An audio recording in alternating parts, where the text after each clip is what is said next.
This is Radio Freedom.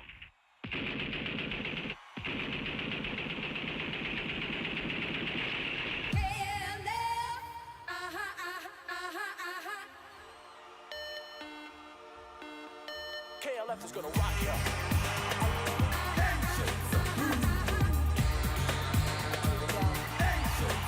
KLF is gonna rock you. KLF is gonna rock you.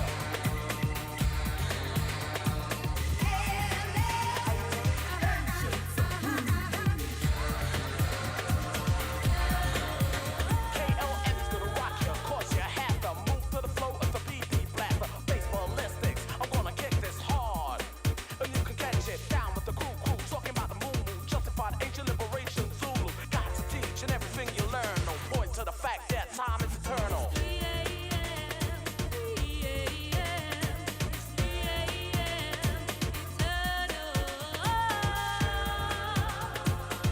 KLF is gonna rock you.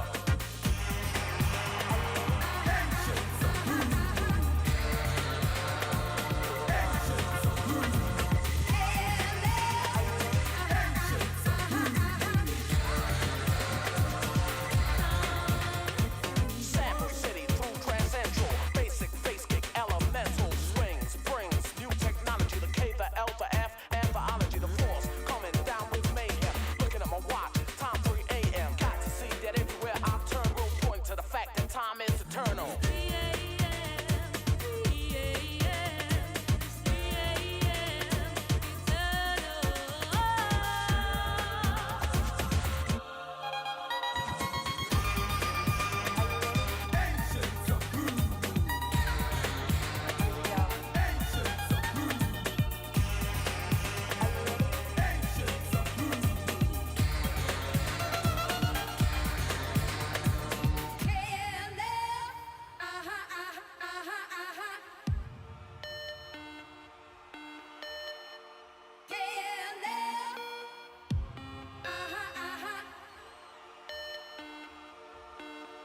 KLF is gonna rock you.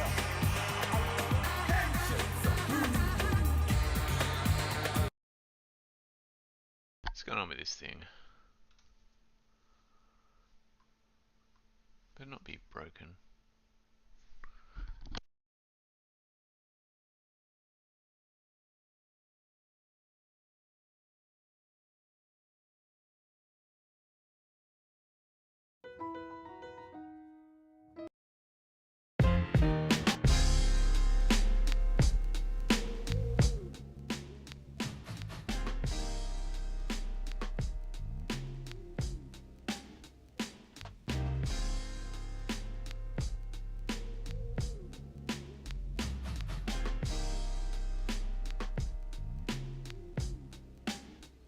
Hey, I'm putting numbers on the board and blowing more digits. I haven't started, man, these are just the before pictures. Shout out my parents, my mother gave birth to 4 winners. All of the players in the game, it's always called benches. Been in the studio, I forgot how to sleep. Not trying to make an album, they forget about in a week. They said the fruit never gon' fall far from the tree. I used to be the kid, now the kids wanna be me. Tripping by my future like way before there was cameras. Hella plans on my calendar before I went all professional. Less social trust, man, these people making me cynical. More copycats and less people sounding original. Same destination, we just took different routes. Fuck being one of the greatest, I'm trying to be the greatest one. I ain't saying I ain't grateful for everything I become, but the throne looks more comfortable than this chair I'm sitting on. My name is Brian Cole, bars is what I'm known for. If my vision ain't scaring me, then I don't go for it. Remember my first days here when it was all foreign. Now I'm on TV with James Corden, that shit was crazy. Just got a place with a backyard, I feel amazing. Nothing can get between me and the dreams I'm chasing. Ain't got the time for partying, no more getting wasted. Unless you got the 1942, man, then get the chaser. You hating on me, but you know I got it. You big in your city, I'm the king of a continent. These rappers trying to make the trending topic. Why the state of music going south, but I don't even wanna talk about it. Let's talk about it. Nah, let's talk about it. Before all these folks decide it's cool to give a fuck about it. Everyone's trying to make hits, I'm just trying to make music. You know the kind that makes you feel when you listen to it. I'm the youngest child, I don't need more attention. You writing some bullshit, I write the lyrics meant for the captions. I'm making songs that'll probably outlive us for generations. Started off as the sailor, look at me, now I'm the captain. I won't lie, this shit is fun. Tell these Asian kids they could do what they want. Might steal the mic at the Grammys just to say we won. That everyone can make it, don't matter where you from. Can't forget about the day that Sean called me, talking about a vision called 88. That he's dreaming, man, I love him like a brother. Every fall we gon' recover, just a man with a vision who mastered and causing trouble. Man, I can't see the finish line, fall back, I ain't fucking around this time. The guy I know he created a legend in 99. Fuck pretending on the track, man, I mean every single line. Touchdown, never holding back, shining like some buzz down, sailing around without a map. Been the underdog, now it's time to let me quarterback. Killing shit in uncharted territories, man, this shit get hella gory. Whole country of people proud, so I'm never worried. Glad you're sitting through the credits, man, this is my story. The type of shit that made me cry when I recorded. This is the type of shit that still gon' make me proud even when I'm 40. R.I.P. Nipsey, R.I.P. Matt. These inspirations always gon' motivate me to rap. Let's celebrate their lives and the people that they impact. The marathon continues, ain't no way we looking back. Amazon Prime Flow, you know I always deliver. We crossed oceans for a chance just to feel something better. Generations to sacrifice, I will always remember. It's that circle of life shit, they hold me up like I'm Simba. They told me I ain't welcome, I'm here to stay and my visa says so. Just wait and see whose songs they gon' blast up in their headphones. Come back like every couple years to destroy like tornadoes. Victorious tropical flow coming straight from Indo. These plants only grow to just get cut and disposed. They spotlight is dimming, my future so bright that it glows. You want the blueprint for impossible, I let it show. Remember when Pac said the concrete grows a rose.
Yeah, I'm out at Brooklyn. Now I'm down in Tribeca, right next to the Narrow. But I'll be hood forever. I'm the new Sinatra. And since I made it here, I can make it anywhere. Yeah, they love me everywhere. I used to cop in Harlem. All of my Dominicanos right there up on Broadway. Brought me back to that McDonald's. Took it to my stash spot, 560 State Street. Catch me in the kitchen like a Simmons whipping pastry. Cruising down A Street, off-white Lexus. Driving so slow, but BK is from Texas. Me, I'm out that Bed-Stuy, home of that boy Biggie. Now I live on Billboard, and I brought my boys with me. Say what up to Tata, still sipping my top. Sitting courtside, Knicks and Nets give me high five. Nigga, I be spiked out, I could trip a referee. Tell by my attitude that I'm most definitely from. Hey.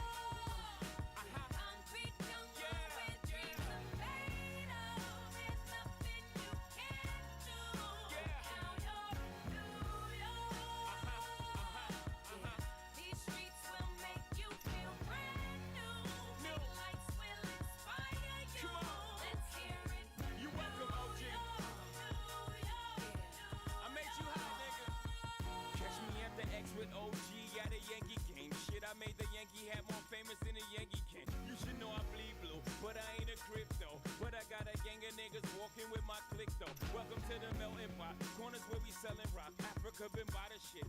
Home of the hip hop. Yellow cap, gypsy cap, dollar cap, holla back. For foreigners it ain't fair, they act like they forgot how to act. 8 million stories out there in the naked city. It's a pity half of y'all won't make it. Me, I got a plug special ed, I got it made. If Jesus paying LeBron, I'm paying Dwayne Wade. 3 dice CeeLo, 3 card Marley. Labor Day parade, rest in peace Bob Marley. Statue of Liberty, long live the World Trade, long live the King, yo. I'm from the Empire State, that's...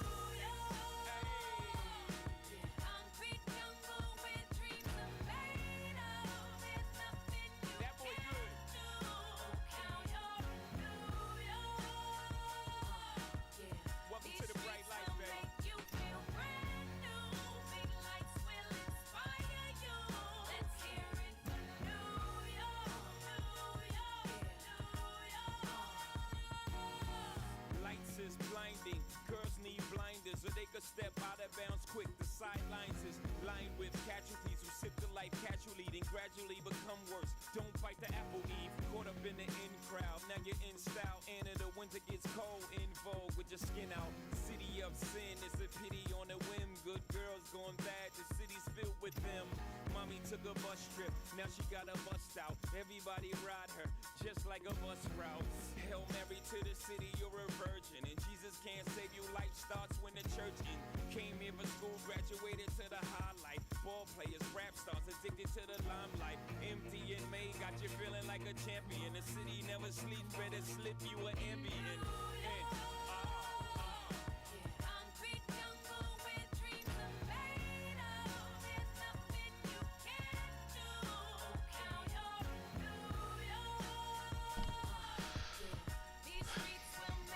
Not sure about this lineup, but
yes, let's try this. I'm not sure about this lineup though, I tell you what.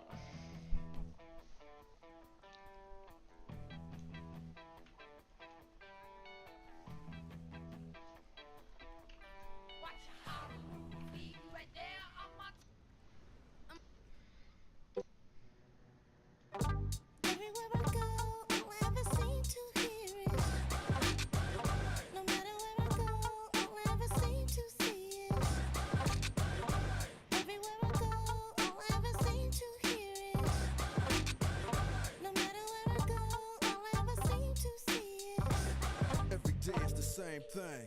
LA ain't changed. Niggas still player hating, but Dre ain't changed. I'm just a lot smarter now. Cause these niggas is banging 10 times harder now.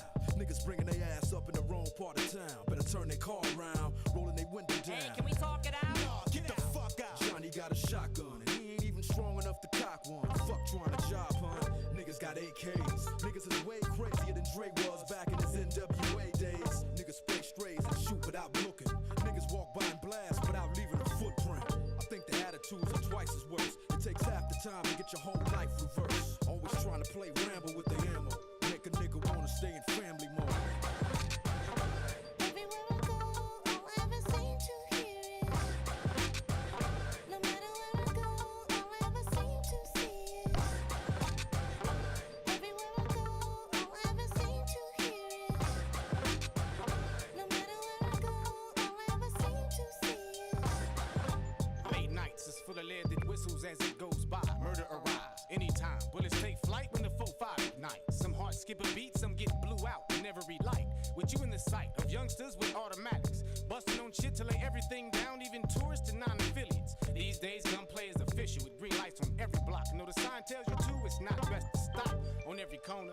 Cali niggas will dump and you be shaking your soul loose from the box at the coroners, making death not so foreign to ya.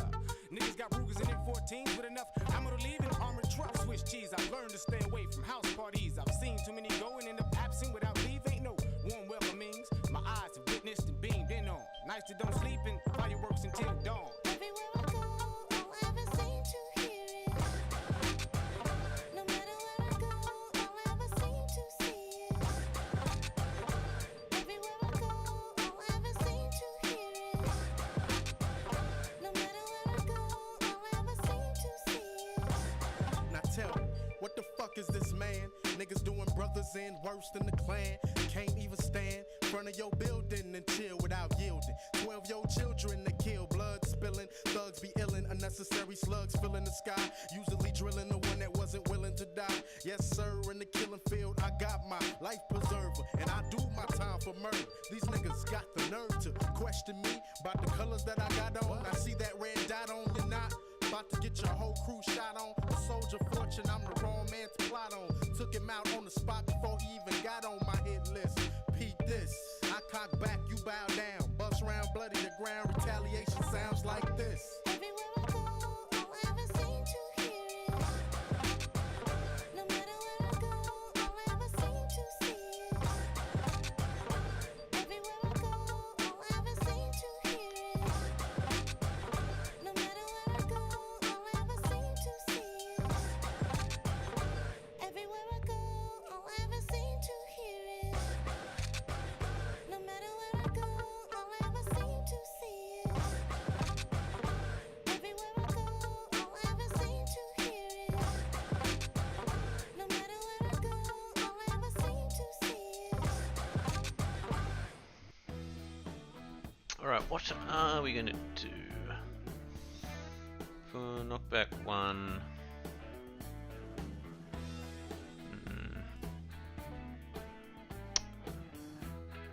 Stress reduction -2, yeah.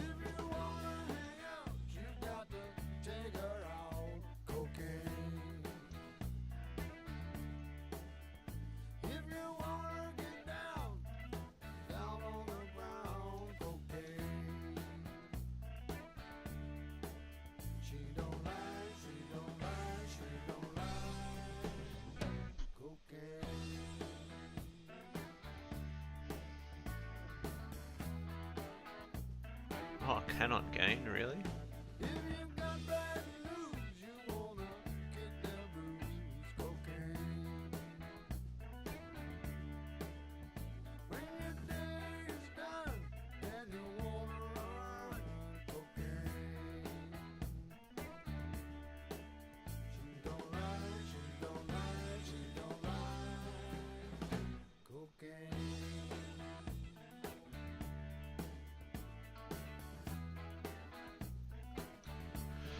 Alright, let's go.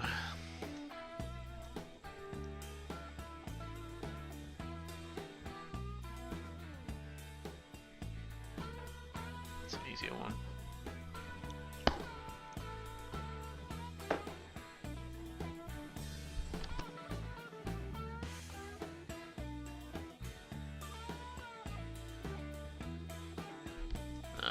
money. Let's go.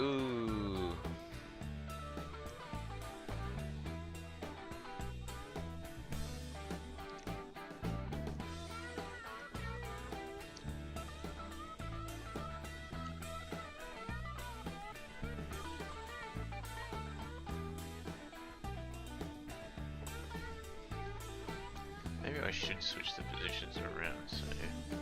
Oh no, that's right.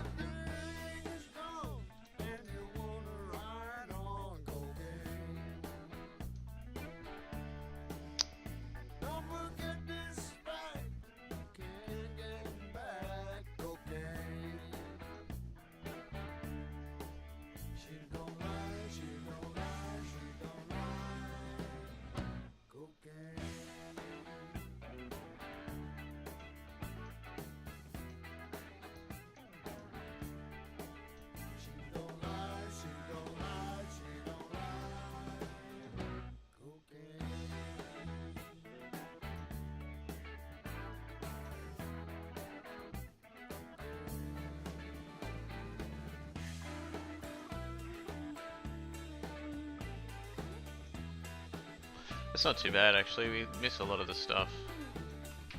Yeah, we'll do that.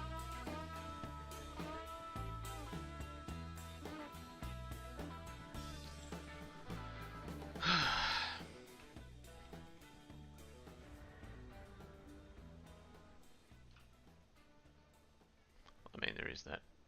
But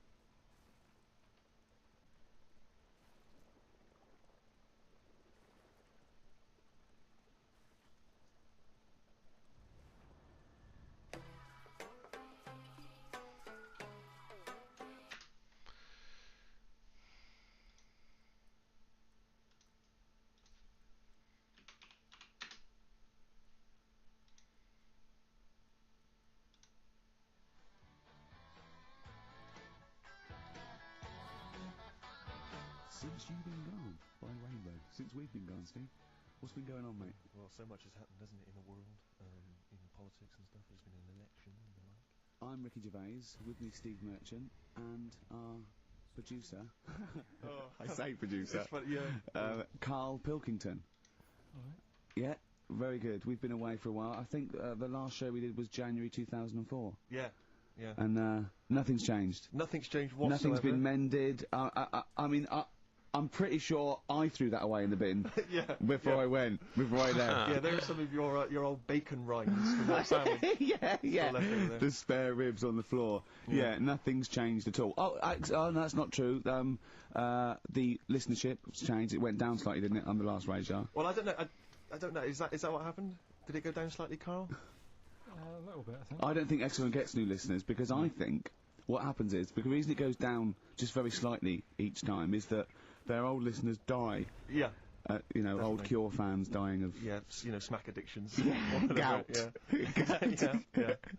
But anyway, well, I haven't listened to this station for a year and a half, so that's increased by 1, Yeah. which is probably quite a high percentage. Exactly. I mean, I suppose that my question, I suppose, to you, Rick, would be, you know, why now? Why have you come back now? You know, I was a bit bored of sitting at home. You know. Okay. Yeah. Because we're just here for 6 weeks. 6 weeks. Well, we're standing in for Adam and Joe, aren't we? Yeah. Yeah. The tables have turned. I remember when they were standing in for us, but... Yeah, I don't know. But the only reason I'm here is because my housekeeper cleans between 1 and 3. Oh, right, that's a good idea. So I just want to get out of the house. And are they listening to XFM? Well, no, she doesn't speak English. You know, I'm not made of money, Rick. Okay. You know, if I can help out, you know, a young immigrant lady, then I will do. And there are so many things I can do for her in so many ways. Yeah. But her, you know, picking up my old tea towels and stuff is ideal. So that's why I'm here. But all I'm worried about is I think people kind of associate with the name Ricky Gervais. They associate a certain level of quality. You know, your live stand-up DVDs. There's a level of quality. You've put a lot of work into them. You've honed it. The TV work you've done, likewise. Should people expect the same from the radio show? Definitely not. No. Definitely not. Those things that, you know, you sit there, well, you know, we sit down, we write them for a long time, write them for a year maybe, then film them, and we worry about everything. This is, I'm not even sure I'm talking into the mic at the moment. I was actually doodling, as you saw there. Yeah. I'm eating a sandwich as we speak. Yeah. You know, although we do like music, that is true. That's absolutely right. Should we play some great Let's play a records? great record now.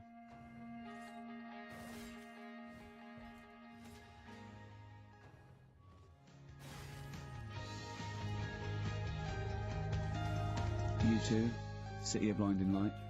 I'll tell you what, I love U2 now. Yeah. I honestly hated them, sort of everything from Boy up to about, I think, Beautiful Day, when that came out. I thought, oh, that's alright. Listen to the album, listen to this album. I love them now, Steve.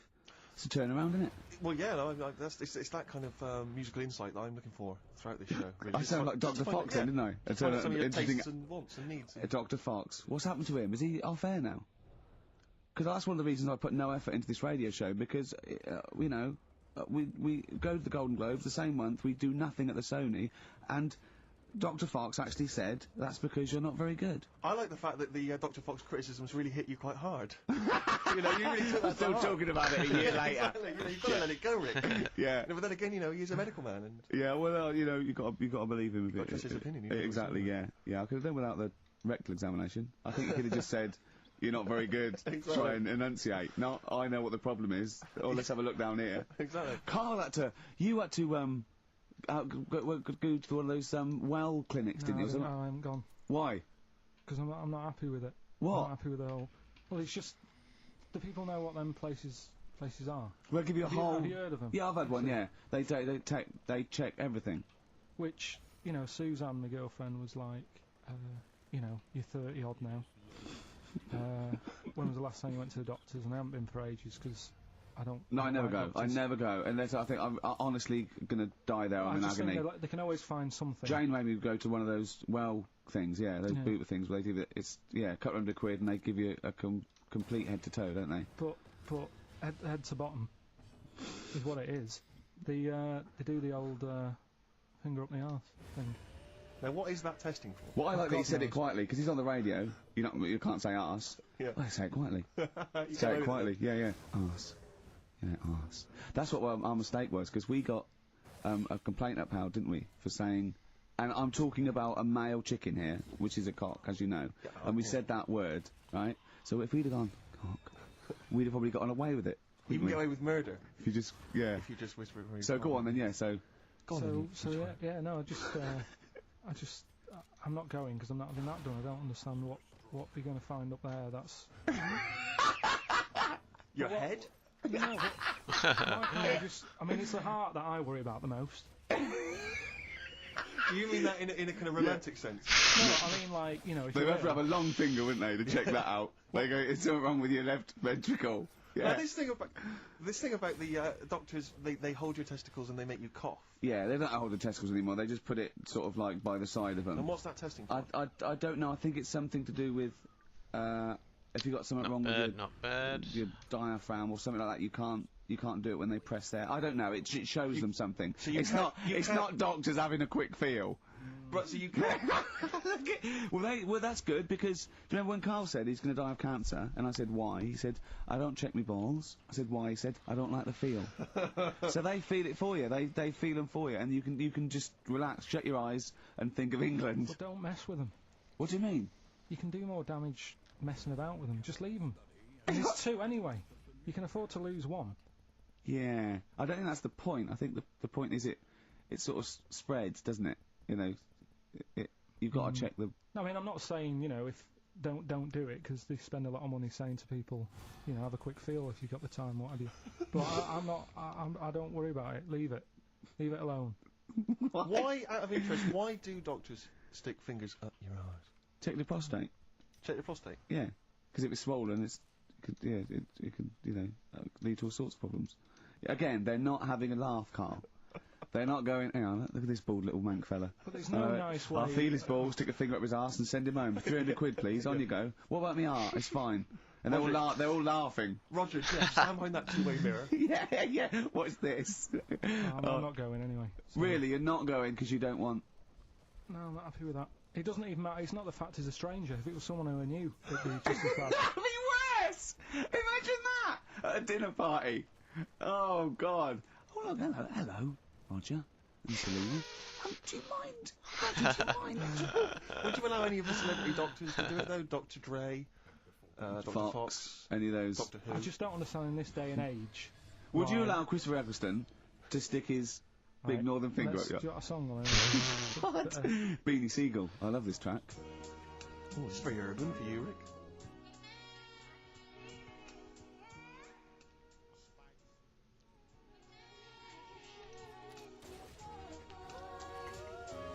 Beanie Siegel.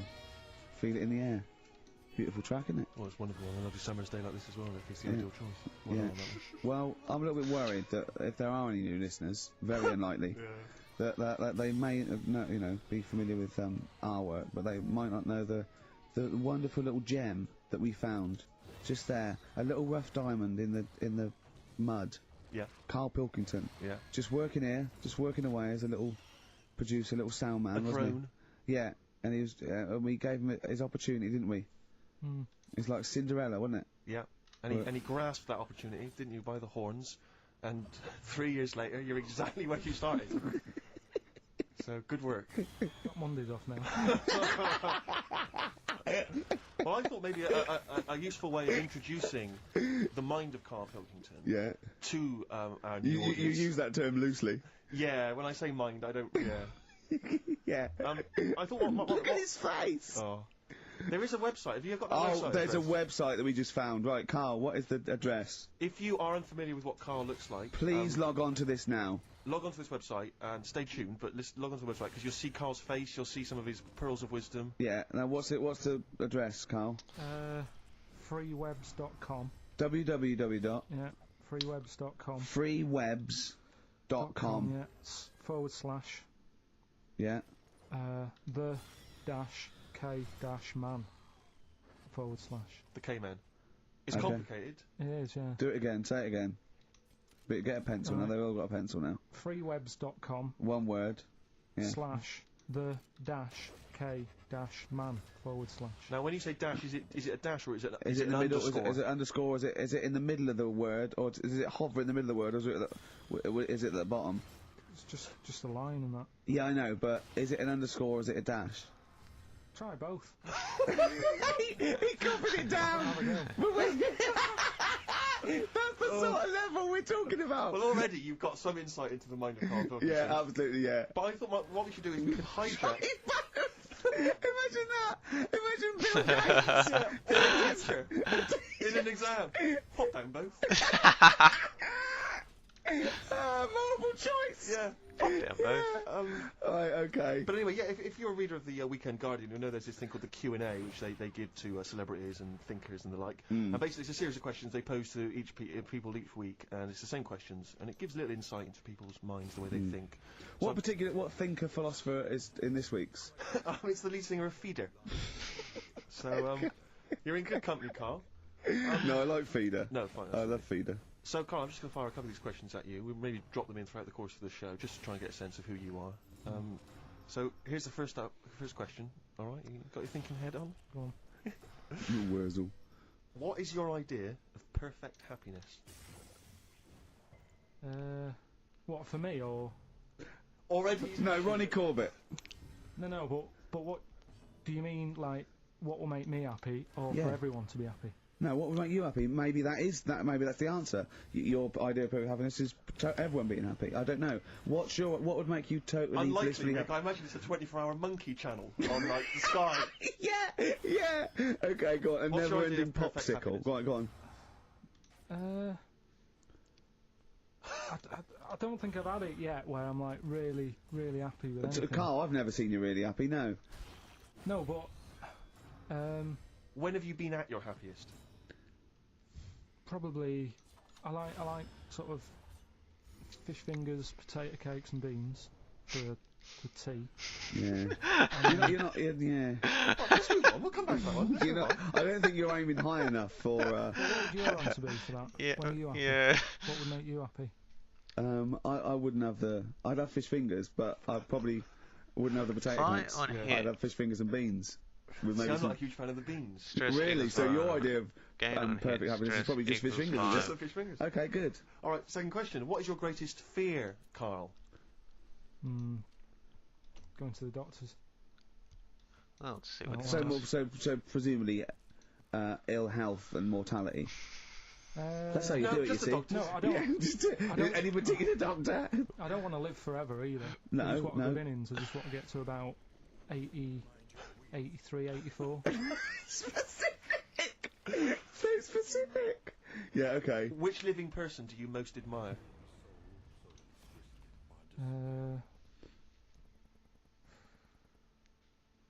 Which person throughout any time in history do you most admire?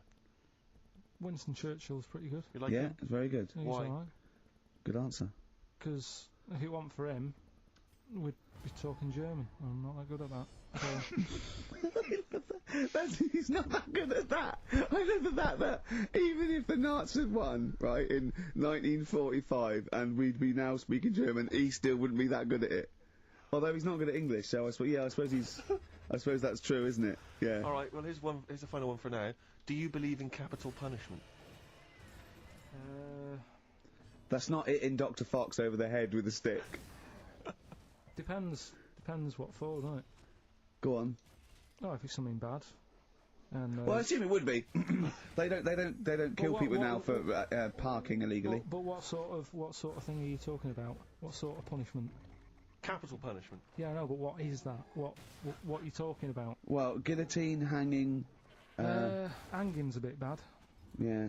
Can be fatal, can't it? What do you mean hanging's a bit bad? It's all bad. Why should the state kill someone? Because prisons are getting a bit busy, aren't they? Brilliant. Okay. What's the point in keeping them, people around? Well, what's the point in killing them? Just because it's like, right, that's that done. Who's next? You know what I mean? What can you do with someone if they're mental? Employ him on a radio show. Yeah. Right. Next question. Play a record. Okay. We'll come back to the questions. What do you want? What have you got in here? Rick, I know you're a massive fan of the Thorns. Yeah, but maybe you're less familiar with the different elements of the Thorns' solo work. No, There's a track no. from Matthew Sweet. Oh yeah.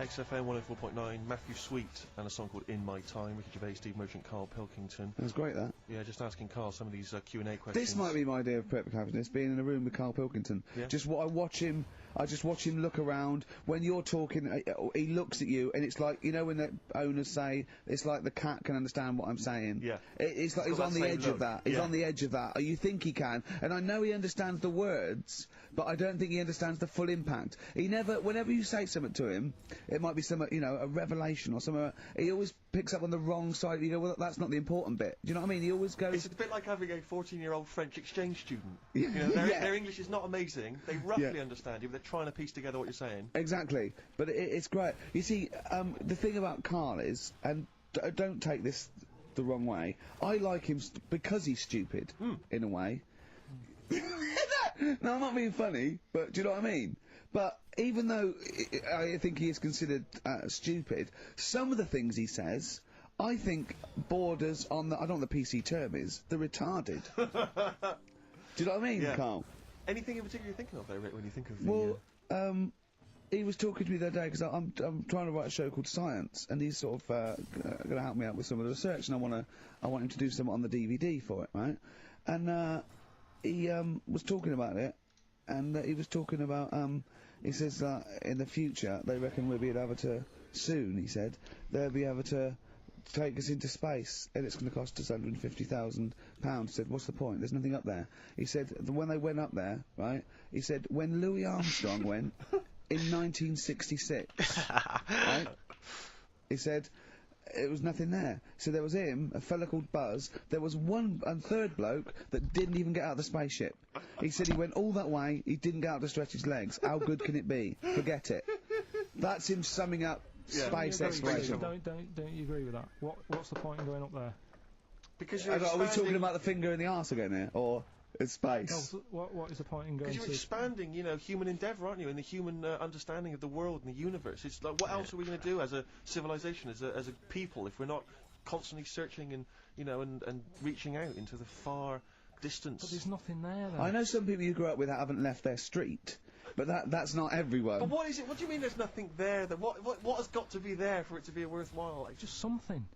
What, I mean, like, to be honest, what would you be happy with finding up on the moon? Video? Just something. I don't think they looked hard enough anyway when they got there, because they seemed to get out, have a bit of a dance about, and then they came straight back. And I sort of think, did they look properly? It's not a day trip, is it? But what I mean But they is... took that car out there, didn't they, and drove around a bit? Yeah, but only a little bit. what I mean is, say if an alien landed in Africa, there's not much there, so they'd go. What do you mean let's there's not go much back." there? Well, it's a bit barren, isn't it? What, Africa? Just in general? Well, so anywhere like that, the- the desert or whatever. What I'm saying It's is, got have a good look round. probably where all life came from, and probably 500,000 Yeah, species but of I animals just mean live there. buildings and that and stuff. Oh, buildings. Well, just stuff. Oh, buildings. I mean, did they look properly? Or did they just land, get out, go, oh, bit dusty, whatever. Right, let's go back. I just think it's a bit pointless. Especially when we haven't done everything there is to do here. Go on. Well, I don't know, but sure there is stuff that needs sorting out. Well, I know the place that there's no medical man has been in this room. Yeah. There's definitely an unexplored cavern. Sitting right in Right, front. alright, Steve, would you go to the moon if someone said there's a space? He doesn't march at a concert because he's scared his glasses will fall off. Of course he wouldn't go to the moon. That's They'd the spin him round in training, his glasses would come off, and that'll be it. He'd feel sick. My worry is I'm not sure I'd have to, because would I be able to wear them under the helmet? Imagine him! Like, I went paintballing once, and I had to wear the glasses underneath the mask, and of course it was a bit hot weather, it was awful, it was steamed up in there. Still, I couldn't see anything, I got shot straight away, I was out of the game, it was pointless. You know, it cost me like £8. Yeah. You don't have to be that fit anyway, do you? You're only sort of sat there. Well, not. Well, yeah, but what are you talking about? Think of G-force alone and weightlessness. Of course, you've got to be what? I think when you said think of G-force, he thought of G4. The follow-up winners in Pop Idol. I could see it as his eyes glazed over. A couple more quick questions for you, Carl. Just try and get inside your mind. What is your greatest regret? Probably. I didn't do that well at school, did I? So I'm trying to like learn stuff now. Yeah. But How's that not going? mentally, but you know. He reckons he's learnt more in the last 3 months than he ever has in the rest of his life, reading a couple of science books I gave him. Well, that's impressive. We'll test you on that later on. Yeah. What keeps you awake at night? Well, I live in sort of central London, don't I? So it's Brilliant. noisy. Traffic and that. I think Yeah. they were thinking more. More of philosophically, what but- fears have you got? What worries do you ponder the expansion of the universe? Do you worry There's about any your point. There's no point, is there? There's nothing I can do about it. So with you, it's the little Chinese fellow across the road. Just stuff that I've got to sort out. You know, any bills or anything. I don't worry about the world ending or anything. What's the point in that? It's true. That is I true. can't do anything about it. I always think that people with more sort of intelligence have the world on their shoulders. Because they're worrying about stuff that's miles away, whereas I'm like, you know, I'm happy if the sun's out, it's like, oh, it's a nice day. Yeah. I don't What is worry Zen? about wars and stuff going on, because there's nothing I can do. What would you do if there was a war that maybe there was? What, here? Yeah. Go on holiday. Play a record, Carl.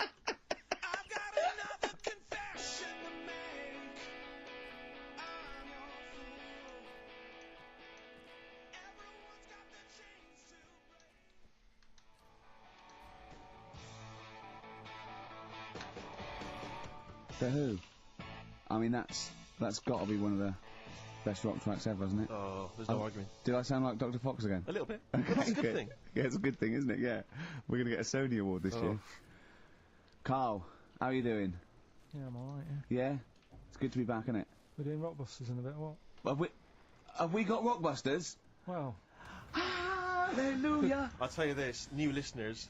New listeners won't believe their luck when they Hold hear on. Rockbusters. We've got Rockbusters. Have we got, well, dare I say it, have we got Monkey News, Carl? well, I've been away, haven't I?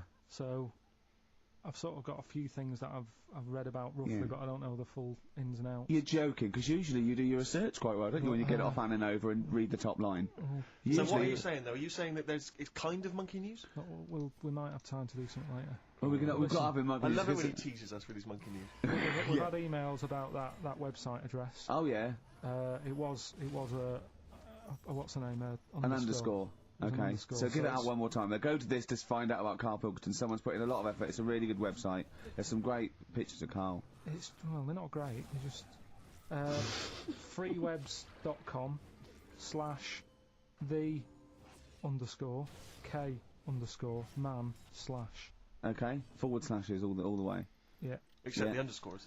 Except the underscores, yeah. This is interminable. Isn't it interminable giving out email addresses? I know, yeah. Rubbish, it's so boring. No, yeah. Oh dear. Is he enjoying the show? It just says I love spending 2 hours on a Saturday listening about fingers of asses, doctors squeezing testicles and making you cough. Have you got any news on the hairy Chinese kid? So. Well, when you say it like that, some of the stuff we go, it does sound a little bit of, drivel. Well, sometimes. yeah. Carl was worried about swearing, because after we were talking about finger arse and that, he's generally worried. And I don't have a problem with swearing, although I understand why you can't say certain words on radio. It might be offensive, people aren't listening. I mean, the F word, the C word and all those. But when they bleep it out in a record, they bleep out the vowel. So in the F word, they bleep out the U, so it goes, beep, right? What, so they go, it's not offensive, I didn't hear the vowel. Presumably, yeah. So if you change the vowel, it's not, do you know what I mean? So, in the C word, could I say, could I talk about the philosopher Immanuel Kant? Well, you can talk about Immanuel Kant because he's one of the great thinkers of all time. So Kant is not an offensive word, because the vowel is different, is it? Leave it then. No, do you know what I mean, though? But I don't see how it can be offensive. You can't, it can't be, can it? He's a thinker, he's a philosopher, his name is Kant, that is his actual name. Yeah. I think it comes from a long line of Kants, from what I can... he hasn't changed his name, I think his father, his grandfather... They're all German people... Oh, Germany's, I assume, full of Kants. Well, I mean, yeah. Yeah. What? Well, what else was So you can change the vowel. So could I say, probably not. what if I change two words? What if I said cump? C-U-M-P. Now that's not offensive at all, is it? That can't be offensive. So I could say, you fucking cump. Yeah. Right. Okay. I need a schnit. Wonka, Willy Wonka. Yeah, that's a Absolute. good one. Willy Wonka. Yeah. Although Willy, is Willy offensive? Could you say Willy? It's tricky. Willy Wonka and his Willy Wonka and his fucking cumps. Yeah. That'll be fine. That'll be wouldn't absolutely it? fine. Is that all right then, You Carl? got any other questions or anything, Steve? Well, it's not so much a question, but it's something that I think might be of interest to you, Carl. I was reading about this in the paper, and I know how fascinated you are by people of the Japanese persuasion. Two elderly men found on a remote island are believed to be Japanese soldiers in hiding since 1945, desperate to go home. Diplomats from Tokyo are investigating the claims of these men, who are 87 and 83. What? What are you thinking there? Well, no, go on. I know what you're thinking. Go on. Say what you're thinking. I'll be that old, though. Why? Why? Say why. I don't want to. Just leave it. Carl's got a theory. Well, I don't think that this is fine. I'd say that Carl's views don't reflect the views of XFM, right? Carl's got a theory that Oriental people don't age well. Sure. Let Carl. But that annoys me the way. Yeah, but I think people will probably agree with me. But for some reason, the first time I said that, I wasn't even worried about it. But now, because of reaction of people, I don't understand. I don't know why I can't say that. What's your theory? Explain your theory in a nutshell. Just like you don't see sort of a 33-year-old Chinese person. They're either no, but at the same time... What do you mean you don't see a 33-year-old Chinese person? I'm not having a go. At the same time, you don't see that many fat ones either. So, in a way, that's good news. Nobody would be upset about that. But what do you mean? But your news isn't bad news, because it's not true. But wait, stop. What do you mean you don't see a 33-year-old Chinese person? I don't understand. What do you mean you don't see them? What do you see then? Sort of, young ones. And then, like, you don't see... That was shit. I don't know what this theory's based on! So you see old ones, and then you see young ones, but you never see any in between? Yeah. What do you mean? So what's the oldest Chinese person you've seen before the age of 33? How old do you think? About 22. 22, so you've seen lots of 22-year-olds, so you've seen range from babies to 22-year-old Chinese people. That's fact, okay? And then what gap do you miss out? When do they pop back up on the radar for you? What age has a Chinese person got to be older than that? Well, 49. It's always so specific. What do you mean when you say they don't age well? What do you mean they don't age well? You mean that middle-aged ones look old? Because you think at 23, when they're 23, we're happy birthday to you, and they look up and oh jeez, it's 52. What do you mean? No, I just mean they don't age that well. There's nothing wrong with that. I don't know what it is in them, but they just don't. All right then. Here's the question. You tell me of a Chinese person on the telly who's about 32. Tell me of a Chinese person on the telly first. Give us the great gamut of Chinese talent currently on British TV, right? And I'll pick and choose. Go on then. Bruce Lee. How long's he been dead, Bruce Lee? 70s, wasn't it? And Unbelievable. not really on the telly much, was he? Okay. What age was he when he died? 33, I think. Well, I would have never guessed that. Well, what do you think? How old do you think he was? Probably about 42. What, you know Burt Kwok? Yeah, he's old. Yeah. Do you remember the Pink Panther films? No. Okay. He wasn't that old in them, because it was 60s, 70s. But how old did he look, though? If he walked in and someone said, you never guess how old he is, what would you have said? Right then, there's my point then. There's my point. I have to say, I've been listening to you two talk, and I like the idea that there's people who've been waiting 18 months for some of this. for the Kant discussion, the Orientals. Do you know what I think? I think Kant, as a philosopher, is very popular in Essex, because I hear him saying his name all the time whenever I go through. What? They're all shouting this and that. All shouting.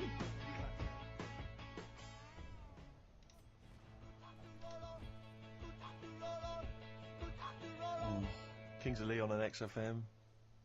Carl. Ricky Gervais, Steve Merchant, Carl Pilkington. Carl, dead air. Talk! I'm just looking at it now.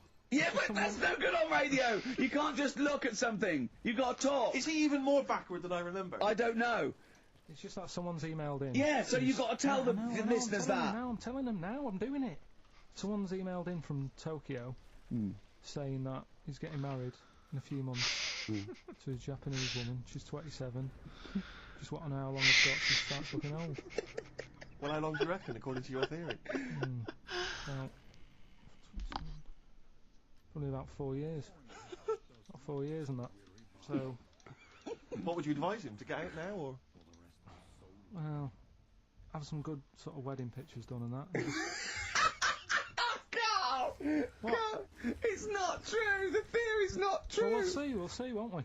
Oh yeah, great. In 4 years' time, he's going to send a picture going, oh, you're right, Carl. Look, she looks like a prune. What? He's going to suddenly start saying his girl... It's not true, it's not going to happen. It's that thing, though, innit, of looking at her mum. There's a lot of truth in that, isn't there, that you shouldn't really meet up with your girlfriend's sort of parents and that. Sure. Because you just sort of get a little taster of what's to come and what have you. Then what's to come with yours? It's a good job I didn't meet her early on. No. You're going to be in such trouble! No, they don't listen. It's alright. Really? Well, Suzanne does, doesn't she? She'll probably be out. Really? But she knows. She's got some sense. Yeah, when you get back. Yeah. You went on holiday with them, didn't you? Yeah, we've been on since then, haven't we? I don't think so. Yeah, I went on holiday last week, been away, but that was just me and Suzanne. Talk about that later. Yeah, okay. That's coming up. Plus, of course, Rockbusters, the return of Rockbusters. Let's start Rockbusters. Let's do Rockbusters. Let's get it rolling, because I have got some amazing prizes. I went to the Americas, and I brought back gifts. Not your tobacco and your potatoes, but brilliant prizes. Now, quite seriously, these are not the usual tat. You will win some tat for Rockbusters, okay? We've got DVDs, CDs, things like that, right? But the winner of Rockbusters today will go through to a chance to win the prizes in week 6. We're only here for 6 weeks, by the way. This is our first of 6 shows. Thank God for that. Yeah, and I went to do The Simpsons last weekend, and I've got a drawing here, an original drawing of Homer by Matt Groening. See that? Look at that. It's Homer there. Your pal Matt Groening, May the 18th, 2005, and Homer's saying, "I love Carl 'cause he's stupid like me." And that's going to be framed, original drawing. That is worth, I think, a lot, but I've promised Matt Groening that it will not go on eBay. So please, I hope it goes to a fan. I've also got a rare Spinal Tap poster, met with Christopher Guest, and he signed that, Nigel Tufnell. Fans of Spinal Tap and The Simpsons, possibly the 2 greatest things ever, I think. Yeah.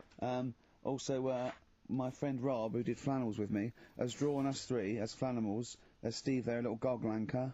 There's me there, a little bloke dumplant, and little Carl Pilkington, Pink Floyd numbscrunt. And these are going to be framed. So some very nice prizes. And I got a little surprise for you. Obviously, I met Homer. Press that little button there. Listen to this. Hi, this is Homer Simpson. I like Carl and its perfectly round, bald head. If you put 3 holes in it, it looks just like my bowling ball.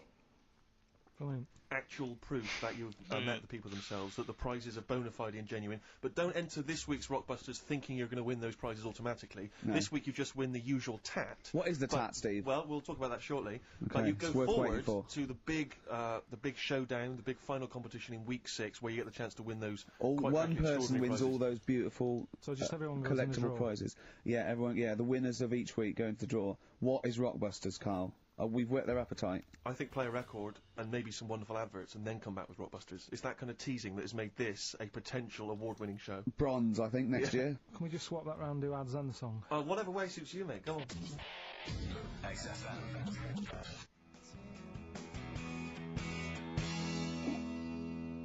XFM 104.9, Magic Numbers, Ricky Gervais, Steve Merchant, Carl Pilkington. Well, I'm a little bit worried. I've just got to warn the listener. If we suddenly just go off air, right, it's because champagne is pouring down a hole where there's loads of wires into the desk. Because Steve, Yeah. getting ready to open this champagne, right, just took that wire thing off, just put it there. Of course, because it's warm, it just exploded everywhere. Yeah, I should explain now, I didn't bring in champagne to toast our return to the radio. I mean, I'm not an idiot. But, actually, from Focus PR, Ashley has rather nicely sent us some Lindauer sparkling wine, and I'm just trying some, and it's really quite refreshing on this summer's day. So if you're perhaps working for some kind of PR agency, you know, or any kind of Maybe company, I'll collect and you a want to hut send us then. stuff which you want us to shamelessly promote on air, then feel free to do that. So you're just Pretty looking for shit. free stuff. Yeah, I mean, you know, electrical goods. Ah, fuck it, let's just Oh, try. okay, it's not just like Yes. champagne Definitely stuff. not. Because I was going to say, if other champagne companies... What's that champagne company called that they sent us for free? Lindauer Stagecoach. sparkling wine, which I imagine is available now. Yeah, so other champagne companies feeling jealous could send you some and you'd mention it. I don't want to exclude anyone from this. You know, anyone is welcome to send anything in. Brilliant. And as I say, I'm particularly interested in sort of designer goods. Okay. You know, the Apple Mac people. They want to send Sure. anything in. Now, what's annoying about that champagne opening like that is that, as you know, I've brought my camera in. Well, they're all going to be and bad. I wanted to film you opening that onto Carl's head. Got the cork. Rick, I got another bottle. Have you ever? I don't want you to miss out on an opportunity like that. That's a bit of a waste of champagne opening 2 bottles. But Carl, would you mind? Because that would have made a cracking noise against your head. Everyone hates that this cork guy. going off, and because it's such a lovely bald little sort of dome. Yeah. We'll put your head right down. Yeah. He'll open it. We'll see what the cork does, and I'll film it for like a website or something. Maybe we'll make that the finale of today's show. That'd be great. Yeah. Okay. Sponsored Well, by I'm Lindauer Sparkling Wine. Oh yeah, the sound of a cracking cork against Carl's skull, sponsored by Lindau. Sponsored by Lindauer. Available now. Great. Right, we're doing Rockbusters then. Oh, okay, now you should explain briefly what the concept is, Carl, because there might be a few new listeners. It's Blockbusters. Right, go on then. Well, it's not Blockbusters. No, because they were real clues, weren't they? Yeah, that was actually. He says they're a cryptic clue. It's not cryptic. Well, It's it's like what am I thinking? This competition is like what number am I thinking of? Rick, just calm down for a second. Let me explain basically what the concept is. You'll remember some of the greats from the past. Yeah. Basically, you give some vague clue. Is that right, Carl? And from that, we're supposed to deduct which band or artist you're thinking of. So, Yeah. for instance, there was a Well, there was classic- one, the West Indian fella spinning a fish round his head, and that was Detroit Spinners. The Trout Spinners. Yeah, Detroit Detroit Spinners, yeah. There's also what happens if you fall over into a puddle in Texas. Wet knee Houston. Wet Yeah, knee. that is the level of Carl's That's what you're clues. working with. But could I just say, there's no irony in this. Carl doesn't think this is quirky or kitsch or ironic. He thinks these could go on the Guardian crossword. Yeah. Right. Okay. This is the best stuff you can come up with. Yeah. Right, so there's 3 of them. Yeah. Right. I give you the cryptic clue. Yeah, not and to help cryptic. you along, well, it is. Yeah, not and I really. give you some initials of the band or the artist or whatever to help you along as well.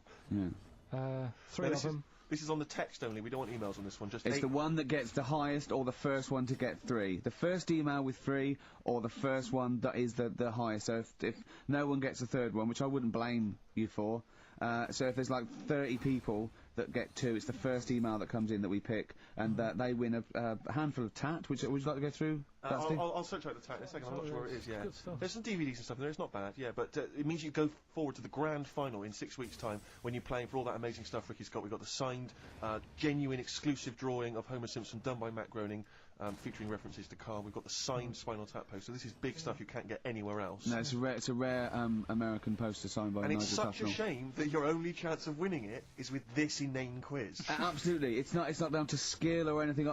It's just such a shame that. Let's just do it then. Go on then. Right, the first one. Go on.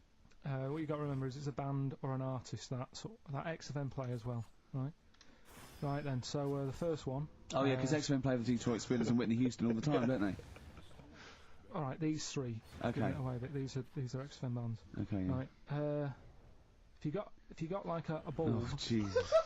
I know, you don't think about the cryptic clue is that every syllable counts. He says it's different every time he says it. It'll be something different. Look, go on then. Go. Right. So if you get a bulb, right? A bulb? What? A bulb.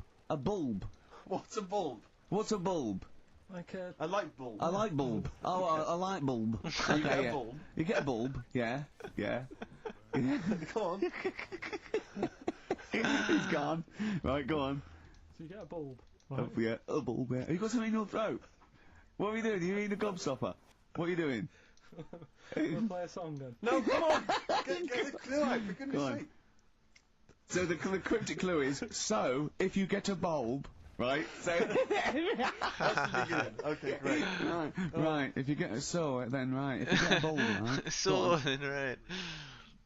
And you look after it, right, you look after that bulb, and you teach it stuff, and all Jesus that. Christ.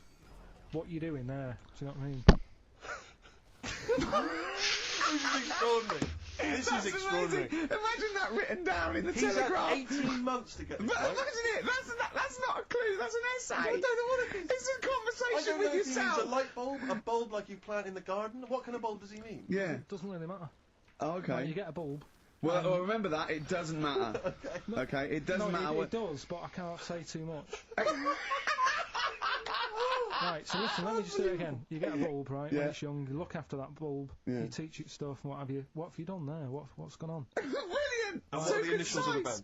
R, right? R. R for rabbit, right? So what's the band there? Second one. Jesus. People have a problem doing this when they get home from like a night out drinking. Right? What's the problem they've got? Right? The initial there, K. What's the band? Right? People get in from having a night out, they'll have a problem doing this. What is it? What's the problem? Okay. And clue number 3? I had a vision of that Chinese flu. Right? That's C. I had a vision of that Chinese flu. You had a vision of that Chinese flu, Yeah, and that's the the letter band C. C. Right? So 3 bands there. 3 cryptic clues. Not really. Text in 83 XFM. Just send the 3 band names. That'll do on it. Can they do a website as well? If they want, they can email in. Well, tell them what it is. Yeah, ricky.gervais@xfm.co.uk. Right. Send it in there. Give them again quickly then, Carl. Right then, so get a bulb when it's young and that. Look Brilliant, after it. different, totally look after different. It, teach it stuff. Yeah. And all that. Okay. What's the band? Right. Yeah. Second one. People have a problem doing this when they get home late at night. You know, they've been out drinking and that. They get home. What problem are they going to have? K is the initial. Third one. I had a vision of that Chinese flu. What do I mean? Brilliant. C is the initial. Play a record. I mean, it's a abomination. Right, go.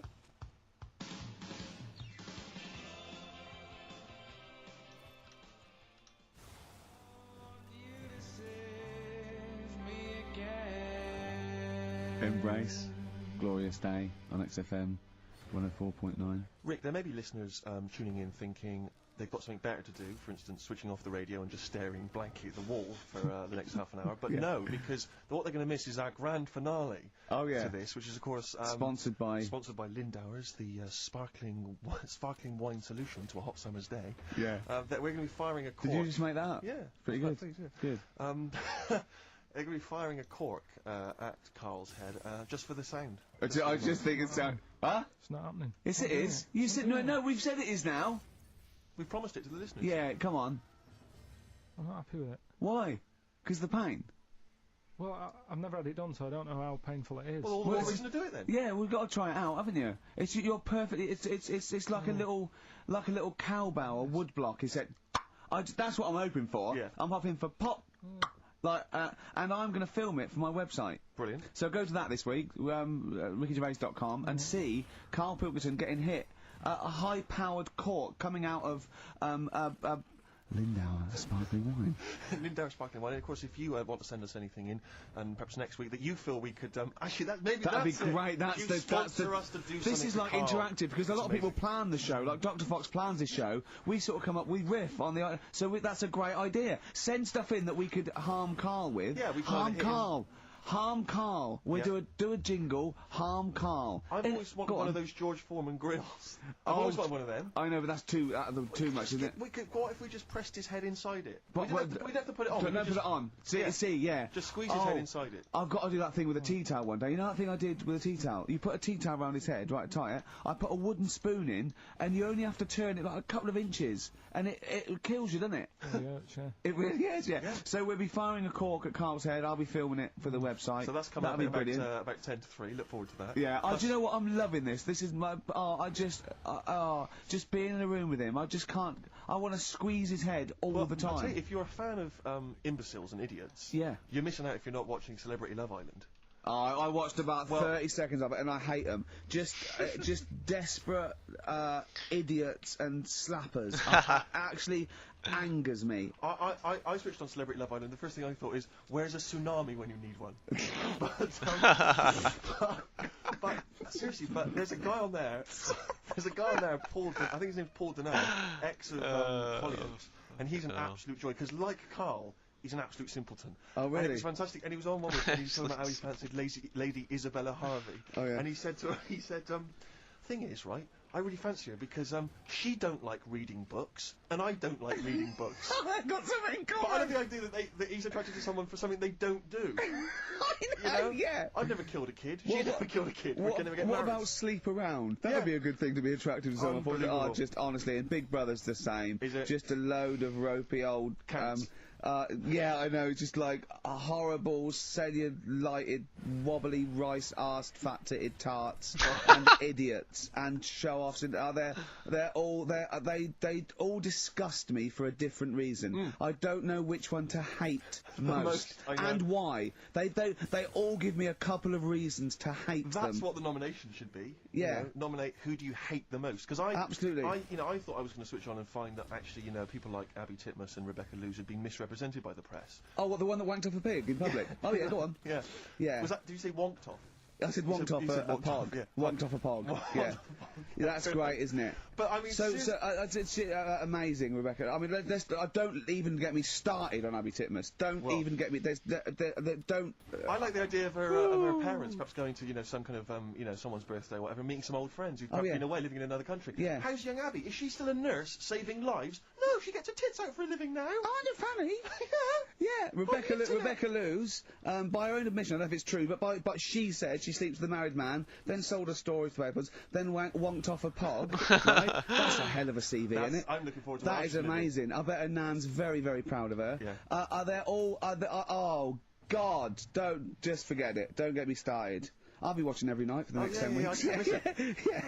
You can't not. My adrenaline rushes. And you go. Oh God! I'll just tune in to see. It's almost like you tune in to see which one gets hurt. Yeah. That's the thing, isn't it? Emotionally scarred. But maybe one of them will come through. We'll find out. We're always going to be We're going to find out that one of them was like had a really, really bad childhood, and we feel sorry for her for a little, like the Jade Goody syndrome or something. And oh God! Then they release an exercise video. Oh, Carl. We got to get in on this. Oh, imagine Carl in Big Brother. That would be a joy. That would be amazing. But you turned on and you hated it, didn't you? Yeah, I gave it like 3 minutes and it's gone. There's always something bad on there. You annoy me that you watch it. You moan about it now, but you watch it. I know, yeah, I know. There's always something I really did not watch any of Celebrity Love, and that was just too awful. I think the celebrities are worse than general public, though, to me, because if they're so desperate, they want 9 little bites of the cherry, and it's embarrassing. It's embarrassing. Or at least these people, they think that they're going to get out of their job they don't like, maybe, or, it's sort of like, I give them their 15 minutes, but it's, oh, God. But there's always something. I mean, when we were out the other night, Steve, right? There's a program on about a spider that's a foot long and eats chicken. No one's talking about it. What do you mean?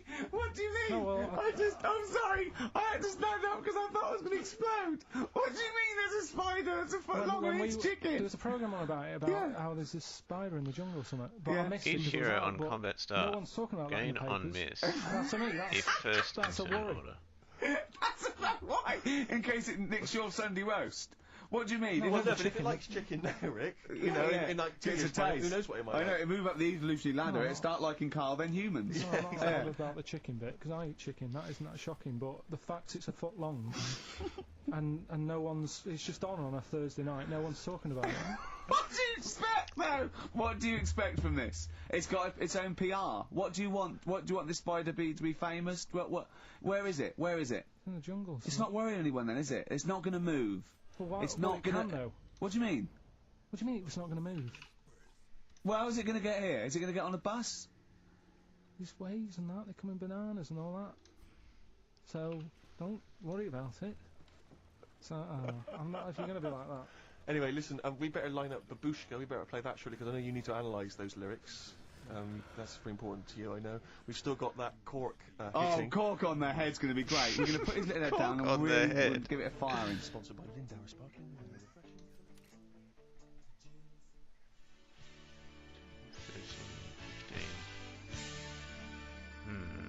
Jessie's Girl by Rick Springfield. The reason I played that is twofold. One, it's one of the prizes we're giving away. It's an album called Rock Gods, and that's with a Z, right, and an umlaut over the O. yeah. And it's got Kiss, Judas Priest, Deep Root of the Darkness. I mean, it really is good. It's all your classic rock tracks. The other reason I want to play it is because I like that song. It's a great little uptempo bubblegum pop song, rock, you know, great. But it's got one of the worst lyrics in it. He's he's worried about bringing up the fact that he loves his girlfriend's his mate's girlfriend, and he goes, I'll bring it up. He goes, I tell her that I love her, but the point may be moot. Just he don't use that in a rock song.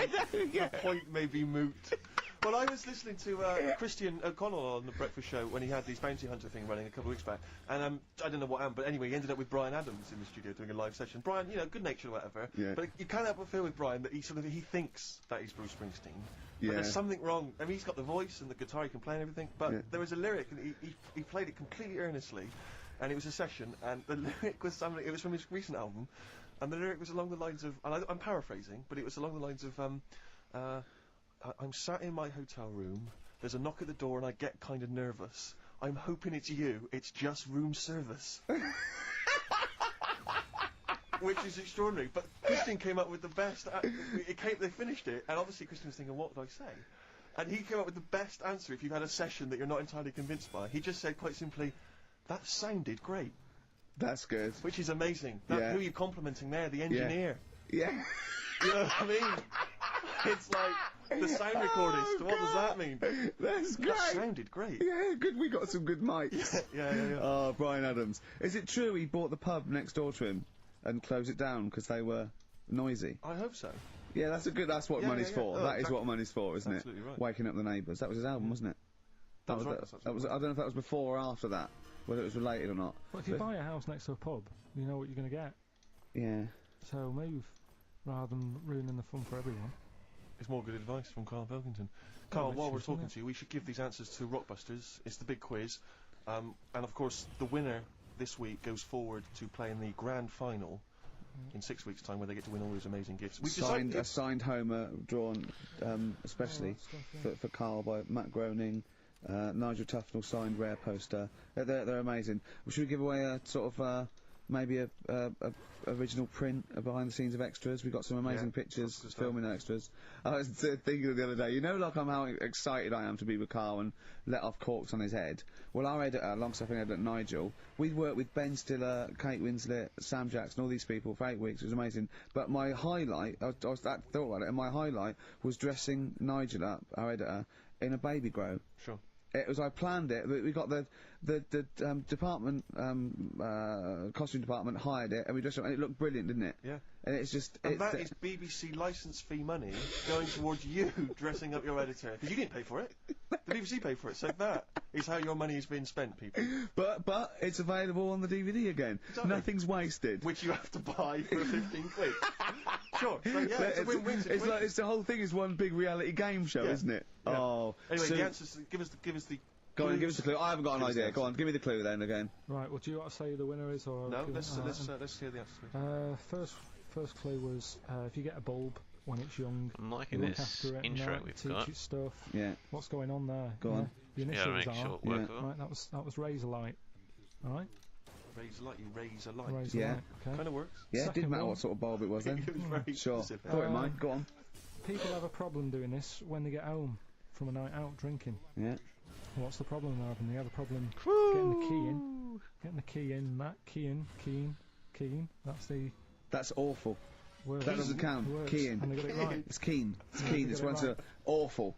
The last one, Awful. I had a vision of that Chinese flu. Yeah. That the initial there was C. That was Caesars. Caesars. They managed to get that as well. Great. I love the fact that even he knows they managed to get that as well. Did anyone get all three? Yeah, a few people. That's terrible. Okay, who was the first one? Who was I the don't first? know what it says about XFM and its listeners that people are getting these answers right. I know. Go on then. I mean, horrific. But anyway, we're going to give it, and he goes forward, as I say, for the big prizes in 6 weeks' time. It's Paul in Bookham. Well done, Paul Bookham. Booker, but also he does get the complete series of Alias, League of Gentlemen, that Rock Gods album.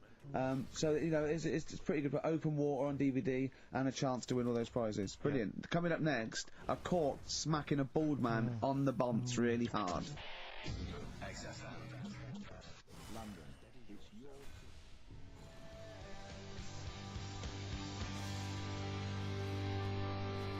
Go on. XFM 104.9 playing Green Day. The studio's falling apart. I know, his microphone broke. I'll be honest with you, broke. Rick, I don't know why Lindauer's, the sparkling wine, want to be associated with this shambles of a show. It is falling apart. This is awful, this studio. It's got to be fixed. Right? Right, now, Carl, come round here. It's the time where I'm going to let a cork off. Do you want to film this, Steve, for Yeah, the let me website? That'll be stick that available on the website next week, rickygervais.com. So see Carl getting hit. One bloke suggested we leave the metal cap on because it's get a better pitch, but we'll take that. Hang on, let's get the camera ready. Get the camera ready. Ready? So if you just joined us, we are using some Lindauer's sparkling wine to basically, what can I say? We fire a cork at Carl's round ready? head. Ready? Hang on a sec. Let me just put the headphones on. Right, film this then. Okay. He's in position. Look. Just firing right. up. Okay, Carl, come on there so we can see your head a little bit. We want to get the noise, the microphone there. Right, ready? Hold on. Good. So you're just doing it. Hold on. Now, it's in position. What if it... Oh. Ready? Yep. Oh, God, it... Oh! No! Oh, it's like Jackass. Did it hurt? What do you mean, did it hit you? It went off course, did it? Just glanced, did it? Right, Lindauer's, you're going to send us 8 more bottles, please. Yeah, so we're going to get this right.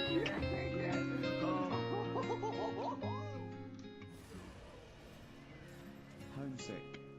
Kings of Convenience. Beautiful. Yeah. On XFM 104.9. Well, that's nearly the end of our first of 6 shows, I'm our just thinking summertime back to special. some of the highlights, Rick, so far today. I don't know what you've made of it. We Finger at started- the arse. Finger at the arse, testicles early on.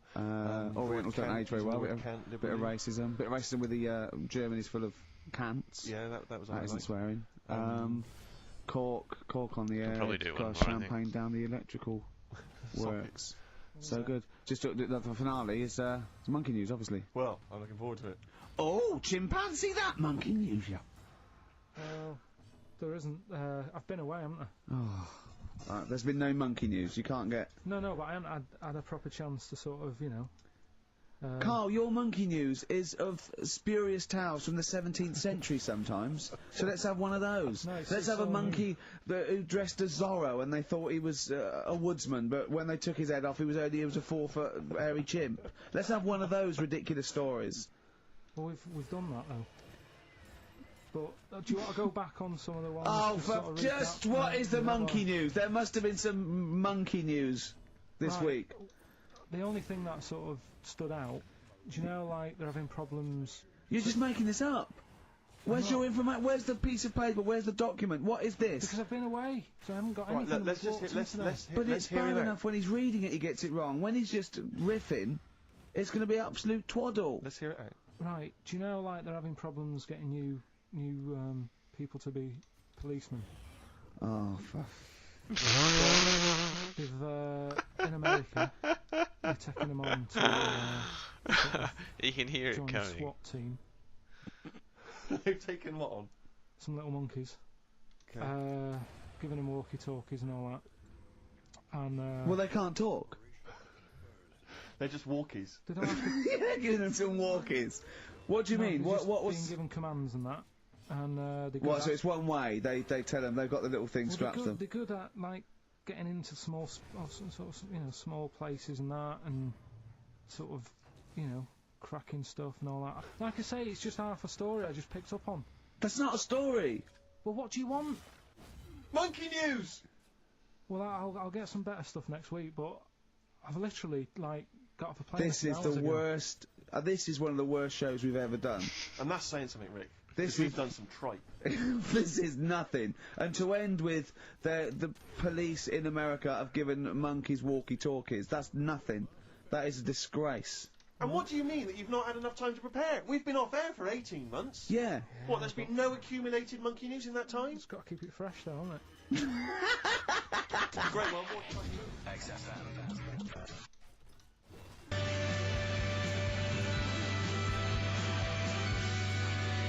Coldplay, Speed of Sound.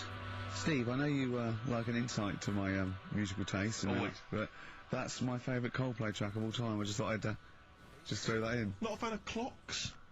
No, I think I've overplayed Parachutes a little bit, and but that's my favourite one. I like it. I'm afraid to say I'm a bit of a Philistine when it comes to Coldplay. That sounds the same as all the other ones. I'm sorry to say. Oh, you'll have to meet these boys one day. Yeah, And well, they say- I'll tell them to their face. I don't care. A little bit rock and roll. I don't care. Well, I'm Ricky Gervais. That little funny little Wurzel type voice over there is Stephen Merchant, and with us our producer Carl Pilkington. All right. Right. Whenever we say producer, of course, that is in inverted commas. Yeah. Done with the fingers. Well, he didn't have it. I wanted to play some off my iPod today to record it because they didn't have it here. It's a great track called Anthony and the Johnsons. He didn't even have the lead. He went, right, it's difficult. And he went, is it any good? I went, yeah, it's really good. He went, well, why haven't we got it here already then? Oh, that's the paradigm, is it? If X-Man hasn't got it, it's no good. Four Non-Blondes doing well, is it? That's still in the cupboard, is it? Unbelievable.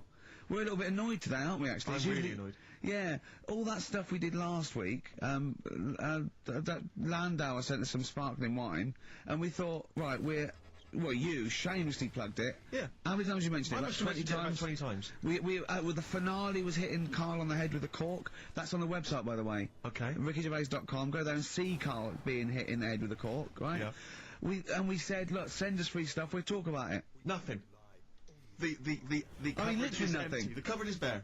No one has thought, I tell you what, there's those guys from The Office. Yeah. I mean, let's be honest, Rick, we are taste makers. We're Yeah. opinion formers, you and Yeah, I. yeah. And you'd have thought if anyone was going to send us some free stuff, yeah. you know, it makes me Unbelievable. fume. And do you know what it is? It's because people, PR people and that, they've realised no one's listening. But not only are we going against all our principles and losing our dignity just for some free stuff. And integrity. And integrity, yeah. We're going against excellent policy because obviously they would have got thousands of pounds for Landauer to be mentioned last Come week. on, 20 times. No, it wouldn't.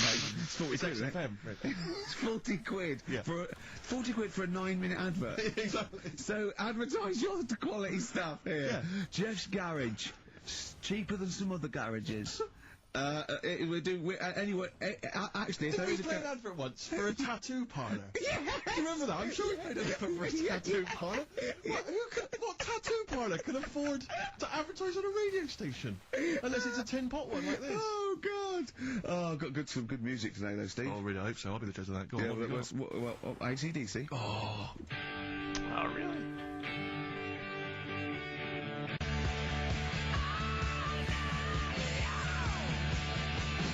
Have you got a bit of bare skin? You need colouring in? Come along to Ron's bike shop and tattoo parlour. He'll write Mum on your hand and give your Harley a tune-up while you wait. I can't believe no one wants to advertise with us. And that only costs, what, 20 quid? Yeah. And they play that I mean, instantly. I turned down millions of pounds to do adverts because I think it's beneath me. And I thought last week I'll give it a little bit back. I'll excite all these people who want to get it. Nothing. All I'm thinking is, Steve, either our cachet's gone down, no one wants us anymore, right? Which is impossible, surely. I would have thought so. Or we're on a tin pot station that no one listens to. Now, Correct answer. Unbelievable. I'm having to hold on the pop shield of this mic because it keeps falling off. It's embarrassing. It's awful. I mean, oh God. Well, Carl, what are your thoughts? Why have you stuck it out here? Nothing better coming in, I thought. Well, I'll tell you why, because you're always on holiday. You don't do a lot. You get paid, well, doesn't he, really? He's a moany. I mean, he doesn't try and get on at all. He doesn't deal with people. He moans about everything. And, so he's... I'm alright, got me on Okay, very lucky. Yeah. Like a Very cage, lucky. he's like a cage, isn't it? And he can shut the door. If people walk past, he can shut the door. He doesn't want them looking in. He's like a miserable old chimp. We noticed today how much he's simian, isn't It's he? very strange, actually. We should try and get a picture on the website because Carl's arms are particularly chimp-like. It's very, very strange. Because he's got that sort of... He's got long downy hair. It's And not the like... long extended knuckles. Yeah, and his totally round face that sort of the chin goes back and the dome of his cranium. I think, quite seriously, I know we sort of share about 98.5% of our genetic material with bonobos and chimpanzees, but I think he's got a little bit more. Yeah. I honestly think he's a little bit of a throwback. Just his line, they just kept to this sort of really the ugliest one in the cave and the tree, and he really didn't come out of it. I'm not saying you are, I don't think you'd... Well, you are. Yeah, you're chimp-like. No, it does annoy me. My hair annoys me on my body and that. Because I've got like hair on me little toes and that. Have you? And on the legs. This is bullshit. Toast. Can you pick things up with them? The fuck am I supposed to get out of this continuous goddamn attack? We're going to see if he can play a record and put the fader up. From a tyre. While swinging a tyre. Just using his hairy toes. Yeah. I've sort of got hair all the way, but then it just runs out where it should be. On the top of your head. Yeah. And is this part of the reason why you're always uncomfortable about, being nude or around naked people? Is that partly the reason, do you think, because you look so grotesque? Well, when I'm on holiday, I don't really like wandering about without a top on unless, like, it's a quiet beach or whatever. Sure. So what would you normally wear? I just have like a nice sort of light, summery, sort of linen shirt, maybe, just a few top buttons open. Yeah. But I don't like... The naked body isn't that nice anyway, is it? You know what I mean? Whatever it is, if you're a cat and you're shaved, you don't look that nice. You know what I mean? But with I think you'll find a cat is naked even with its fur on. Cats don't wear clothes. No, but what I mean is, a bald cat isn't that good. You know it does me head in that I'm bald. I'm not, if I could have hair, it would be nice, but that's like... Would you prefer animals to wear clothes like Mickey Mouse does? Or Goofy? You know that I don't like nudist and all that, we've done it. But don't you think sometimes you could sort of like... maybe, I don't know, fancify a little bit, like, if there was such a thing as an ape, salon, and there isn't, Carl, there isn't, right, would you, give a orangutan a trim, maybe start with hair, because some of those look like they're going bald, but they've got a comb over, They don't should they? just have a shave. When it's like that. That's what I did. Take it back. And the underarms as well. Yeah, they've really got a lot of underarm hair. Even the women ones. Really? Yeah. That's disgusting. I know. I don't know. I don't even know why they breed. I don't know. I don't know how they get their laid from those horrible old hairy ginger orangutans. Yeah, they are particularly grim, some of those. I know. Yeah. The big ones. I know. Ginger ones. Yeah. You can't be happy, can they? What is that? Where did that happen? The ginger thing. Why do people give them like a hard time and that?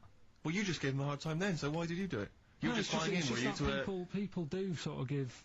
I don't understand why, but ginger people get quite a bit of stick, and I've never understood it. No, I was doing it. It's just, I don't know why. They do, though, don't they? I don't know. It might be historical. It might have been because... I'm sure they don't everywhere in the world. I'm sure it's probably... No, they are. They're always... I've said to you about even, like, ginger cats, they're always fat, because you're sort of sick of it, probably.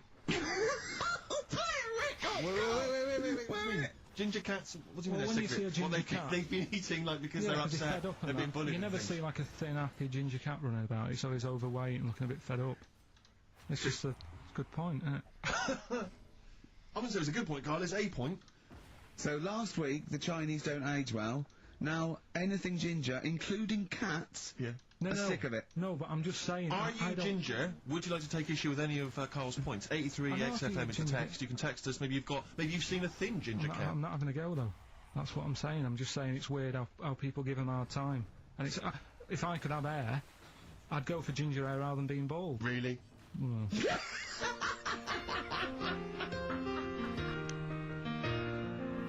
Oh, this guy. I fucking hate him.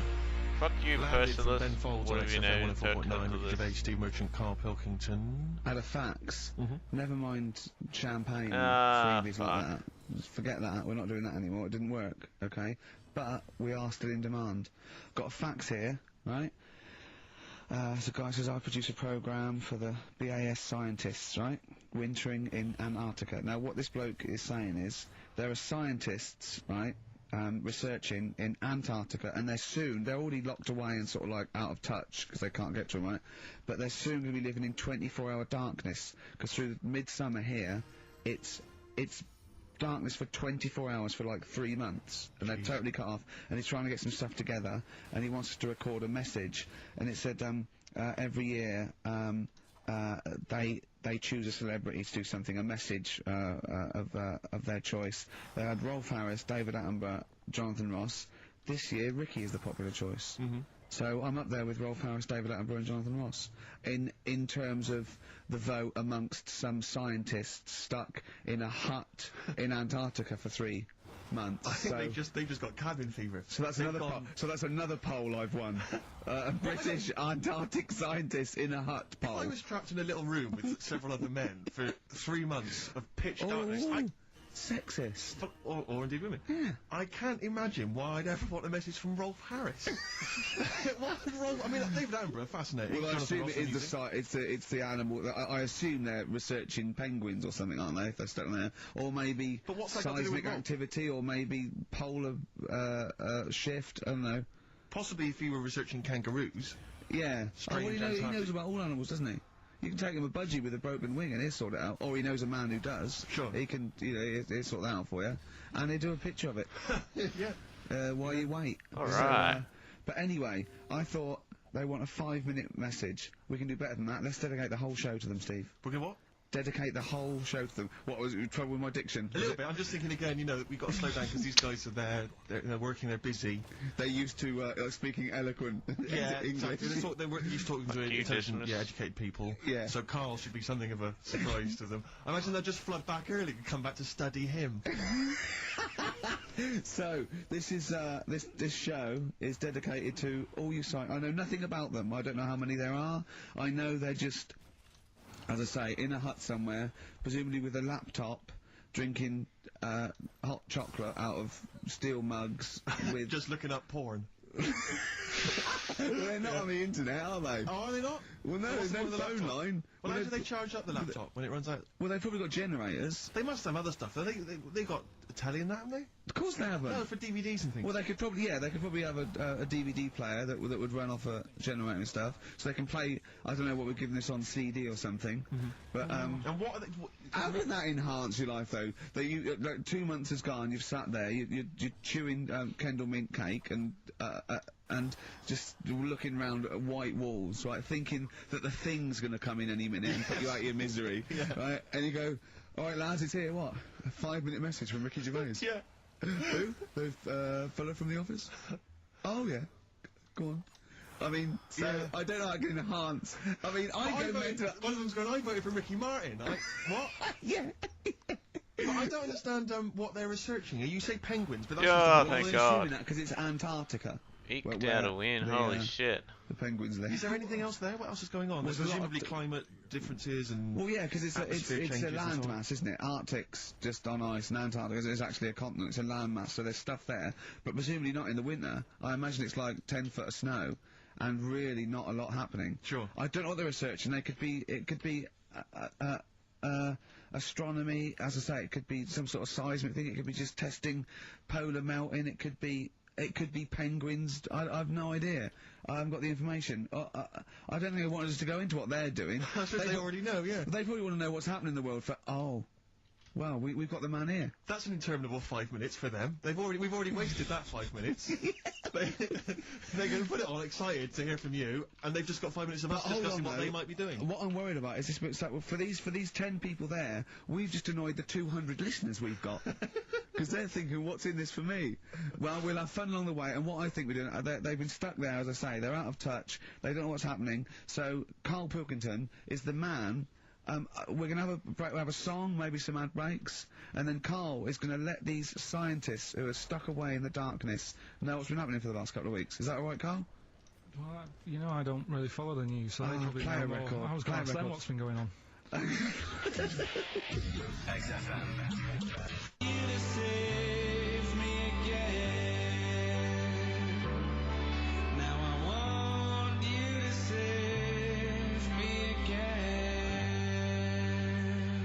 Embrace a glorious day. Well, it is a glorious day, Steve. Brilliant. Every day's a glorious day, isn't it? Well, it is when I'm with you. Yeah, love the world. Yeah. So these scientists, they're stuck away in the darkness. Let's tell them what they've been missing. What's the highlights, Carl, of the last, Ricky Gervais and Steve Merchant and Carl Pilkington, by the way, XFM 104.9, etc. What have they missed for the last, just do the last few weeks. What have they missed? Remember, they haven't got newspapers, they haven't got telly.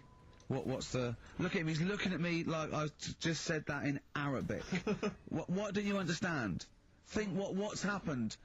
Think what they haven't got that you know about. What have you seen and heard in the last couple of weeks that they couldn't have? Well, like on the news and that, what's gone on in the world and that? Yeah. Well, or just things you've done personally. I think that'll be of less interest. Yeah. Pope's dead. Okay. I like it. Imagine that. Imagine if that was them breaking it to them. Yeah. Like they're listening and going, what's happened? The Pope's dead. Well, don't say it like that. Break it to us gently, Carl. Well, I think that's better than how they do it on the news normally, though, isn't it? They make a big deal out of it, and you panic a bit when it's breaking news, and you think, oh, there's a war on. Yeah. And you go, Pope's dead, and you go, well... So you've just used that short, sharp tactic. Yeah. Like ripping a plaster off quickly. I just said it softly, no, Pope's dead.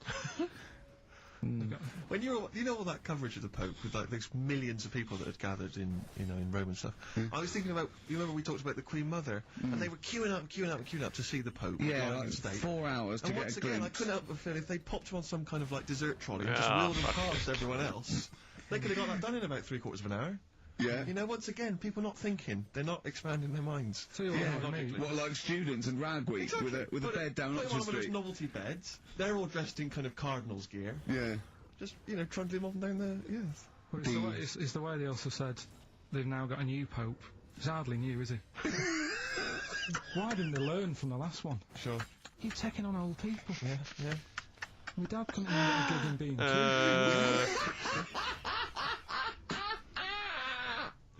Oh God! So who have we offended? I mean, the thing is, it's clever because soon our offensiveness isn't going to be sort of like we're feeling about guilty about offending someone. It's going to be like we're going to be living with Salman Rushdie. Yeah. Do you know what I mean? The things. I mean, that's pretty. Don't have a go at the Pope. I'm not having a go at him. It's good that he can carry on working and what have you, but I thought everyone had to retire at like 60 or whatever. Like, bloody hell. But, whatever, if you can get away with it. Yeah, why couldn't your dad get a gig in B&Q? I mean, he goes there a lot, doesn't he? He goes there a lot! That's why, if you're just joining us for this one-off show because you're trapped in a bunker somewhere in the Antarctic, you should know this of Carl's dad. He's a thief. He steals things, and we've openly discussed this before. He steals this from other elderly ladies and elderly people. Perhaps he's not like Raffles, though. He doesn't go into their house. He's not a gentleman thief. No, it's own people. Let's put this in context. He's not a villain, but sometimes when people leave groceries lying around in a public telephone box. No, what it was, where they live now, they've retired, right? They've moved. I won't say where they are, but somewhere quiet, right? And it's so quiet. It's not a witness relocation protection scheme. Because there's only about 8 people live in this village, it's not worth, like the like corner shop. There's only 8 people living in the village. It's quiet. The It is village of quiet. the damned. So anyway, so rather than keep the shop open, you're meant to call up and go, all right, Harry, I need some milk today. Right. And they stick it in a phone box outside in the shop, and my dad found that out. So when he's been out, just stop off at the phone box, have a look at what's left lying around. Yeah. But of the 8, I mean, there's 8 people in the village. My attention would be instantly drawn to the dodgy Mank fella. I mean, you know what I mean? It seems in Manchester you can probably get away with this. There's a lot of scum up there, but down in this little village, you know, you got a little Miss Marple type and a little, you know, country policeman. He's stopped doing it now. Has he? Stopped doing it. Yeah. Cleaned up his act. Yeah. Good. All right. So the Pope's dead. Any other big news? There was that thing I told you about last week. The foot-long spider eats chicken. What does this mean to them? They're going to think that the world's been taken over by them. It's not like this epidemic. We're not going back. There's a foot-long spider on the loose. Are these people bright, though? Well, let's have a look. Antarctic scientists. Yeah, they've probably got an O-level or But two. they're looking at penguins all day. Yeah. So how bright have you got to be? What do you mean? Well, what are they doing? Well, I don't know, do I? But they've been chosen. It's probably cost millions of pounds to set them up there. Oh, Carl. I'd say this is like, for scientists, this is like Big Brother. You know what I mean? This is like a big dinner. Scientists here watching this, finding out what's going to go on. There's little challenges that they give them, little tasks. It's like Celebrity Love Island without the sun and slappers. Go on. I think what else has gone on? Well, while you're thinking, Carl, I should just tell you now, you threw that question out earlier, why are ginger people historically mocked? We've had a couple of responses on the text, 83XFM. Again, as ever with XFM listeners, don't believe what they say, don't trust what they say. But one of them... Have we got any respect for anyone in the world? Get back to you. Pete in Tooting, now again, I think this is nonsense. He claims that the reason ginger people are disliked is because Judas was ginger. From the Bible. I don't know where he's come up with this idea. No, I've heard that. But I mean, are there a great many people from, you know, the Middle East who are ginger? Well, that's probably why he stood out. Sure. And he was probably fed up, and he thought, I'll get him back. Yeah. Maybe... Unless he had his hair dyed ginger when he was on the witness protection scheme.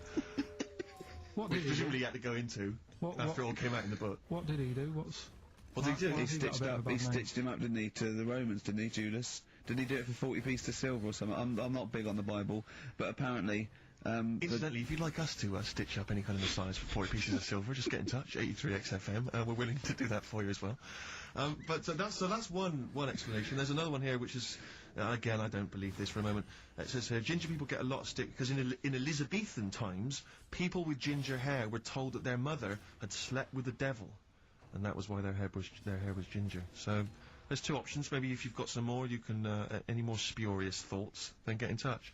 83XFM. But yeah, I don't know. So, there might be truth to both of those. I mean, the point is that if either of those are true, they were already being picked on, if you know what I mean. Well, it had to come to an end. It's sort of like, maybe that's not the total root of it. Well, the Judas thing might be the root of it. The first big ginger to do something a little bit. So if he was bald, then all bald people would be like, yeah, get a hard time on that.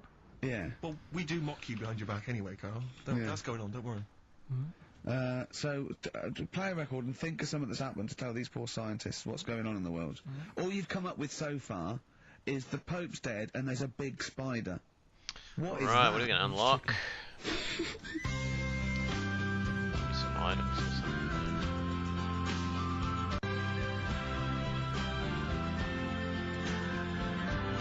The Pogues, rainy night in Soho. I hope there isn't a rainy night in Soho tonight, Rick. You're one of those who agrees with me. So we just had an email here from a guy called James Lee. He says, hi, just writing a bit of info on the scientists in Antarctica. I'm a scientist who's just come back from one of the Antarctic bases called Halley, or Haley. There are 15 people staying there over the Antarctic winter. The scientists are looking mainly at the atmosphere, things like the ozone hole and meteorology. Right. I think there are 6 scientists staying over the winter, as well as a doctor, electrician, mechanic and a carpenter and so on. And so he's saying they do listen, they have the internet, so they maybe could listen to the show on the internet. And if you get the chance, say hi to Francis and the rest of the winter is for me. Sure, no problem, yeah, thanks James. But yeah, there they are, that's what they're doing, that's what they're up to. But why are they asking you for a message though when I mean, have these people got families and that, or are they convicts, or... No! What do you mean? Of course they probably do get messages from their family. Well, why are you doing one for one? Is that... I mean, say, do you know, like, you see it in, like, Porridge and stuff like that, where if someone's in prison and no one visits them, yeah, and they sort of look a bit fed up and that, is this message that you're doing for like, people who don't get a letter in the post from... Brilliant. So they put this on the shelf until someone doesn't get one. All right, Hargreaves? Yes, sir, I didn't get a message. You haven't got a message, Hargreaves? Oh, what's that? Hargreaves, you have got a message. Where is it? From Ricky Gervais. Where is it? And they give it... Don't talk, please. There are scientists listening. Try to keep the talking shit down to a minimum today. What's annoying me is, right, they're saying they're stuck over there for months, but it seems to me like they're wasting a lot of time. Right? Why? Well, you're saying they probably watch DVDs. They're saying they've got internet access. Yeah. Yeah?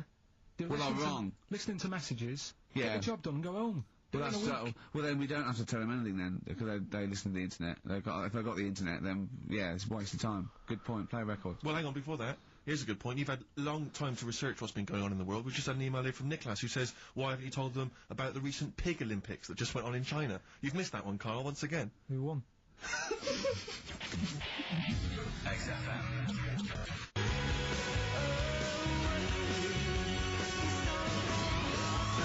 First of the gang to die, Morrissey, XFM 104.9. I'm Ricky Gervais with me, Steve Merchant and Carl Pilkington. Well, Carl, you failed miserably. The scientists stuck away. Right, one more chance. What's happened in the last couple of weeks? Just one more chance to... What have you seen in the last couple of weeks? Well, like I say, I don't really watch the news and that, so right. I can't tell them about that. But in a way, I think they're better off not knowing. I think that's the only good thing about being out there, isn't it? Not knowing about the bad stuff going on. Yeah. So I can't help them there. They don't need to look at the weather, do they? No, not enough. No. But tell you about the Pope and that. Yeah, you've pretty extensive. What about the EU Constitution and the no votes? What do you make of that? What are your views? What's the problem there? Oh, this isn't broadcasting though, is it? This is nothing. Come up with something. Well, the fat baby then, the fat baby that was found that was on the telly. Right. Well, what was that? A little fat baby. That I don't know what. It's just a little fat kid and that. What? Tell what? It was on the telly. It was on the telly. But what was on the telly? You just said fat baby, fat baby, fat baby, fat baby on telly, fat baby on telly. Do you meant to be telling them what's happened in the world? Tell me about the fat baby on telly. It's just they've found some. There's this illness called Momo, right? And they've just got this woman had a kid. It's really sad. It was on Channel 4 and that, right? And kid's born. You sure it wasn't Jimmy Carr? Kid's born and that, right? Momo? It's called Momo. Isn't that that Black Music Award? No, right, little fat baby and that, and there's only 3 of them in the world. These little fat babies. Right. And So one of them... they're in danger. How fat? Are you not telling... What do you mean? How fat are they? 6 stone it was only 2. And there's 3 of them in the world, and there was this one, and there was one in Brazil. Are they like endangered? Is that the problem? Because there's only 3 of them in the world. I'm a bit worried. This is like a conservation campaign. They're hunted for their flesh. No, it's sad. If you I know it's easy to joke and that, but if you've seen it, you'd go, it's a bit sad and that. Well, I haven't seen it, and I know nothing about it. Well, I've told you, there's 3 of them in the world. Okay, what else was on telly? Something I watched the other night, that was good. Again, you know, I learn stuff from the telly. I don't watch the news. Yeah, well, you don't learn stuff from the telly. You told us there's a fat baby in the world. Forget about them. There's a spider eats chickens, and there was a fat kid. Forget them in Iceland, right? Yeah. We'll give them Rockbusters later to do, right? Iceland. But what's her name? I'll tell you what is interesting, Steve. I didn't know that much about it. Autism. Okay. Oh, good. There's some more entertaining stuff on XFM 104.9. Just to cheer up people. Go on, and what? Go on. No, right. Have you heard about it, Steve? What it is? Autism. It scares me to death when he comes up, when he touches on a serious subject. We've been talking about wheeling a dead pope round, the Chinese don't age well, and ginger people are hated, and now we're going to touch on a really, I mean, No, I said- my heart's in my throat. Go on, Carl, then. I said the little Tell me your insights to autism. Right, well, there was this, again, Channel 4 coming up with some good stuff at the moment, right? It might have been Channel 5.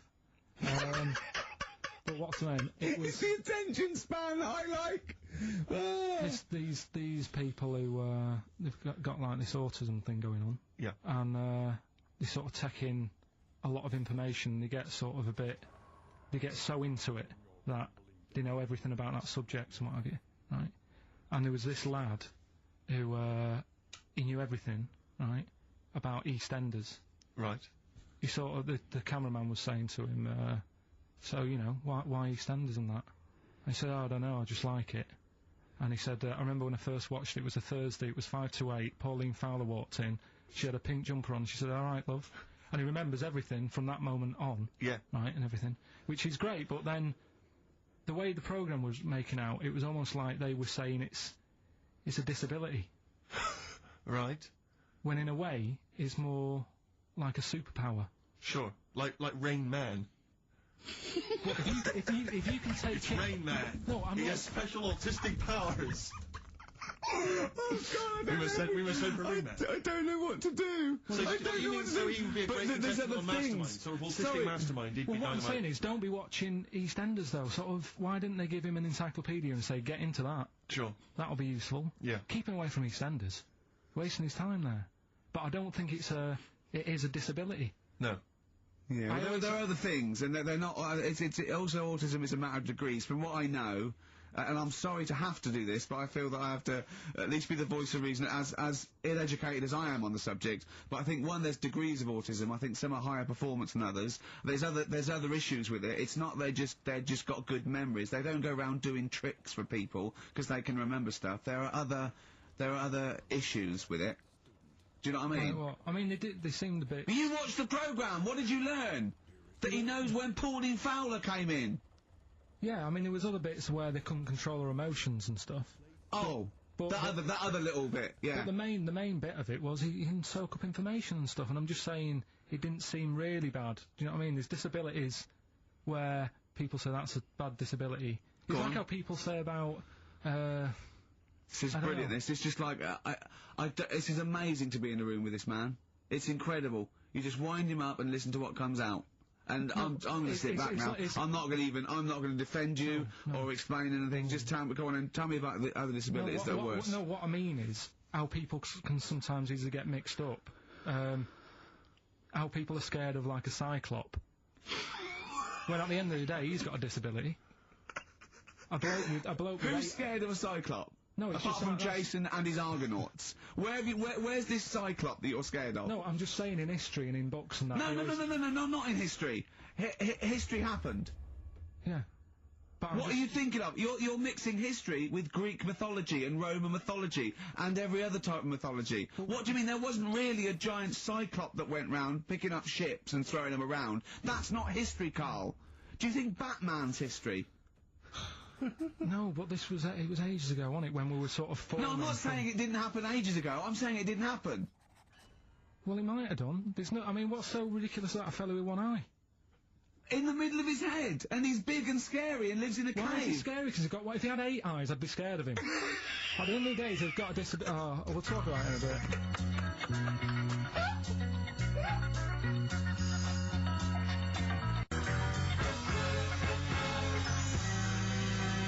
Bobby Womack, across 110th Street on XFM 104.9. I'm Ricky Gervais, with me Stephen Merchant, and over there, Carl Pilkington. Can I just remind people that... A man so stupid, it isn't actually offensive. I just want to put that out there. Yeah. Okay, good. No, just wanted to remind people that they can get in touch on the text, 83XFM. You'll need that text number shortly, because we're going to be playing Rockbusters very soon. Gav has texted in, and he says quite simply, what's happened to the webcam? All I can see is a bald monkey. Well... You're absolutely right. We'll try and get that sorted out for you. But we're rockbustering now. Should we do it now? Should we do it now? Set it up now. Okay, great. Yeah. So Well, you should just remind people, Rick, particularly if they're trapped in Antarctica for the next 3 Well- months, what this game is. Well, this is Blockbusters, just totally ripped off, and the clues are bands and artists. Carl says they're cryptic clues. They're not cryptic clues. They're more like, what word am I thinking of? They're tenuous. Some of them don't work at all. So it's really, are you in tune with a shaved monkey? I mean, it's nearly embarrassing to get the clue. I pride myself on that I don't really get them, and I'm sort of proud of that, because you shouldn't. Yeah. But anyway, I think I've given it a big sell. Yeah. Now, you do win TAT today, but the big prize is going forward to be in the draw in 5 weeks' time, when there's a signed Homer that I got Matt Groening to draw. If you go to rickygervais.com, you can see him drawing it. It's an original. Well, if they want to see it, they can go to xfm.co.uk/Ricky, and it's actually, just click on it, you can have a look at it. Oh, you can see all the pictures there, can't you? There's also a signed Nigel Tufnell poster, and us three as Flanimals. But there's a little actually video clip. I was on rickygervais.com. You can actually see Matt Groening drawing it. Well, So, those prizes are the ones the big prizes you can win in 5 weeks' time if you get to the grand final. In the meantime, it's the usual selection of mediocre gifts which will be given away. that we found in a drawer that people would have sent us to give so away. first up we've got I think most people would agree, the mediocre John Travolta film Ladder 49, which I think barely made it into cinemas over here. We've also got on DVD. And we're giving that away. We're giving that away. Brilliant. On DVD, the TV series Grumpy Old Men, which I think is repeated every single night on BBC Two. Oh, and that's free as well, is it? Yeah, that's very Oh, well. okay. Very well. We've got the complete third series of Alias. Great gift, only if you've seen the previous 2 seasons. So, is that the one I'm in? I don't know, possibly. French and Saunders at the Movies, a collection of all their hilarious movie spoofs. Again, on television, I think every Friday.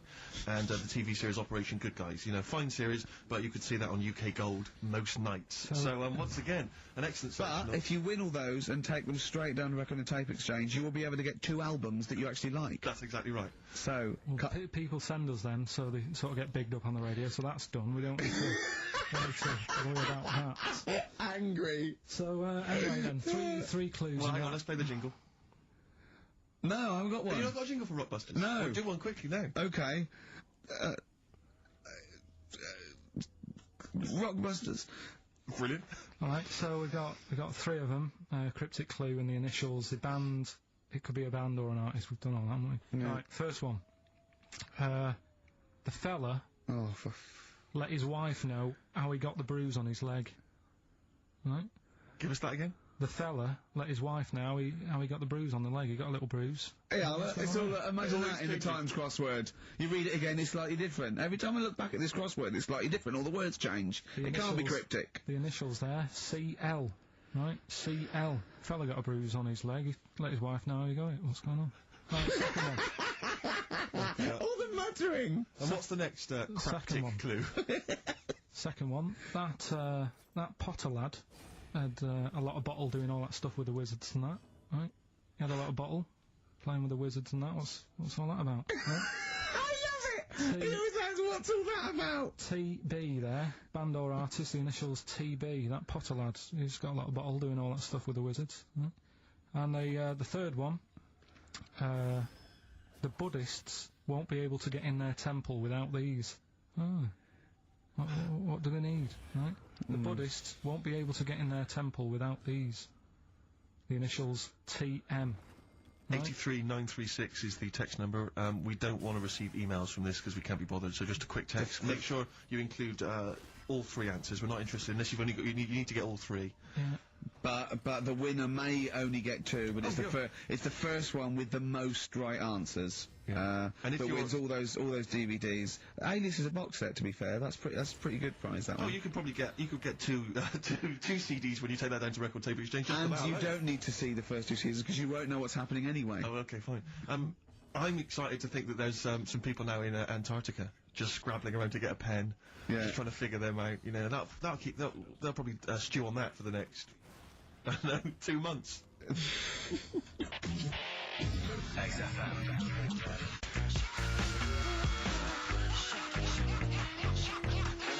Forward Inc.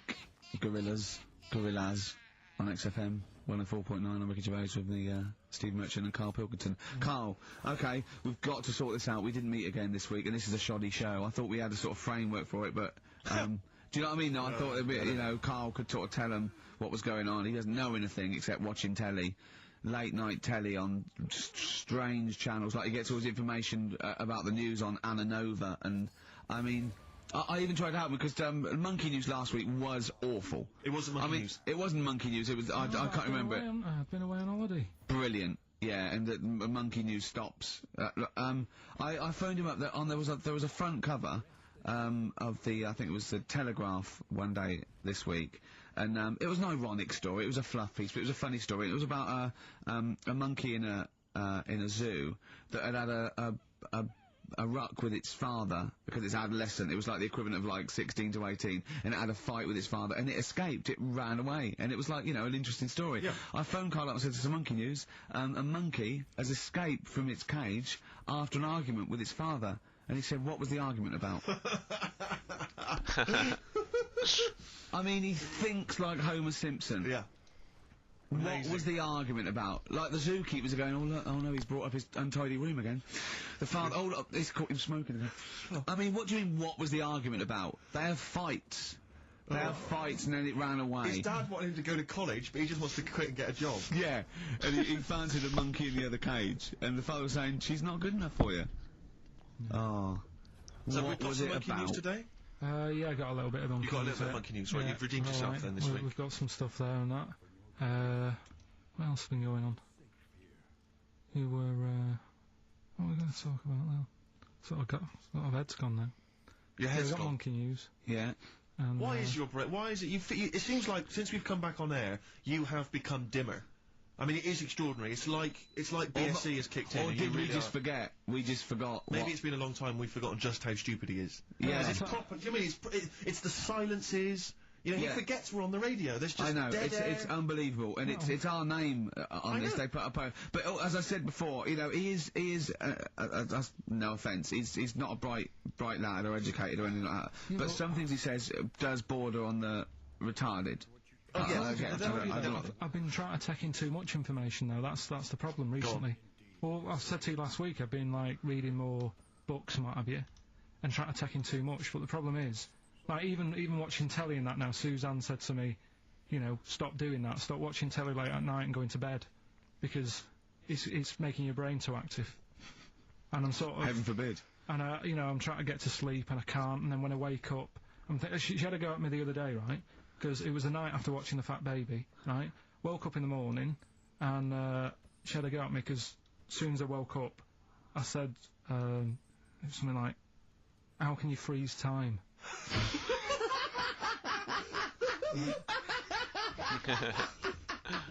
And she says, "Are you going to say good morning or whatever?" I'm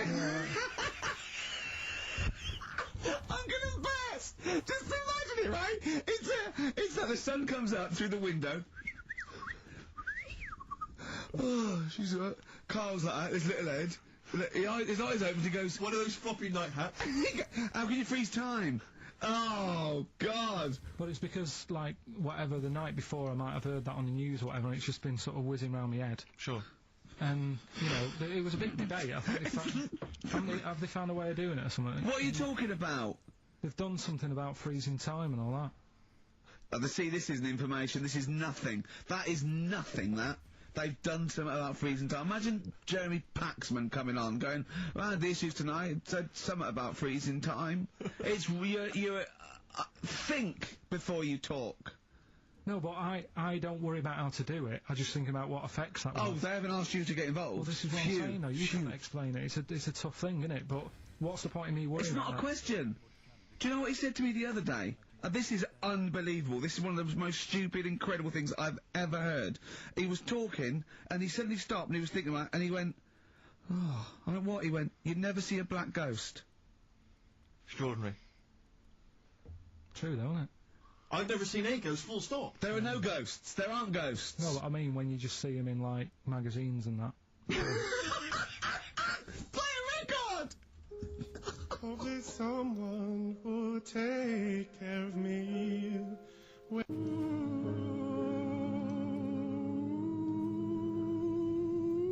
Anthony and the Johnsons. Isn't that beautiful? Interesting. Hope There's Someone on XFM 104.9. I'm Ricky Gervais with me, Steve Merchant and Carl Pilkington. Well, Carl,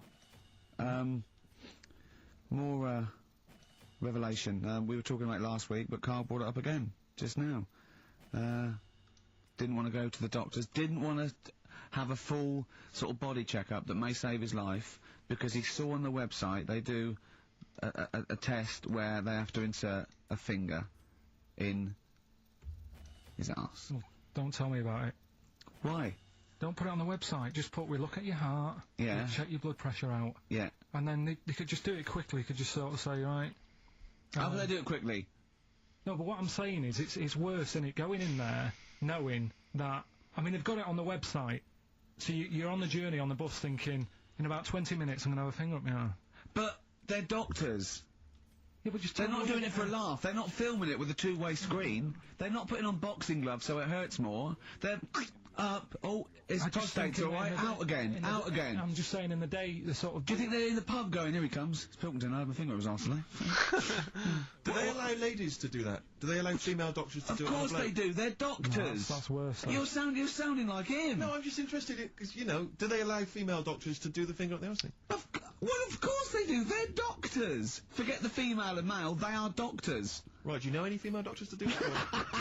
But what I mean is, isn't it a bit like if you're being searched at an airport, you know, and you're a woman, they send in a woman person to search you. They don't send in a bloke to do it. Isn't that the same thing? Yeah, they probably trust someone who's gone through 6 years medical college not to be taking the piss as opposed to a fat security guard who couldn't get anything else. Do you know what I mean? You're talking about there's doctors all the time coming out in the papers, or they gave them this, so they could look at their boobs or whatever, or, you know, it's all you're always hearing stuff about dodgy doctors. But what I'm saying is, the reason why they do that security, because there's lots of security people, and they can, you know, for your own, you know, for your own modesty, there's a female one to search females and a male one to search males, and that's fine. But there's not like 4 or 5 GPs to choose from, and you go in there and you go, is it your arse and testicles? Do you want a bloke or, you know, you accept it. What about long fingernails? They don't have long fingers. What do you think this female GP looks like? She's sitting behind the desk like Cruella de Vil, with cleavage and long red false nails, going, "Hello, love, bend over. This may hurt a little bit." There's gloves and muscling. I mean, I don't believe there's 2 of you now in the room. Carl, they're doctors. They have to. What would you rather do than put the hand down your throat and round your alimentary canal to feel your arse? It's a quicker way in. You seem to know a lot about these doctors who slip fingers up people's asses. You're a very well-informed gentleman. No! Sort of thing. No, I don't want to... Go back. Fuck. Would you then have to get, like, a second opinion to someone else's finger? Well, no. They test it to see if there's anything suspicious. God's sake. It's usually a swollen prostate, which can be anything. So you know, they catch it early, and that's it. They feel it up there. But if you want a second opinion, then the same doctor will just stick a thumb up and have a feel around then. So it always works in the same way. Yes, then finale. Well, if there's a doctor who can. Yep, brilliant. This works well. I mean, surely there's another way around it. I don't believe that. I mean, what is this? 60 million people or something in the world, isn't they? 60 billion or something? Well, 6 billion, something? Yes, you got it. Right. You hit it. Well done. That's good work. Right, so yeah, there's 6 billion, did I say? Yeah, what's 6 billion then? Loads, isn't it? Yeah, but... So if you want a doctor to phone up to assure you that the finger at the bum thing's not painful and that it's necessary, and Just that it's not necessary, really. Just that it's not an easy way round. Alright, what's the phone number here? It's, changed, haven't they? Oh, You're the producer! Here it is. 0871 222 1049, and I think you select option 1. It tells you anyway what to do. Please, if you're a GP, or if, you know, even if you've completed medical, I mean, we want a qualified doctor, really. Anything else is not good enough for Carl Pilkington. Just we'd love to. You can ask him all the other questions, because you know, Carl, as I said last week, he doesn't feel his own testicles because he doesn't like the feel. Yeah. So, you know, I'd like a doctor to explain to him how necessary that is. And this is truthful as well. I've got very slight pain around the genital area at the moment, and I think it might be some kind of groin strain, but I'm a little bit anxious, not entirely sure yeah, what it is. You've been with me twice when I've gone along to get them checked. Yeah. And I go, oh, what's that? Yeah. It's terrible. I mean, but, you know, it's usually... I think you're in a pretty low risk, aren't you? I'd hope so. You're coming out of the 20s. I think testicular sort of... I shouldn't be doing this, I'm not qualified. They told, all they said was to me sort of like his 20s and 50s. Mine- So we were into it. Mine sort of felt like they dropped a bit the other week when I was on holiday. I don't know if that's like when you're relaxing or I was wearing shorts a lot. How far? If it's 2 foot, it's too far. I was having problems walking.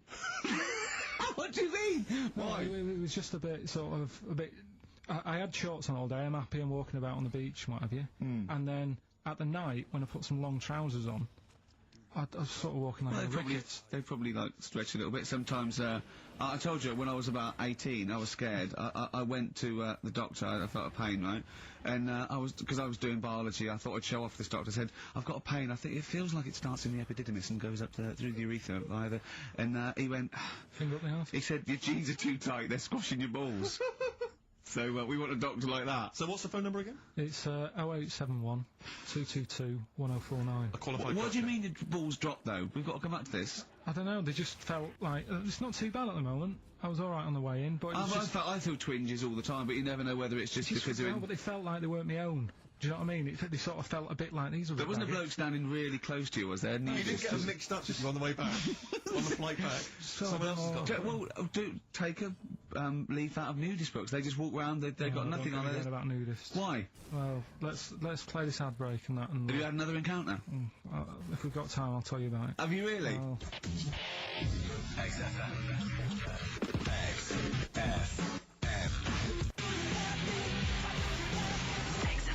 London.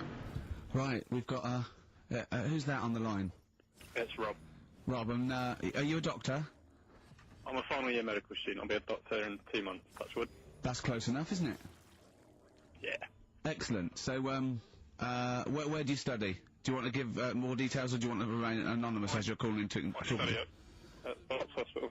All right, great. So, why do GPs sometimes put their finger up a man's anus?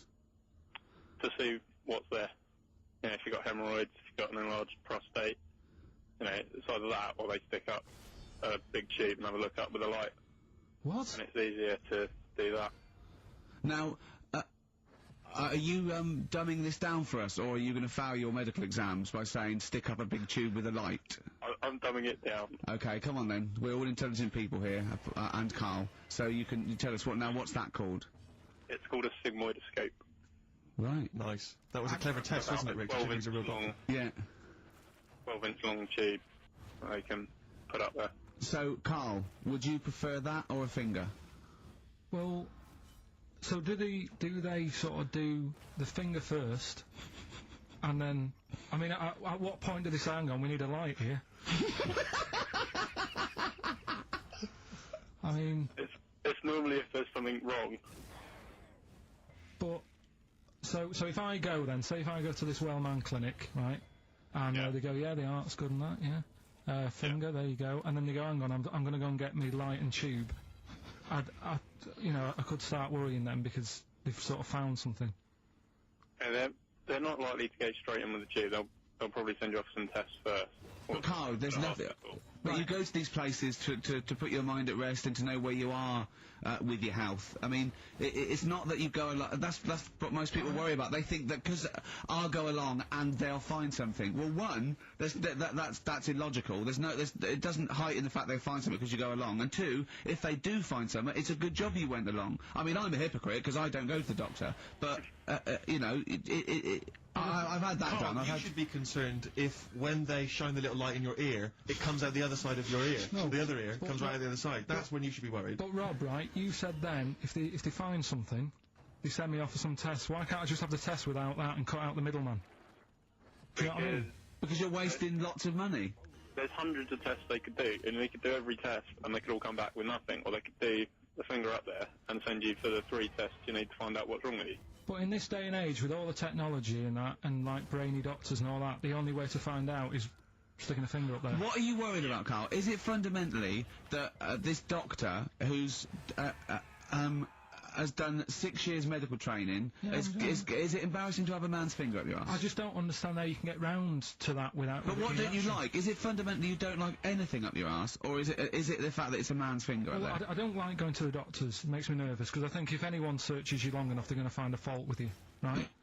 and especially if they're going that far into you, you're going to find something. And Probably not. well, you know, I just don't know how to get round to that sort of that point where you get a. What do you talk to the doctor about? He's like, all right, nice day. Strap your trousers. He goes, he says, I'm gonna just, Most people just shut up and let you do it, and then breathe a sigh of relief when you say there's nothing there. Yeah. But is that at the end of the test, or is that the first thing he does? It's the last thing. So that trousers up out the door. Because he knows it ends conversation. He knows it's a bit of a faux pas. The doctor says, "Oh, I better not kick off with a finger up the arse." What I do is I'll start on with the the head, and then we're going to go. Oh, one final thing, Mr. Pilkington. So Rob, he drops his keys and he goes, "Pick them up." And as you bend over, will you be doing this, Rob? Is this what you're like open to do? You do all these. I'll have to do it at some point. All doctors do it at some point, no matter what they specialise in. So the first one, is there another doctor there to sort of make sure you're doing it right? Not dentists. No, but do you know? Dentists aren't doctors anyway. But do you know what I mean? Like, normally it's like a co-pilot will have someone with them for the first one. So when you put your first finger in, yeah, will someone be there going, right, you just want to move to the left of it? I've already done it. Have you? Yeah. So that's the thing with a student, you're learning. So you get people teaching you. And you learn on these things. Can I just point out, Rob, I think I'm right in assuming that you have a glove on. Yeah. And there's lubrication. Yeah. And it doesn't hurt. No. There you go. What are you worried about, Carl? Who's this person who everyone's testing on in your class? It's not one person. It's not one person. There's like, when a patient comes in and they've got a problem, your boss, the consultant, he does his finger up, and if he finds something, he goes to the patient, is it alright if the student has a feel as well? Then the student puts on a glove, puts the leave on the glove, and sticks his finger up, and sees what he comes out with. Rob, I wish you could see Carl's face. I mean, his face when you said, and he says, can this fella have a go as well? He looked horrified. He thought it was a free-for-all, like there's a queue of people trying on gloves and going, let's have a go. That looks good up there. What have you found? No, but I mean, how come you had to sort of... Is it not something you could test on yourself rather than waiting for other people to come in? Because then, you know... It's an awkward position to get to, really, isn't it?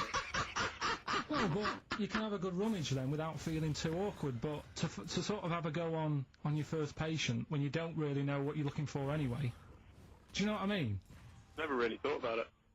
Because you don't... If you've never done it before... You pop your finger in there, and you've got to sort of look. You've got to have an expression on your face, like you know what you're finding. Well, they can't see what you look. They can't see your face. There. You got the big boss consultant there going, now move your finger there, and you'll probably feel this because he's just done it. He knows what's there. Well, what? Oh, so he's already had a go. He's had a feel, and he's going right. If you feel to the right, that's the conglomeracy or whatever. The congombulary, yeah. His congombulary is in perfect working order. Well, I'm still. Thank you, Rob. I'm sorry you had to go through this. Carl is probably the worst patient you'll ever encounter in your medical career. Good luck with your finals, and thanks very much. And do you know any female doctors who do this? Or? Thank you. XFM 104.9. Thank you.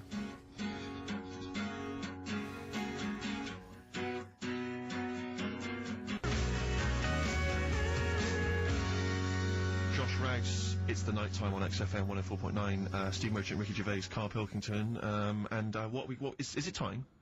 I think so. Yeah. Oh, chimpanzee, that monkey news. Right then. So there's this monkey, right? In Canada. It's in a zoo in Toronto, I think it is. His name's Pascal. Right, and what happened was all the people in the zoo sort of said, you know, what can we do?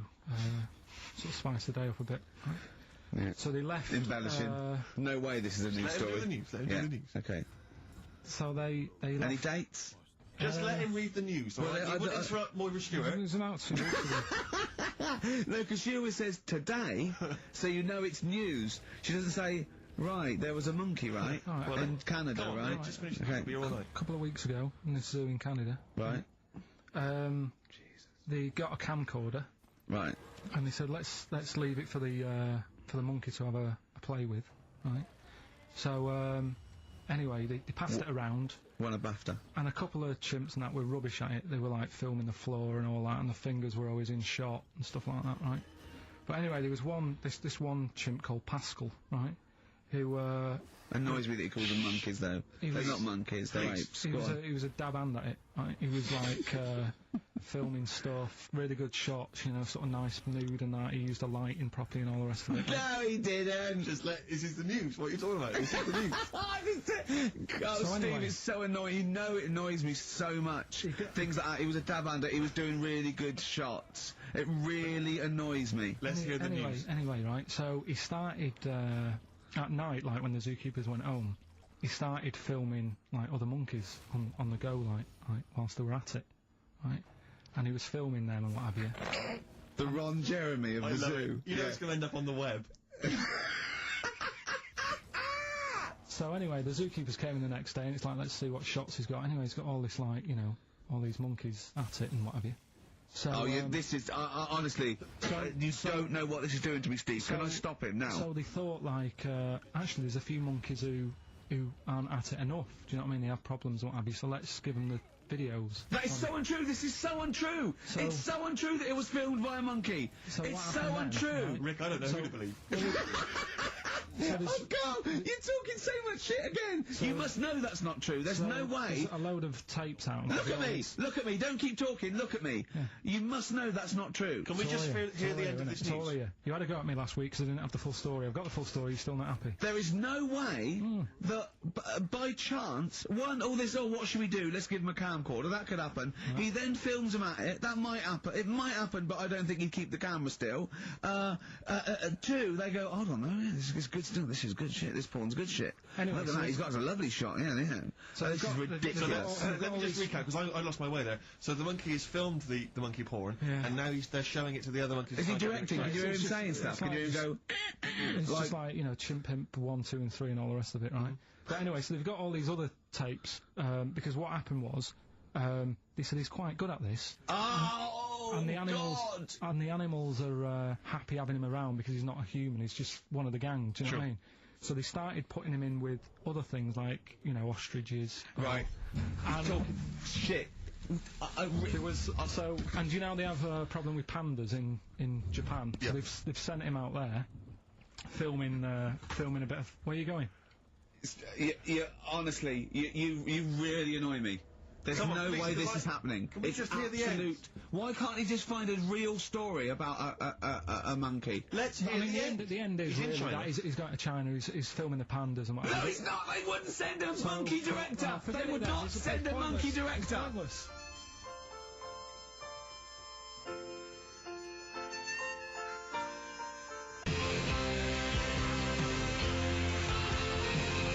Thunder Road by Bruce Springsteen, possibly the greatest rock song of all time. I don't know. Big words. Big words indeed, but I echo them. Well, we're running out of time. We've got to get on with the show. It's near the end. I hope you've enjoyed it. I hope the scientists stuck in a big, I don't know, hut in the middle of nowhere in pitch darkness, 10 of them. I imagine they've been fascinated, Rick, by the finger up the arse discussion. We had Chinese don't age well, gingers, all that. The big fat kid. Well, actually, they're probably securing the knowledge that if they want to kill some time and it's dark, there's nothing better than stick your finger up someone else's arse. Exactly. So enjoy that. But they've been hanging on for Rockbusters clues, I imagine. Here's the answer. So give us the clue again quickly. All right. So the first one was the fella let his wife know how he got the bruise on his legs. Go on. Right. That was Courtney Love. Yeah. Courtney Love. So that's Courtney Love. So that's the first one. CL. So that one's fine. The second one. That Potter. What am I doing? Letting that one go? Just let it go. Just let it go. Am I just letting that go? Annoyingly, we haven't got time to take issue with it, Rick. Okay. That Potter lad. He's got a lot of bottle, hasn't he? Doing all that stuff with the wizards and that. Go on. That's Brave Harry. Yeah, the Bravery, current sort of XFM band, the Brave Harry. That works as well. No, it doesn't. And the last one. No, it doesn't. No, it doesn't work. The Buddhists. It doesn't work. Won't be able to get in their temple without Doesn't these. work. Brave Harry. Doesn't work. Brave Harry. The Brave Harry. Buddhists won't be able to get in their temple without these. TM. That's the monk keys, right? So who got all them? The monk keys. Who got all them right? Which band are called the Monk Keys? The Monkeys. Oh, the Monkeys. Yeah, the Monkeys. Right, so who's the winner this week? The winner this week is Gina. Well, we're letting that go, yeah? Gina got them all right. I think her text said she was from Horrorstead. I don't know, I've never heard of that place, but I assume that's right. But Gina, you win that selection. I can't believe she got them. I cannot believe she got them, but she goes, wins those and also goes into the prize draw. We'll have 6 people competing for that original Matt Groening thing. If you go to rickygervais.com, you can see Matt actually doing that. We've got a signed Nigel Tufnell and original drawing of us as Flanimals. Actually, what I see, xfm.co.uk/Ricky. Yeah. I'll look at the picture and And, well, that's it. It's 3 o'clock. I'm Ricky Gervais with me, Steve Merchant and Carl Pilkington. More drivel next time. A shaven monkey. XFM.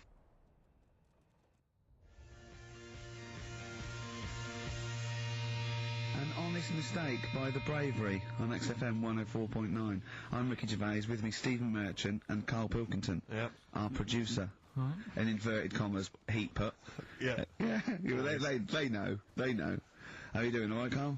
Yeah, didn't they also write something about me, bald round head? Yes, perfectly round little bald man head, they said, so... 'Cause you need to know that when you listen to the radio on that. Really matters what my hair's doing. Your hair, have you given it a little polish? Because you look like a cue ball at the moment, and you've had a shave in it. I've never seen such a round head. It actually looks like a plate with ears. Yeah, well, for those that have never seen Carl, I actually, if you remember, I think he looks a little bit like Mr. Spoon from Button Moon. He does! It does! If you've ever seen that show, and also he looks like, you know when they say, they find with a little 4-foot human, and it's actually 500,000 years old, and they give it a name, and it's the first, Australopithecus into, he looks like one of them as well. Perfectly round little, he's the missing link, he looks half human, half monkey. 'Cause he's got a slight slouch as well. So Yeah, it's I know, like yeah. those pictures where you see it going from an ape to a man. I He's one know. of those in the middle. Yeah, and of course his monkey hands, his hairy little wrist to those skinny little things that you can get oranges out of holes with. And it's unbelievable. Why are you so all shaved and polished and everything? Got a wedding. What? Got to go to a wedding today, so, thought I'd, clean myself up a bit. Yeah. Shouldn't you be Shave wearing my a suit or something? No, I'll go home and put some on. Oh, okay. But, yeah, Suzanne, said, make an effort. Sort of had a shave and that, and then I came out of the bathroom, she said, oh, your head looks a bit sort of eggish. She's right. She always worries about when I have a shave, because I just, That's your girlfriend, Carl. I know. Saying that. Just think, so don't worry about Heat saying it. And the funny thing is, it's Boyd Hilton, I think, of Heat that wrote it. And he's got a little bald head. Yeah, no, don't slag him off. Yeah, but on the end of his review, does it say, written by Baldy Boyd? No, because it doesn't matter, it's a magazine. Don't worry about it. Looking forward to the wedding? A bit boring, isn't it? But you've got to do it. They've not been listening. Should we do a shot? No, it'll be a great day for them, but I know what will happen. Suzanne will see, all the fuss and that, and then she'll get ideas, and I'll have to let her down and all that. Why is it you don't want to get married again? I always forget. It's just...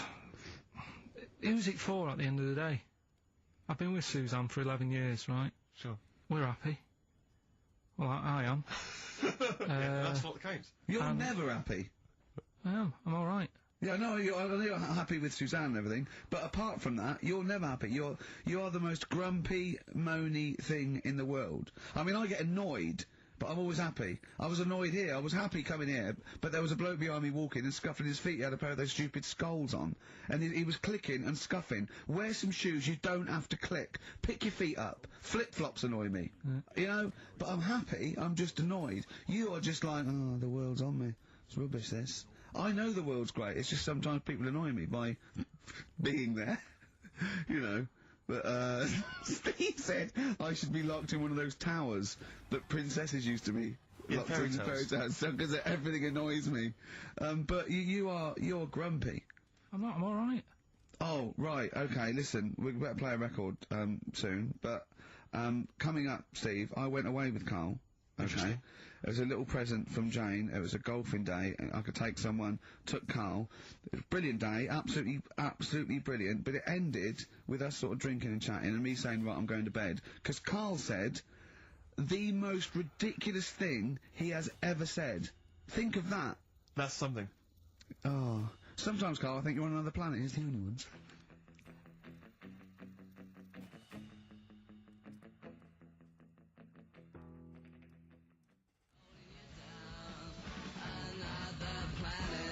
Another Girl, Another Planet by The Only Ones. What a song. Amazing. One of my favourite intros ever.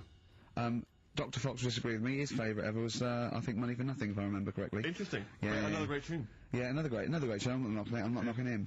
If you'd like to let us know what your favourite intro of all time. That number again is over. Right.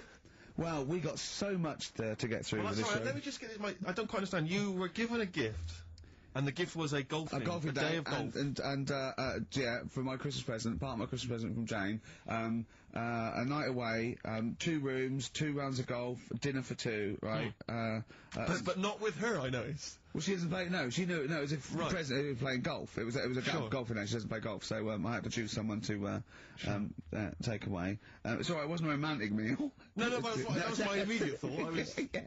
yeah. Me and Carl just getting in there in the jacuzzi together. It just sounds like an excuse for Jane to have a day off from you. But you don't play golf, Jane. I know. Go. Yeah. Enjoy yourself. A bowling ball with my name on it. So chose Carl, obviously. We went. It was a great day, wasn't it? Brilliant round of golf, absolutely brilliant. Such a beautiful place in Stoke Poges, it's like a really posh place. And are you a good golf player? Well, we'll get to that. Oh, okay. Well, he bought the shoes especially for it. Oh, I'd love to see him in those little shoes. I know, and they were no good because they were metal spikes. We had to change them. He was annoyed straight away. He spent over £22 on these golf shoes. We hired a buggy that was brilliant fun. I was bombing along, wasn't I? I don't drive, but it was great on that buggy. Well, you've been on a buggy with me, and you were a bit scared. Yeah. What? I nearly killed us once. I was just taking banks and things, but you don't see sort of bunkers, and he'd scream, go, stop! And he'd put his foot down the brake, and then I reversed. Well, at one point he sort of did a handbrake turn next to the lake, and then we had to reverse, right? And you just flick a switch and put your foot down. He did that without looking. I looked behind, there's a big oak tree there. He screams, watch the tree, right? So... Dukes of Hazzard. I kept jumping in and leaving him behind because I had to go to my ball. Anyway, so the first shot, I got on my driver. I honestly did one of the best shots I've ever done. It went straight down. It was great. I thought, phew, got away with that because it's always the first one because it's a clubhouse and you want to look good. So. He tees up, right? And I've been saying, buy some balls. He just got 6 balls. I was going, what if you lose me? I want these 6 balls, right? He tees up, right?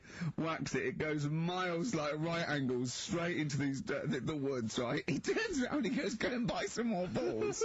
So I'm laughing because it's like impolite to laugh, but he broke the ice for me, and I was falling around. And then his second shot, I go, you're off for 3 now. If you take another shot, he went, oh, right. So it's his third shot. He puts the ball down. He hits the ground before it and misses the ball altogether. And I was on my back, wasn't I? Unbelievable. Actually rolling about on his back. And we were terrible. I went round 107, he went round in like 119 or something. Sure. It was just rubbish. How long did it take? 5 hours. Of course. And there was no one around, luckily. But it was fantastic. So then we go and have our meal. What annoys me, I said, right, I'll go for a run. He went, I'll have a bath. I said, I'll see you at 7:45. At 7:55, I have to call him. He's not ready, so he's let me down there. I can't stand lateness or laziness. You hate lateness. Yeah, and he's let me down. Do you know his excuse? He fell asleep in the bath because there was no light bulb. There was no light bulb in the bathroom. So instantly he fell asleep. And he was late. No, do you know what I mean though, Steve? If you're sort of, like, nice and warm and what have you. I was tired anyway, I've been stressed out for 4.5 hours, right? My life flashed in front of me a few times in that buggy. So it's all sort of wears you down a bit. I thought, right, I've got a headache. You're going for your run. I'm going to have a bath. I walk in, put the light on. For some reason it didn't come on, but I thought, it's alright. I'll just, doesn't matter. You can have a bath in the dark. It's summer, so it's light anyway. Well, there's no windows in the bathroom, so, yeah. So you were in the darkness? So I'm in the darkness. I nod off because I'm shattered. He calls up, asking me. So I said, well, I won't... it doesn't normally take that long for me because... I haven't got, like, long hair, I've got a dryer and I can sort of one wipe. Yeah, he's already 10 minutes late, though, when I called. Well, 10 minutes. 10 minutes. Lateness is lateness. Next. Doesn't matter. Dinner wasn't until 7:15, so we had, like, another 20 minutes anyway, so it doesn't really matter. Yeah, but we said 7:45. So he's calling up, hurry up. So I said, yeah, alright. So I get out, and drying like my tackle and what have you. Calls back again Do you stop 30 on a quick seconds tilt, later. 'cause, you know. No, I don't. No? You know, I You don't like you're that. not gonna do that, no. Give it a wipe. 30 seconds later, come on.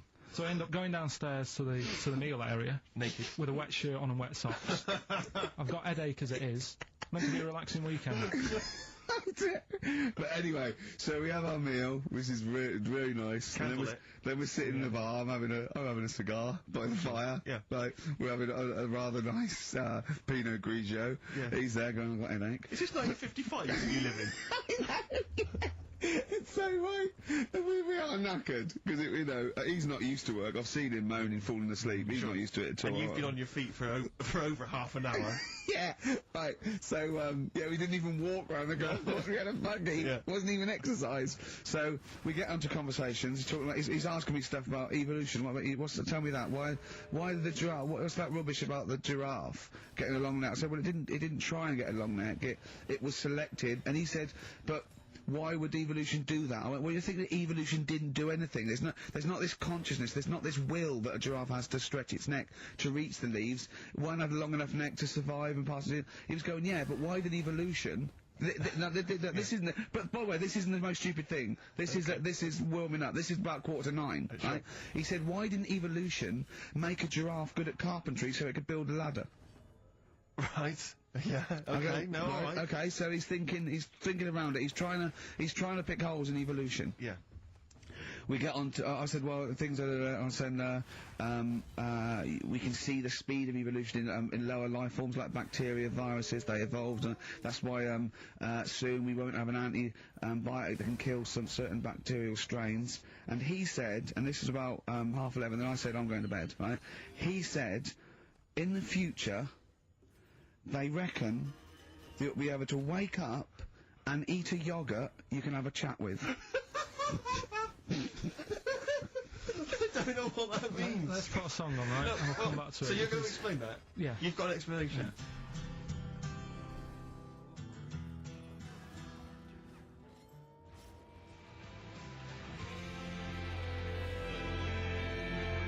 The Verve and Sonic on XFM 104.9.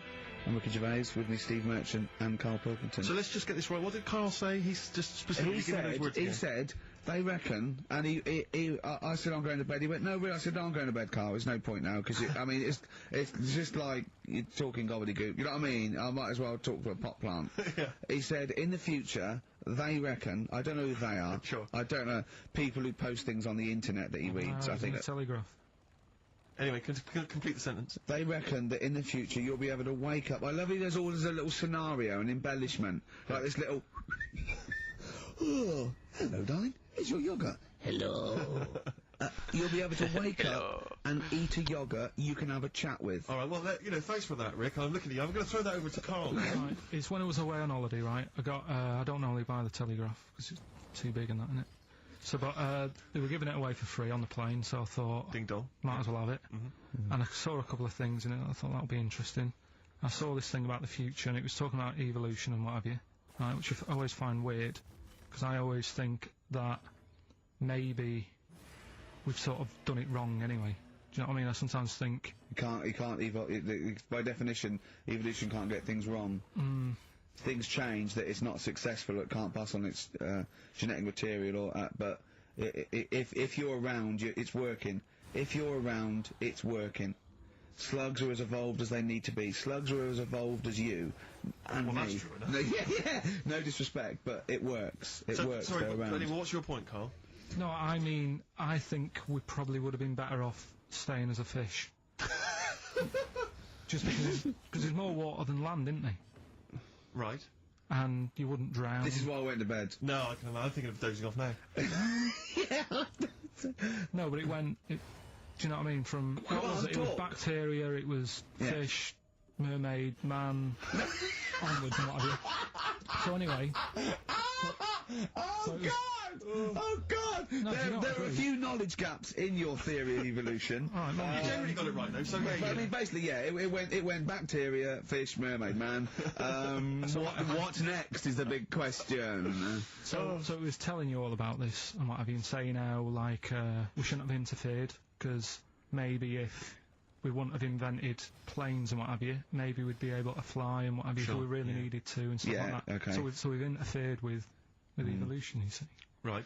But then it was saying, well, what's the future got? Well, yes, in one way we have interfered with evolution. Yeah, the evolution of the human being in society is changing. It's no longer based on the strongest or the fittest, because medical science can keep us alive long enough. People can pass on their genetic material where without this civilization they wouldn't have been able to. So yeah, there are different parameters, there are different pressures, there are different things that say whether we're going to pass on our genetic material or not. Okay, so in that sense you're right. And that, Rick, as far as I'm aware, has led to a yogurt that you can eat and have a conversation with. So this is what it was saying. It was just saying, you know, we're living in mad times and that. You know, there's a lot of weird stuff going on.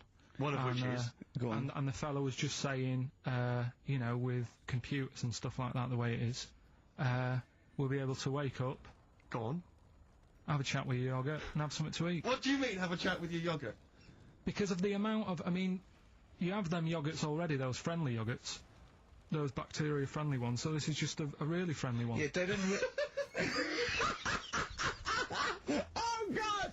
I might burst! Do you know what, sometimes, Carl, I think that we're having a chat with a yogurt. Do you know what I mean? There can't be any difference. Yeah, but then I'm always reminded that would be more entertaining. That would be more informative. God! XFM.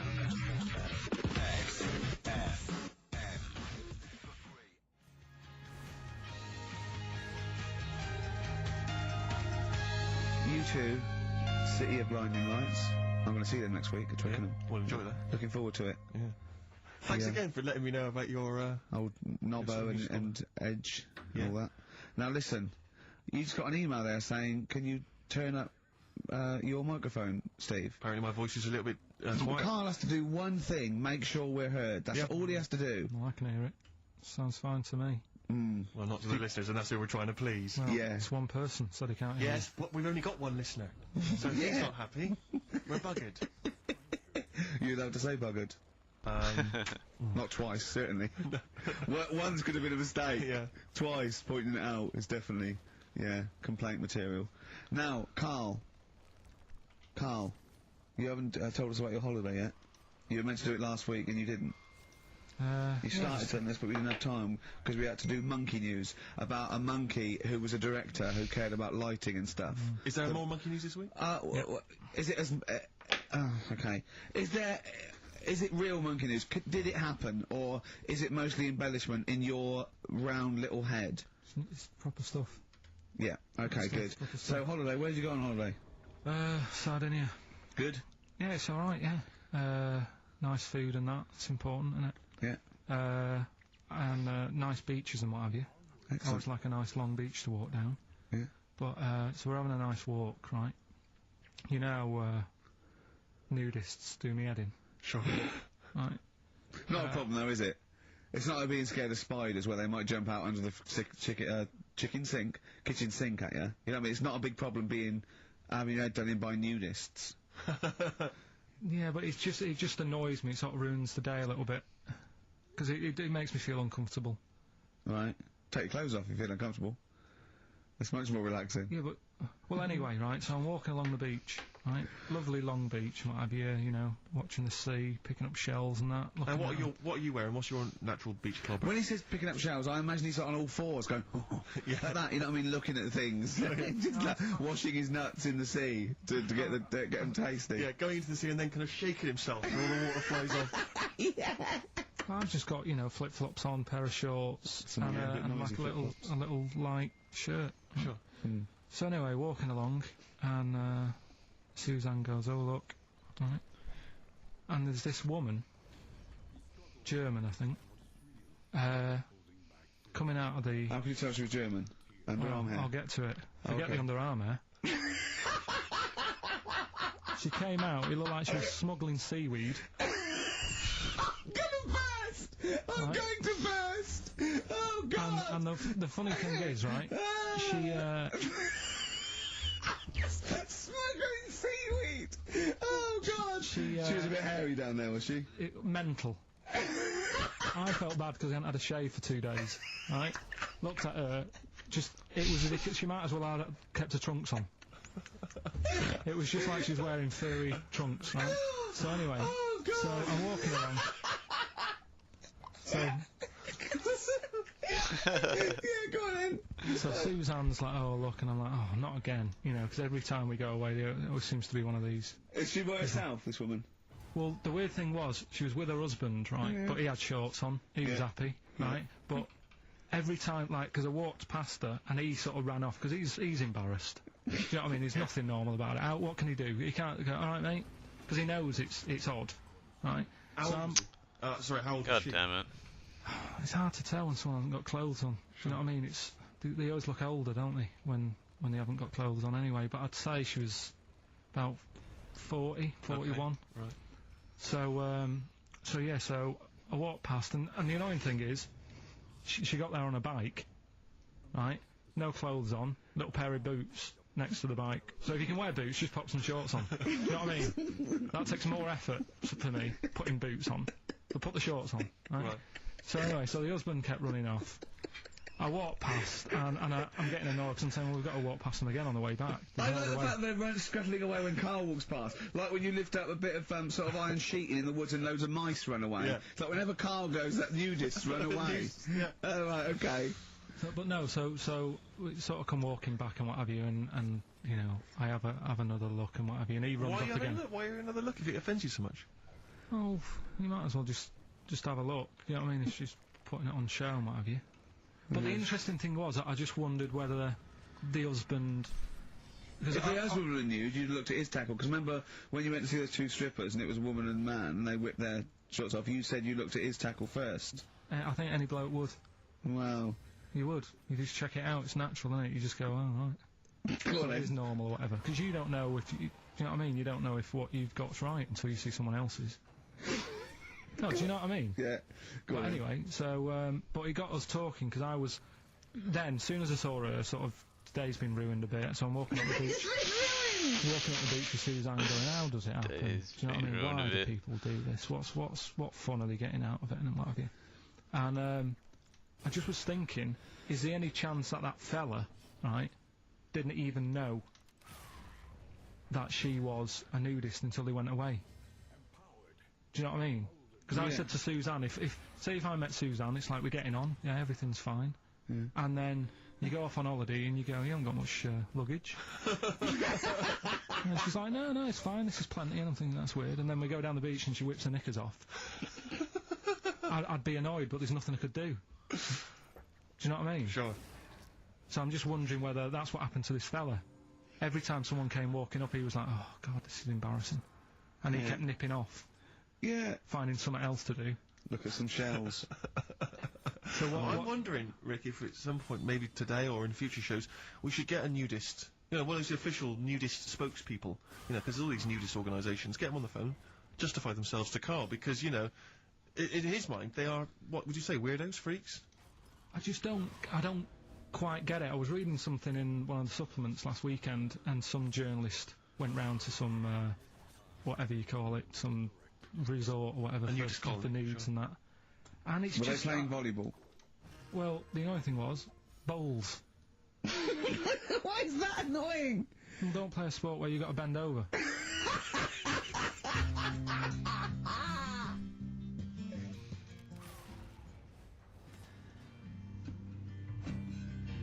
Neil Young from the album Zuma, and that's Pardon My Heart on XFM 104.9. Ricky Gervais, Steve Merchant, Carl Pilkington. We just had a text here that says, and I don't know what truth there is in this, as ever, but John says there is apparently a nude bike ride today in Hyde Park. Now, I can't believe that's the case, because I don't think it's allowed, is it? You can't ride around with your veg, can you? I don't know. Why would you want to? Well, it's a good point. On a bike. On a bike, I love the fact that that's what disgusts him. I want. Do you know what? If we did appeal for a nudist to call in, I'd want a very specific sort. I don't want. I want a German nudist, a middle-aged man called Helmut. Okay. If there is any, or the closest one to it. So I want a middle-aged man from Germany. If your name is Helmut, you're in. But I'll accept Hans. For fuck's sake, this guy in the goddamn resist. All right. Yeah. I think I'm wondering if the age might. Maybe we could we broaden that. Okay, just a German nudist bloke. Right. Could he at least be fat? Could I find a fat German fella? If your name's Helmut, we're going to give you a big prize. Yeah. But, you know, any fat German fella who likes to get his sausage out. Sure. Okay? It's sauerkraut. Yeah. What's the phone number? 0871 222 1049. It'd be good just to get an email or a text over the contact, wouldn't it? And then I can just call them up in the week. Sure. And 83936 is the text number.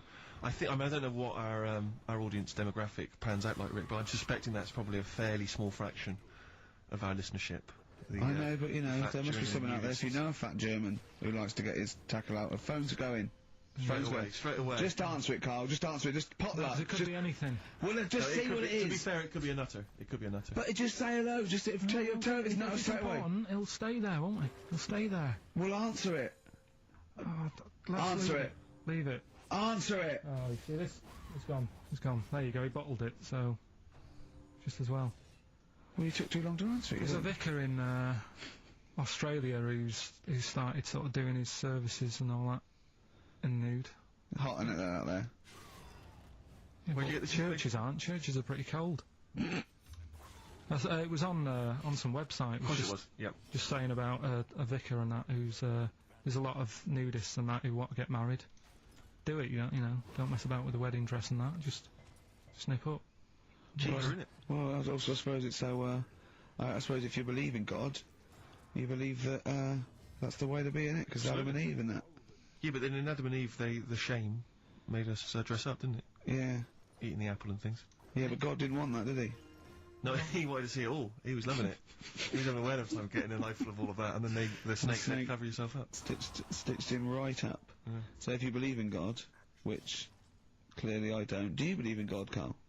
Don't know, I don't really worry about it. It was ages ago, wasn't it? So, you know, if he's about, whatever. Not that bothered. Adam and Eve's pretty interesting though, isn't it? It's not, well, how is it interesting? He made man out of dust. Then just because he could, he's having a laugh. Then he made her out of one of his ribs. Again, he'd like to vary it a little bit. Then they had two sons, which gave rise to the entire human race. What was going on there then? What would have happened if they didn't get on? That's interesting. Sometimes with pandas, they don't fancy the other one, do they? They go, well, that's my choice, one. You've brought me one panda from Lisbon Zoo, and I've got to shag that. What if I don't fancy it? What if they bring in a right slapper? Do you think what if it's the equivalent of, like, Love Island, Well, I whatever it's imagine called? it was like Celebrity Love Island. Yeah, and they're going, I am not shagging that slapper. Every panda in the world has seen that dirty old mott in magazines. Why am I meant to mate with it? I've got some dignity. Are you talking about Adam there or Panda? Was that? Well, either is fine, I suppose. No, bad Do you think pandas. that Adam had any say when God was making Eve? Was he saying, "Can make the boobs a bit bigger, would you?" And then I'm a blonde guy. I'm into blondes, really. I mean, I don't know. Did he have any input, or was it just? I don't know. Well, I suppose it was one of his ribs. I know, but he's probably restricted. You go, well, I'm working with a rib, Adam. Give me a break. There's only so many things I can do. Well, he's probably in kind of intensive care, wasn't he? With the whole. They go, well, I can't just keep making the boobs and things bigger because their legs will get shorter. I don't mind short legs. Yeah, make the legs longer. I don't mind no legs. I don't mind no legs. As long as the boobs are sizable. I tell you what's weird though, Steve, right? Everyone's heard of, like, Adam and Eve, yeah? What's the surname? Thank God we got through that. Yeah, where'd they get their post from? Unbelievable. Now listen, before you play the next tune, we should just, we were trying to mop up some stuff Thank from the God last couple we of got shows through which we it. haven't dealt with yet.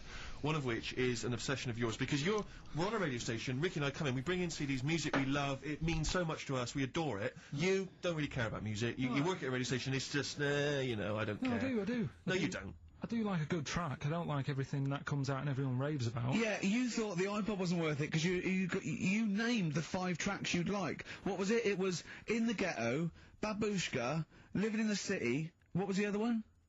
Killing a Georgie, and there was one other one or something. And you just only like songs with a story.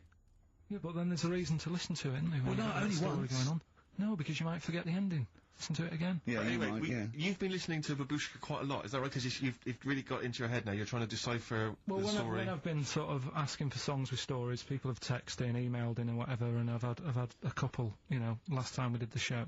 So I've gone, oh right, that sounds interesting. And Babushka, when I was away on holiday, I listened to it a few times because I like the story. It's a good little story going on. You got some thoughts on it, though, have you? Couple of questions. We'll have a listen to it. Well, let's have a listen to the track, and then I know you've got some queries you'd like to raise. It's just about a woman in it who, I don't know, she's ugly or something, aged badly, and her husband gets bored with her. Have a listen, see what you think. Right. XFM.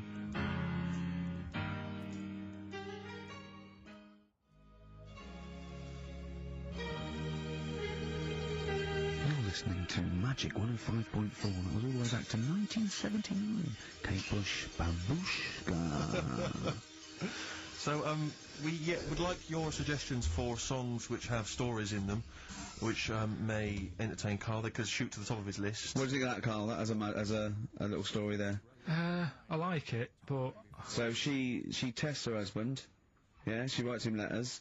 She gets a letter back. It's a pseudonym. Babushka's her pseudonym. It's not a real name. Her real name is Molly Strank from Ealing. And he responds. He goes, "Oh, he's you know." So in real terms, he's having a bit of an illicit affair behind her back because he doesn't know it's his wife. So he goes, "Oh, well, I'll take this a bit further, see how far I go." He turns up. She turns up, he gets it on with her, and he's falling for her because she's acting like she used to act, you know. So was he just playing along with it? Was he like a No, it's not, because they'd have said that in the song. They don't leave it up to... Some people do that, don't they? Well, it wasn't. Kate Bush would have said, and by the way, he's playing along. She'd have given us a clue. He's not. He's fallen for it. She went along incognito. He thought it was another woman. But how much work can you do to yourself to... Say if, like, I wrote a letter to Suzanne, right? Saying... She'd know it was you. It'd have egg stains on it. It'd be spelt wrong. No, but... And you'd sign it Carl, crossed out Babushka. I wrote to, I won't pick Babushka. I think that's a ridiculous name. That wouldn't have worked anyway. You just get a vision in your head of... I wouldn't have answered a letter from someone called Babushka. It's not the point. If Kate Bush is listening, please call in, because I'd love her to have a conversation with you. I mean, that would be great. Forget Helmut. No, Helmut, you keep trying. A fat German. We want Kate Bush and a fat German. What I mean is, though... Now, wait a minute. What worries me is he didn't answer the last phone call. What if Kate Bush does for it?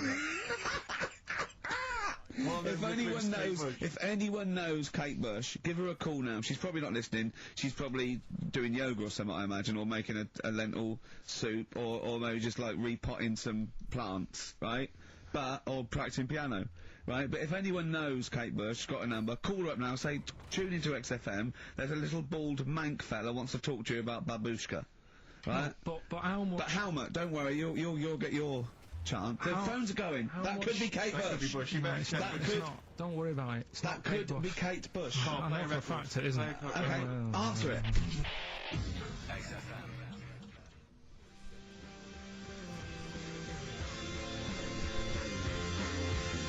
Half Light by Athlete on XFM 104.9. Ricky Gervais, Steve Merchant and Carl Pilkington. Carl. Right. 2 o'clock. Let's get Rockbusters rolling. I should just, if people aren't familiar with Rockbusters, then, someone has actually sent in one of their own to test Carl. They've used, I think, the same principle that Carl has, which is, you know, utterly random. Yeah. As you said before, you know, really just try and think of something that he might be thinking of. Sure. So, I'm gonna, I mean, she's done it quite coherently, but I'm wondering if I should sort of say it more as Carl might say it, you know, just slightly less... More different every time. Yeah, slightly less coherent. So, Carl, this is one for you, alright? Go on. You know, it's Sunday morning. You know, I'm just... You know, I'm in bed, but I don't sleep. You know, but, like, Hollyoaks is on, the omnibus, I'm just watching that, you know. I go and make a lovely cup of tea, you know, in the bed with Suzanne, aren't I, having a cup of tea. What's going on there? Just watching the telly and that, but hang on, I haven't got anything to dunk in me, in my tea. I haven't got anything to dunk in my tea, have I? You know what I mean? I haven't got anything to dunk in there, and I'm just having, you know... What am I doing? Is it LB? It's LR. Oh. LR. So, have a think about that one, Carl. I think I know it. Yeah? Do you? Go for it. Go on. Is it Lionel Richie? It is Lionel Richie. What's your logic? Sort of Lionel, and it's like... No rich tea. No rich tea. Yeah. No biscuits, no rich tea. No rich tea. Lionel Rich tea. Lionel Richie. It works. It's just as coherent as one of yours. What's that? We've done one a little bit like it. There's nothing wrong with that. I cannot So believe you got it. that's a toaster. I cannot believe you got it. I might not have got it without the initials, but that's why we chucked them in, just to help you along. So what have we got for us this so week? we've got 3 of them. Oh, by the way, don't bother calling in Kate Bush, because Carl doesn't want to answer the phones. He says Kate Bush is not going to call, so it's all going to be nutters, so we apologise. He's got one thing to do. He didn't even get the sound right, because someone was complaining about they couldn't hear Steve. He's got to do Monkey News, which is always twaddle, and he won't even answer the phones now, so I don't know why he gets paid. He takes off Mondays, because he works Saturdays. He gets paid for Saturdays. He takes 5 weeks holiday a year. Not off Mondays anymore. And he moans. Not off Mondays. Wow. Right, what have you got for us? Right then, the first one. There's a vehicle that sells kebabs. Right? There's a vehicle that sells kebabs. Initial D. Right? D. Great. Right? Have you worked that one out? Of course I haven't. Right, the second one. You're asked if you want that bit of the egg. You what? You're asked if you want that bit of the egg. You think about it, but we sort of decide against it. And again? What's going on there? You're asked if you want that bit of the egg. You think about it, but you go, no, I go against it. Right? I've got it. Is it initials W Y O? Yeah. Got it. Right, so. Okay. That one works. No, it doesn't. No, it doesn't. No, it doesn't. And the last one, I don't think this burger will catch on. I don't think this burger will catch on. Yeah, and the letter there is M. So you just text or email in with the answers and win some stuff. What have we got? We've got some prizes. We've got another box set of the League of Gentlemen. This is instant gratification, but you go into a draw for something bigger, so what have we got today? Yeah, well, today, this is what you're taking home today. You've got the League of Gentlemen, the complete collection on DVD. That's that's worth having, definitely. We've got Catterick, which is the current Vic and Bob show on BBC Two, which is good. The Aviator, the award-winning Leonardo DiCaprio, Martin Scorsese biopic, and once again, Ladder 49. We're giving that away again, are we? Yeah. Apparently, Can we get a job like those? We got loads of them. We've got boxes of them, stacks of them. Yeah. Excellent. So email in if you just want a copy of Ladder 49. I'm sure we could dig one out for you. yeah. Or phone in, because Carl does not answer the phones. Right. And remember, the winner goes forward into the chance to win the big prizes, the signed Homer drawing, the signed Nigel Tufnell poster, and you go to rickygervais.com and see Matt Groening actually drawing that to verify it. Bit of Lloyd Cole won't never hurt anyone, has it? Has it?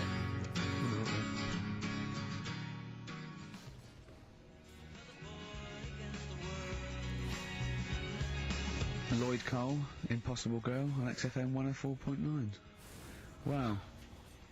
Rick, I'm just reading an email we've had, and it is indeed true. Scores of naked cyclists will be wheeling around London today in a mass protest against oil dependency. The World Naked Bike Ride will see the arresting sight of up to 200 daring riders bearing all in their cycle past some of the capital's most famous landmarks. Have they got to wear an helmet? Are they against wearing a helmet? Well, I think they're trying to make a statement, I would imagine, I don't know.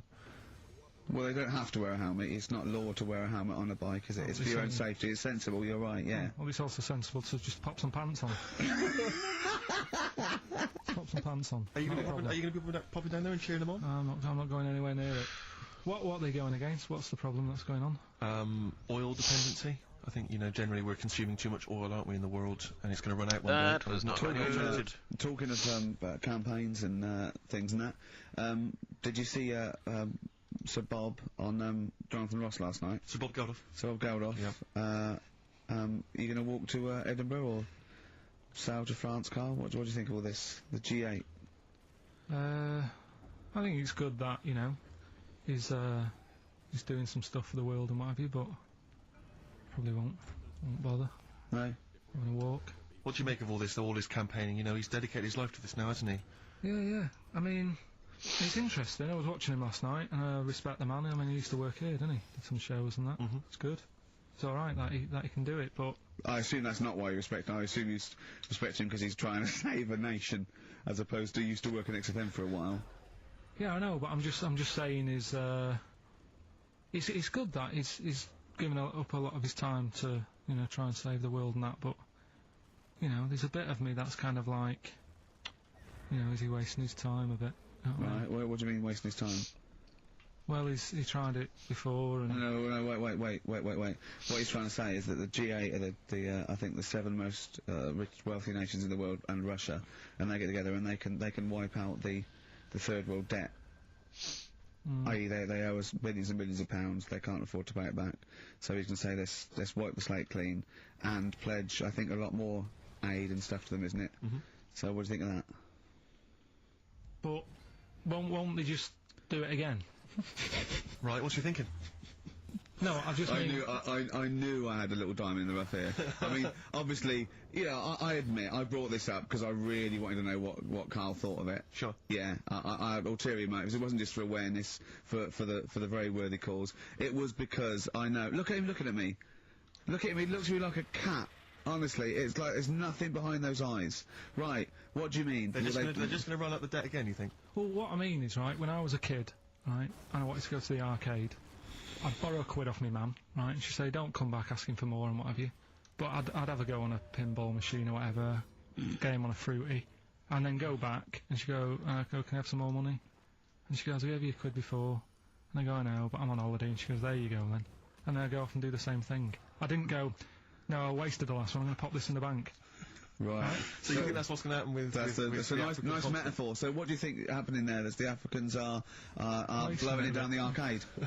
Instead of putting it towards a fishing rod, they're blowing it down the arcade. They are trying, I'm trying to win a watch. Look, I've got 100 goals. I think this thing is dodgy. I'm trying to win a fluffy toy. That's what Bob's saying, you're never going to get the Snoopy. You're never going to get the Snoopy. It's always going to fall out of the little claw It's before it rigged. gets to The the top. claw is not strong enough. Do not waste it. No, Midge. Midge, you have to write a song. Write another song, mate. They've flown it down the arcade. Brilliant. So that's your genuine logic, is it? Well, I just don't know, if they put me in charge of it, I don't know what I'd do. I just think it's a... Could I just say that will never happen? No. Could I just say to London, yeah, and anyone listening on Sleep Saturday, easy. yeah, don't worry, Carl is not going to be put in charge of G8. It's not going to be him, Blair. Chirac. That would be Brilliant. a joy if it were. That would be amazing. But anyway, so let's assume in some alternate universe you are in charge. What would you do? Monkeys, obviously, it's like Planet of the Apes. What are you going to do? You're the only, the only person with opposable thumbs. What's your solution? We've done a lot of it, haven't we? We've sent, money out there. We've sent them clothes and that. Yeah. I mean, have you?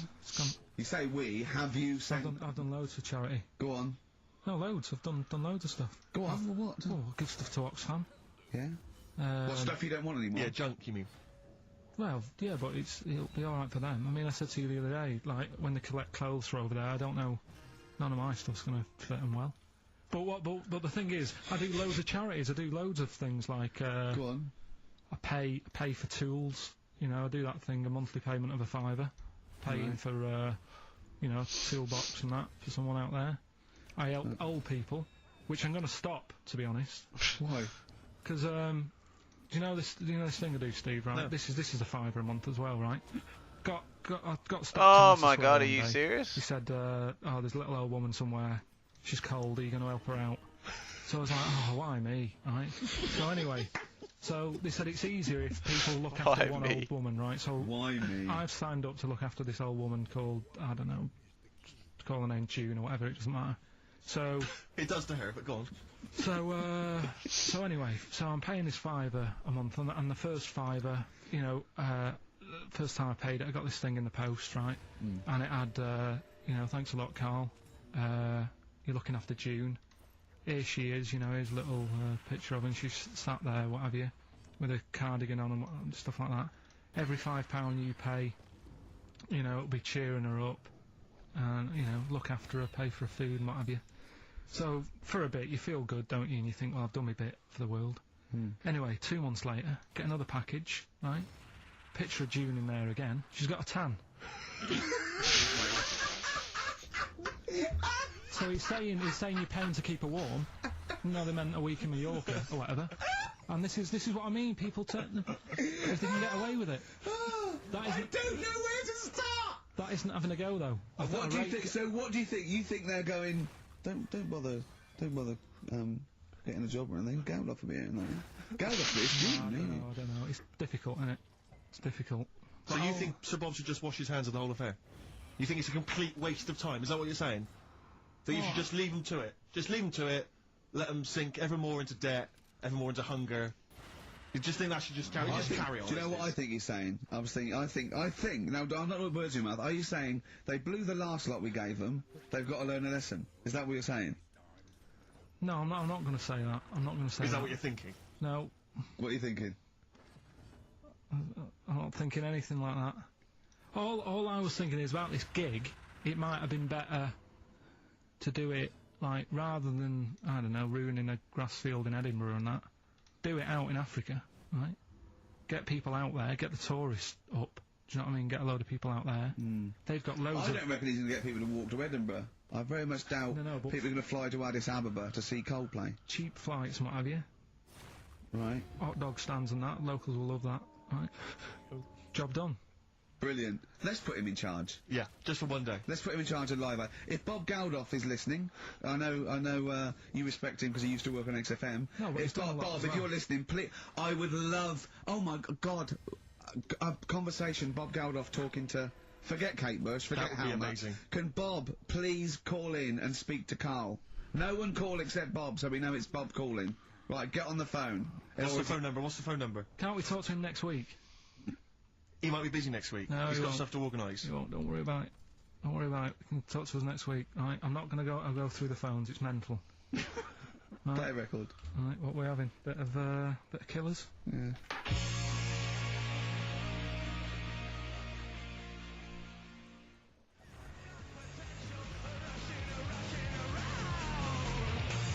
The Killers, somebody told me on XFM 104.9. Tell you what, talking of starving, I went to what is meant to be the best restaurant in the world on Oh yeah. Wednesday, yeah. Sure. You must be famished. Well, Jonathan Ross booked a table there. It came out, I think he's been trying to get there for a while, and I think there's a waiting list and everything, right? And it Well, was you've got to very be here, you're walking straight in. he's walked straight in with that, yeah. And me and Jane went along with him and Jane to the Fat Duck in Bray. So it was voted the best restaurant in the world, okay? Right. And it was incredible. I mean, it's across from the restaurant and sort of Barnum. They, you know, just incredible food. But all the way there, I'm thinking, well, I can't eat stuff in normal restaurants. I don't eat red meat. I'm squeamish about things like seafood. Anything that's got too many legs, or was a crustacean once, or feeds on worms. I knew that one of their signature dishes was snail porridge. So I'm thinking, I'm not going to be able to eat anything here. So I was thinking, I had something to eat before I went, and I was thinking that they better not have mucked around the bread, right? Got there, beautiful, and it was really quite fantastic, and I let them know straight away that I was a Philistine, and they really accommodated me. You know, I didn't have the snail porridge. They put mushrooms in my snail porridge, which is more of a risotto, and there's tasting menus and that, and it was That makes it a bit easier. really fantastic. Weed out of the way. But Jonathan, halfway through, on the way there, I don't like travel well. On the way there, he actually phoned me and said, "Why are we taking you to this restaurant?" Good point. Very good point. They know, even if I go around there, they cook me sausage and mash. Yeah. Or, do you know what I mean? Well, you have the palate of one of those kids from the Jamie Oliver school dinners program, who's they've got the lovely Jamie Oliver cooked, you know, kind of ratatouille, but they're going for the sort of chicken Twizzlers. Well, there's no chicken. I love chicken. I like the chicken I can eat. I'm squeamish about red meats. There's nothing I've you know, it's a mixture of. It's not morals. There's only one thing I don't eat morally, that's veal. But the other thing else is just like, if it's got eyes and legs and things sticking out of it, or But it hasn't got eyes and legs things sticking out of it. What are you talking about? I mean, it just infuriates me. I actually got to a point now where I refuse to eat out with Ricky, because I can't, it just sucks the life out of me. It actually makes me depressed. I can't enjoy the experience. If you go to an awards do, they bring out lovely food, you know, 3 courses, and you're whinging. You're always oh my lord! Cooked, followed by lamb. Lovely bit of lamb. Who doesn't think lamb is the best of all the meats? Oh. And you you whinge, you complain, you look at Jane like a little boy who's like, oh no, why have you brought me here? You are just, and I tell you, and I put it at the, I don't want to, badmouth people, but I suspect it's your family. I suspect it was your upbringing. I imagine, that if I came to your house, late 60s, early 70s, came round to your place in Reading, it would have just been the smell of chip fat. Just everywhere. Pervading, just one of those chip fat fries that's just, like you say, constantly, 24 hours a day, just bubbling away. I used to eat beef and pork and that, and I used to have to, eventually, when I was getting sort of squeamish and getting older, I'd make a burn Stop it so much attacking that it him. was just like chewing on a piece of leather anyway. I couldn't stand the sight of blood or something. A salad in your house would have been I'll tell you what, a pickled onion and a packet of crisps. No, a salad in my house, right, was when it was summer, we were out in the garden, lovely salad, grated cheese, grated egg, 2 bits of beetroot with your leaf, a pickled onion, and a packet of crisps. And that was a salad. But, now, is that? Do you agree that is probably the reason why you've got this palate? And I don't even. It's not even a palate. That's too nice a word to use. I've got more squeamish as I've got older. Because I say I used to eat beef and pork. What do you mean squeamish? I don't understand what you mean. Squeamish. I suddenly think about it. I can eat like, like it has to be blasted. It has to be unrecognised to be an animal. You know what I mean? I mustn't see a bit of pink or a bit of fat. So if we were in biblical times, and you're there, and Jesus Christ has just fed 40,000 with some fishes and some loaves, you'd be going, I'm not into the fish, JC. I say take the head off, really cook, take the skin off. I can see a bit of spine. And unless that bread is mighty white, I'm not interested. Nice. Yeah, but the thing is, what he hasn't said is, he gets frustrated because we have to go from restaurant to restaurant for something I can eat. But the reason we've only got about 3 restaurants to choose from are that, because he doesn't want to spend more than a £5 at lunchtime. At lunchtime? If I was going out of an evening, you'd spend a decent amount of wallop. But lunchtime, Would you? You'd be happy to spend 20 quid. On lunch! Imagine that every single day. There's no one out there who's eating lunch 20 quid a day on lunch. It's crazy. You don't need that much food at lunchtime. Because I know what happens. You go in there, you have some kind of, tiger and curry for lunch. You're asleep by 1:30. We're trying to work. We're trying to write TV shows, and you're dozing off like one of those giant anacondas that's just eating a sheep and is slowly digesting it. It takes like 3 weeks. He doesn't eat Carl. He does not like the spare. He'll walk a mile out of his way to get a sandwich. Having an argument over that 50p that time. I don't want to bring it back up again. Here's the situation, Carl. I lent you 50p, and you decided you weren't going to pay me back. It should be to my discretion if I say, don't worry about it, Carl. You should offer me the 50p, go, there's that 50p I owe you, and I'll go, don't worry about it, Carl. But you didn't even do that. No, it's the way that you were, like... I said, where's my 50p? You went, oh, you don't need that. That's not your decision, I didn't say that. I said, I don't think I've got it at the moment, or whatever. Rubbish. And you're going through my pockets and that. Rubbish. 50p. Ridiculous. You've just given him a keg of beer for free, hadn't you? Oh, let's not go over it again. I just think value for money is important. Like, now, okay, so for instance, in the morning, I have to get the tube, but you can get a travel card, zones 1 and 2, right? It's about £4.70, I think. But before 9:30, it's about £6.50. Alright, and then at 9:30, when the clock, literally on the clock ticks over to 9:30, it's £4.70, right? Now, sometimes I'll get there, it'll be about 9:20. Now, you'd be saying to me, oh, just spend it. And I'm thinking, I've got 10 minutes. I'll perhaps read the paper, wait for it to click over to 9:30, and then I can get a cheaper ticket. Now, surely that makes sense. Surely that's logic. If you were in that situation, Rick, if you were there, right, and you had, let's say you had 3 minutes to wait before 9:30, what would you do? Would you stand there and wait? No, because waiting to me is worse than anything. It's madness. It's madness. I can't stand queuing, I can't say, no, I'd pay, yeah. How long would it have to be before you'd wait? If there was like a minute on the clock to go, would you wait? If they literally said, if you wait 30 seconds, I go, alright. Well, that is the case. That literally is the case. Okay, but not 10 minutes, no. What about you, Carl? I'd feel, if it was 30 seconds, I'd feel flash going, I'd spend £3. But if it was like a couple of minutes, I go, oh, it doesn't matter. I just wouldn't. Madness. Yeah. Think about how that tots up over the years. Polite. Amazing. Carl, what about you, Carl? Would you do it? It depends, doesn't it, what your job is and that. If you're a doctor, you've got to get to, go and save someone or whatever. You can't say, oh, just 10 minutes. Depends. Depends on the situation. Depends. Most of the time, I've got to get in work early. I can't be hanging around till half 9. But you don't know, do you? I've called him when I was filming. He was I've seen him do one day, right? I've seen him for one whole day. He went away. He fell asleep at 7:45 in the bath because he was knackered. So he has 5 weeks holiday a year. He's taking the piss. Get fucked.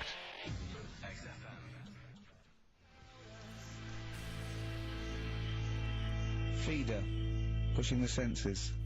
Quite food related. sort of show, isn't It it? is. Thinking of gluttony, did you see in, I think it was Heat magazine, it was former Pop Idol winner Michelle McManus. Oh yeah. She's lost a lot of weight. Oh yeah, she's lost 5 stone, hasn't she? Please see that the headline was, I used to eat 12 packets of Doritos a night.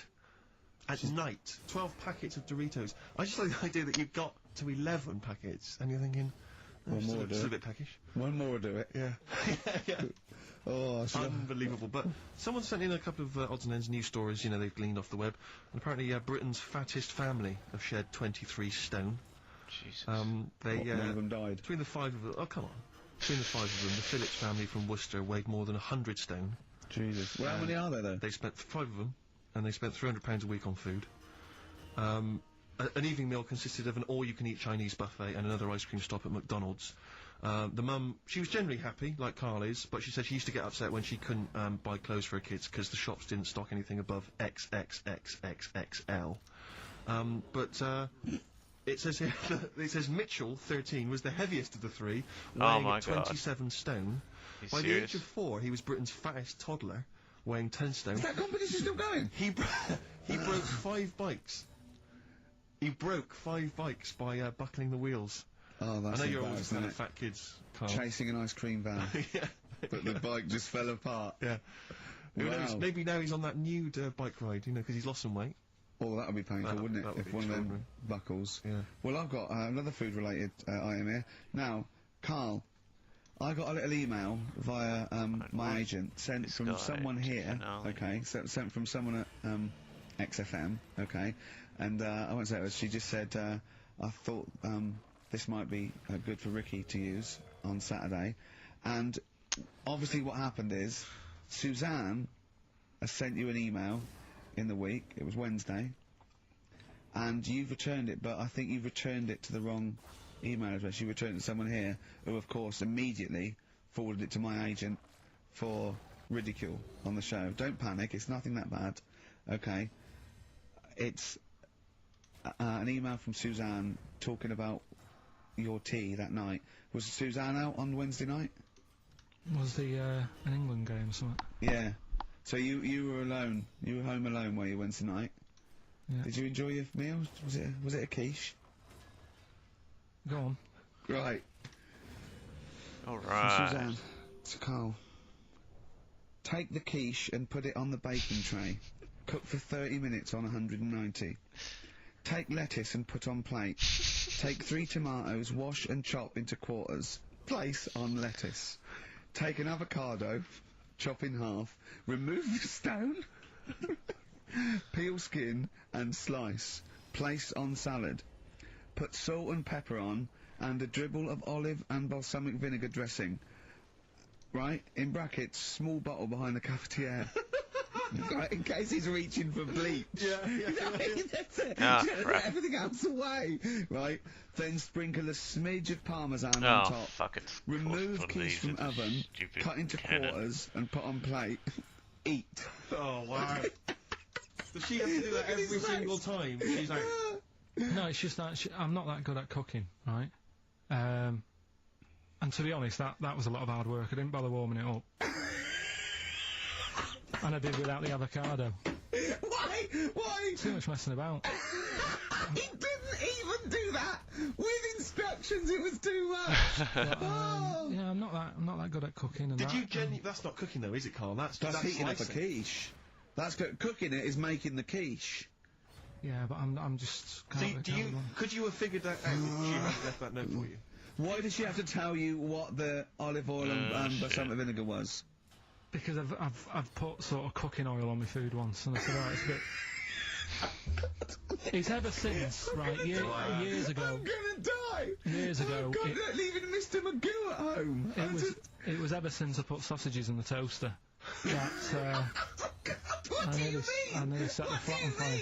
Because, do you know, like, when you're grilling food in a pan and all that? Yeah. Sort of sausages spit and it goes everywhere, doesn't it? And it makes everywhere greasy. So I thought, well, just want to warm them up. Yeah. Put them in the toaster. Yeah. What happened? And she sort of caught... They got stuck and they got caught on fire, I imagine. She came in just as I was sort of plunging it, and what have you. That's came bullshit, in from man. work. You shouldn't What be you able to, doing? like, What you light messing around with itself. sausages? Well, the oven isn't on. I know they're in here. What? You turn it off. They're panicking and that. But I've never been into it. I've never been into cooking and that. At school and stuff, I didn't bother doing it. Oh, every time Suzanne comes home, she must think, please be the house still there. Yeah. Please not let me hear a fire engine as I come round this corner. Oh, God, she comes and goes, oh, God, thank God. I bet she's always happy to see you when she gets home and you haven't burned the place down or introduced some howler monkeys or something. Unbelievable. What I find extraordinary is there are people who are in sort of care in the community who don't need instructions on how to prepare food. Oh, they do. They can do it. Yeah, you show them once. Yeah, they do. Whatever you do, don't put sausages in the toaster, Johnny. Do you know what I mean? Yeah, and they've learnt it. They don't put sausages in the toaster. Yeah. They put their fingers in. Are we doing Rockbusters answer? Oh, play a song. it's what London's waiting I'll for. tell you what, we'll play a song and do Why Rockbusters, not? Yeah. It's worth waiting Plus, for. Have we still got Monkey News to come? Yeah. Oh. Come on, man.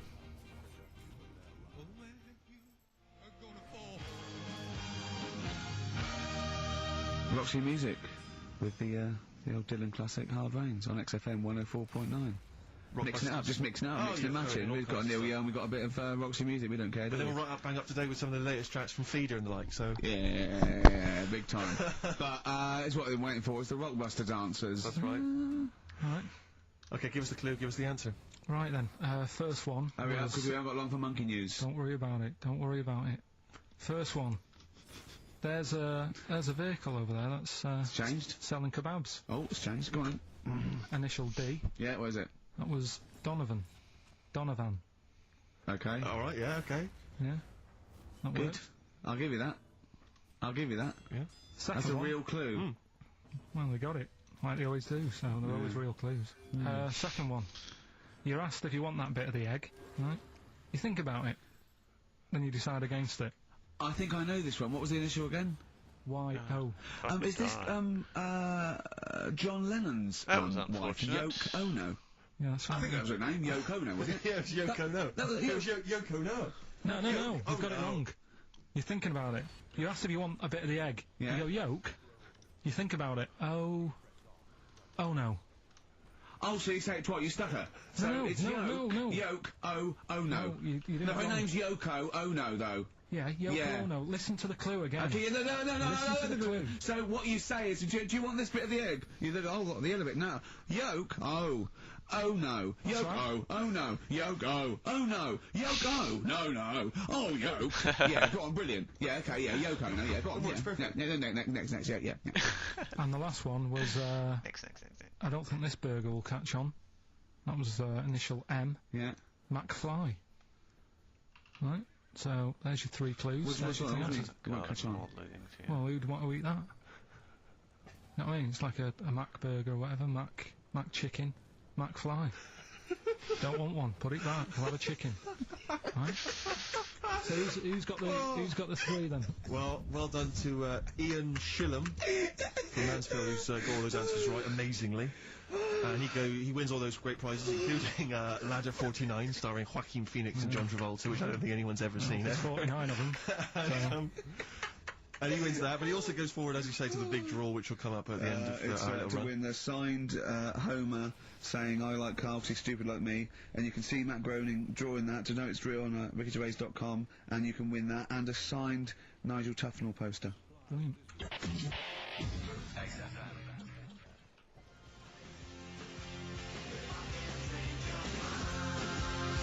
It's a Ricky and Steve classic on XFM, Sugar, If I Can't Change Your Mind. Brilliant.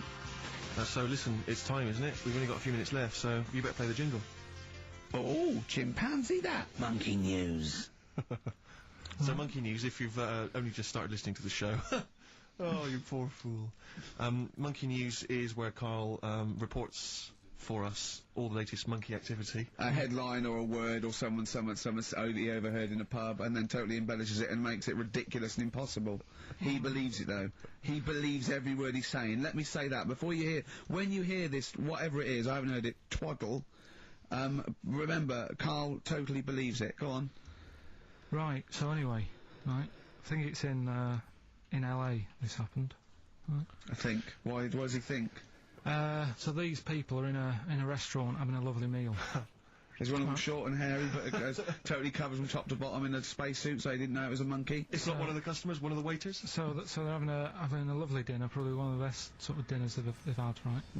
So the waiter comes over, and it's like, you know, can we just say, alright, let's get a lovely through this meal thing. and that. Right, it's the chef. Because it is. Can we see the chef? Yeah. So can we just, you know, see the guy who cooked it? Of course. Yeah. Short fella, hairy. So the Wearing a waiter said, to be balaclava? honest, Doesn't say much. the waiter said, look, he's busy, you know, he's got meals to cook and what have you. He hasn't really got time. He said, it'll only take a minute. He said, no, I prefer it, you know. So just- this is a restaurant in LA that serves brilliant food. I'll pass your message on and what have you, right? So So he sends for Monkey Pierre White. so it's a bit odd. Anyway. So they go out. Right? They go out to the car and they notice the kitchen door's open. Yeah, yeah, of course they do, because they're going to discover something that I don't know. So they're going to this just out of interest, this where did this chef train before we see him or reveal, you know, what he might look like or like to eat. So anyway, so they pop their head in and think we'll just nip in and go, you know, love the fruit salad or whatever. So they stick their head in. We better see the human chef. You never guess what? Go on. Monkey stood on a chair, right, cooking veg. Right, so anyway, so they're like, what's going on here? What do you mean? What do you mean he's cooking veg? What is he doing with it? Well, he's stood on a chair by the cooker and he's chopping stuff. Oh, he's chopping as well now. He's just all like veg, that. isn't it? Yeah. It's got a little, you know, he's got the bosses in there. They're like a bit shocked. So he's a bit panicking because he's got this monkey working for him. So they say to him, "What's going on here? We didn't know this is what's going on. You know, why have you got a monkey cooking stuff?" So he said, "Well, incidentally, a monkey, I should point out, who probably doesn't need instructions from its girlfriend." Forget it.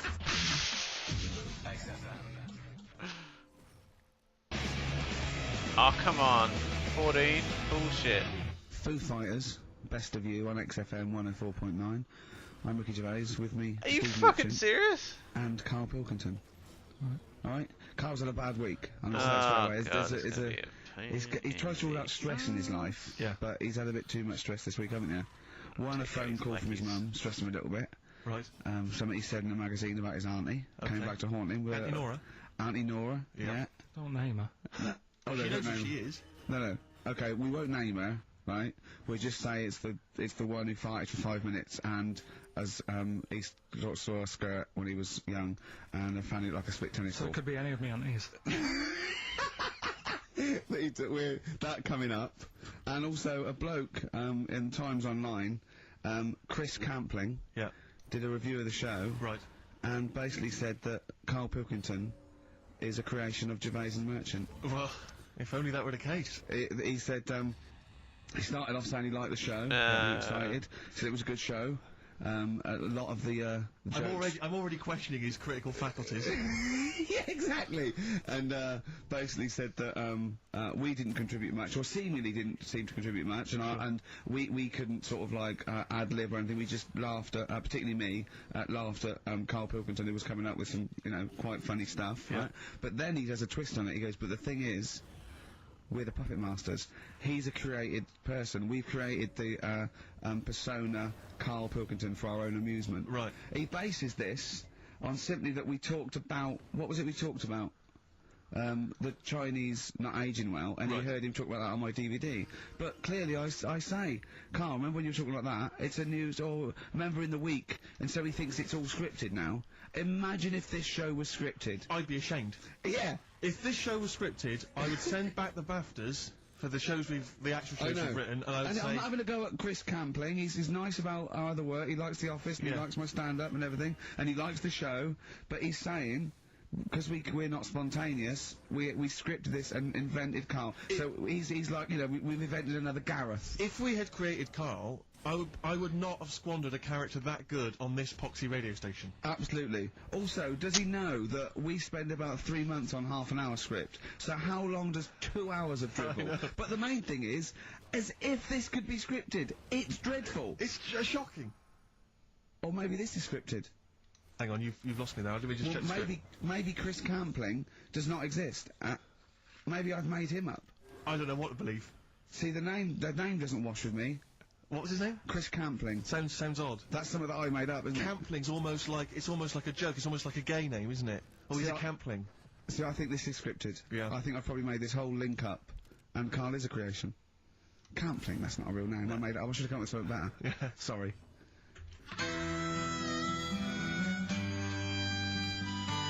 That's one annoyance out of the way. Down to the River by Bruce Springsteen on XFM 104.9. So, yeah, that little fella in the Times thought Carl was just a puppet. We created him. He's an actor. What's his actor's name? Brent Hogwell. we got him from a Spotlight. Yeah. Brent Hogwell. This stupid, dopey Mancunian accent, he just puts that on every week. Yeah, exactly. Yeah, he speaks rather like Hugh Grant. Yeah. Yeah. And we just this whole world around him. We set a whole. What do you think about that? He had his head shaved, especially. Exactly. Yeah. So yeah, would he think that, you know, maybe if he's looked online and seen me head, and he's noticed how round it is and that, does he think it's sort of been, you know, morphed into that shape just for the show, just for 2 hours on a Saturday? Yeah. You would spend 5 hours in prosthetic makeup like John Hurt in The Elephant Man. Everything about him was made up. Yeah. We created him, we created... Oh, because I remember coming up with Auntie Nora. Oh, yeah. You said, Rick, we need another character. I said, what about giving him an Auntie Nora? Doesn't sound convincing, I said. Yeah, and you said, what is it about? I said, well, I don't know, she farted for 5 minutes and she's got a fanny like a split tennis ball. No one's gonna believe that. Yeah. Oh, that brings us neatly... Well, let's put that to bed now. So, Chris Campling, honestly, we do not script this shambles of a show, and Carl Pilkington really is like this. If you want, you can meet him. I'd love to send Carl for a drink with Chris Campling. Can we do that?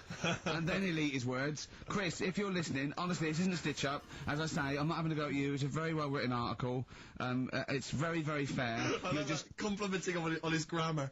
Yeah. It's a very well-written article, Chris. No, I'm saying we're not having a go, because it's not like he snagged us off. I would just love him to meet Carl Pilkington. People in the street come up to me and say, is Carl like that? And I so want them to meet him. Yeah. Or maybe he can send in, if he's online...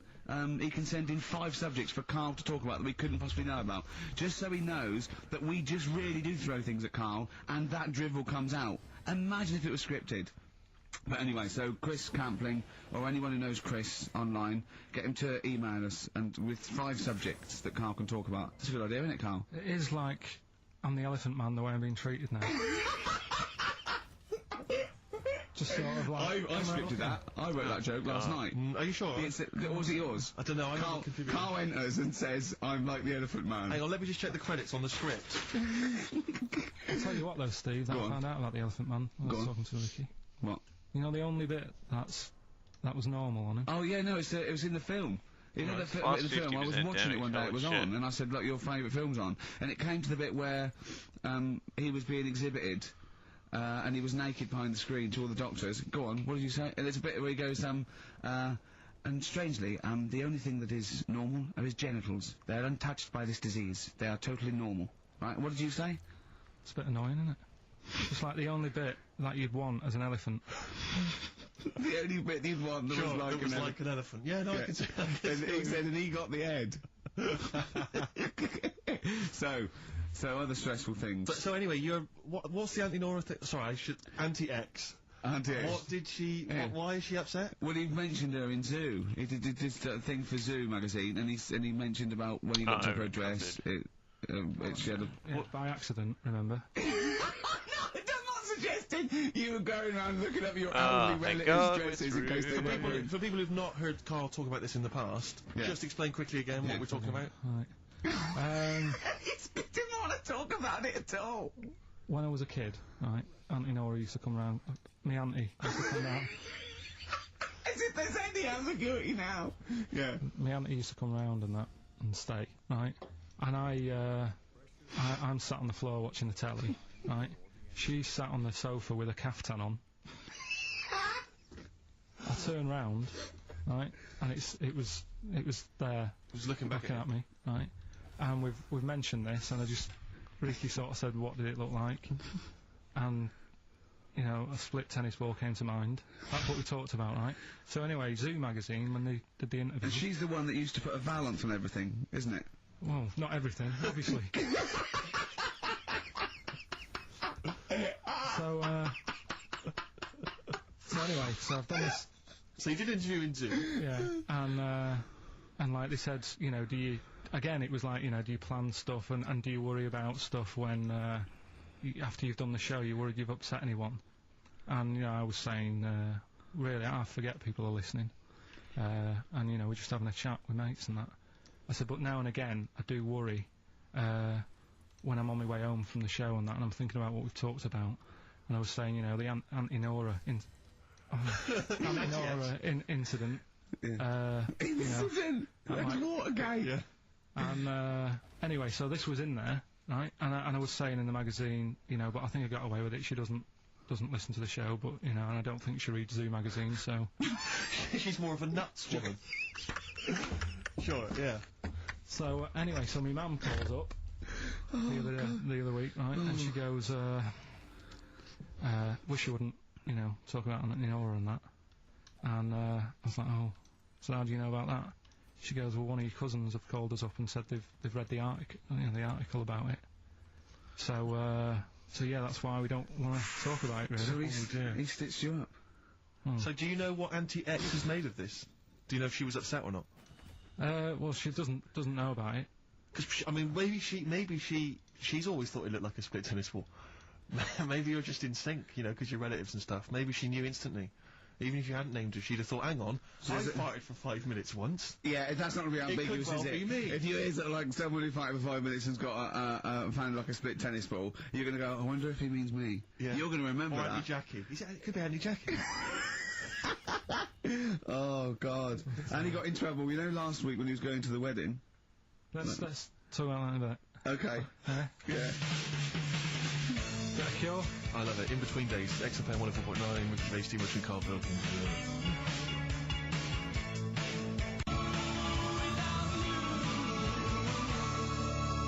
The Cure, In Between Days on XFM. So, Carl, you were going to a wedding last week. Was it last week or the week before? No, it was last Saturday, right? Yeah. And he said, looking forward to it. He went, no, it's going to be boring. Suzanne was listening.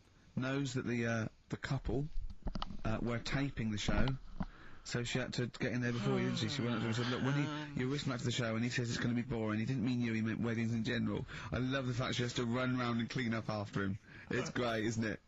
How was it? Do you not like weddings? You're not a fan of them? They're only good for the people involved, aren't they? What are you talking about? You're getting free food, free booze, free music? Yeah. It's just all hanging about, and there's loads of people there you don't know. Absolutely, I agree. Do you know what I mean? You've got to make an effort. Yeah. And, even the bit that was important, right, when they were getting married, right, there wasn't enough chairs, because it was, you know, all the family gets the chairs, don't they? So I was sort of stood at the back.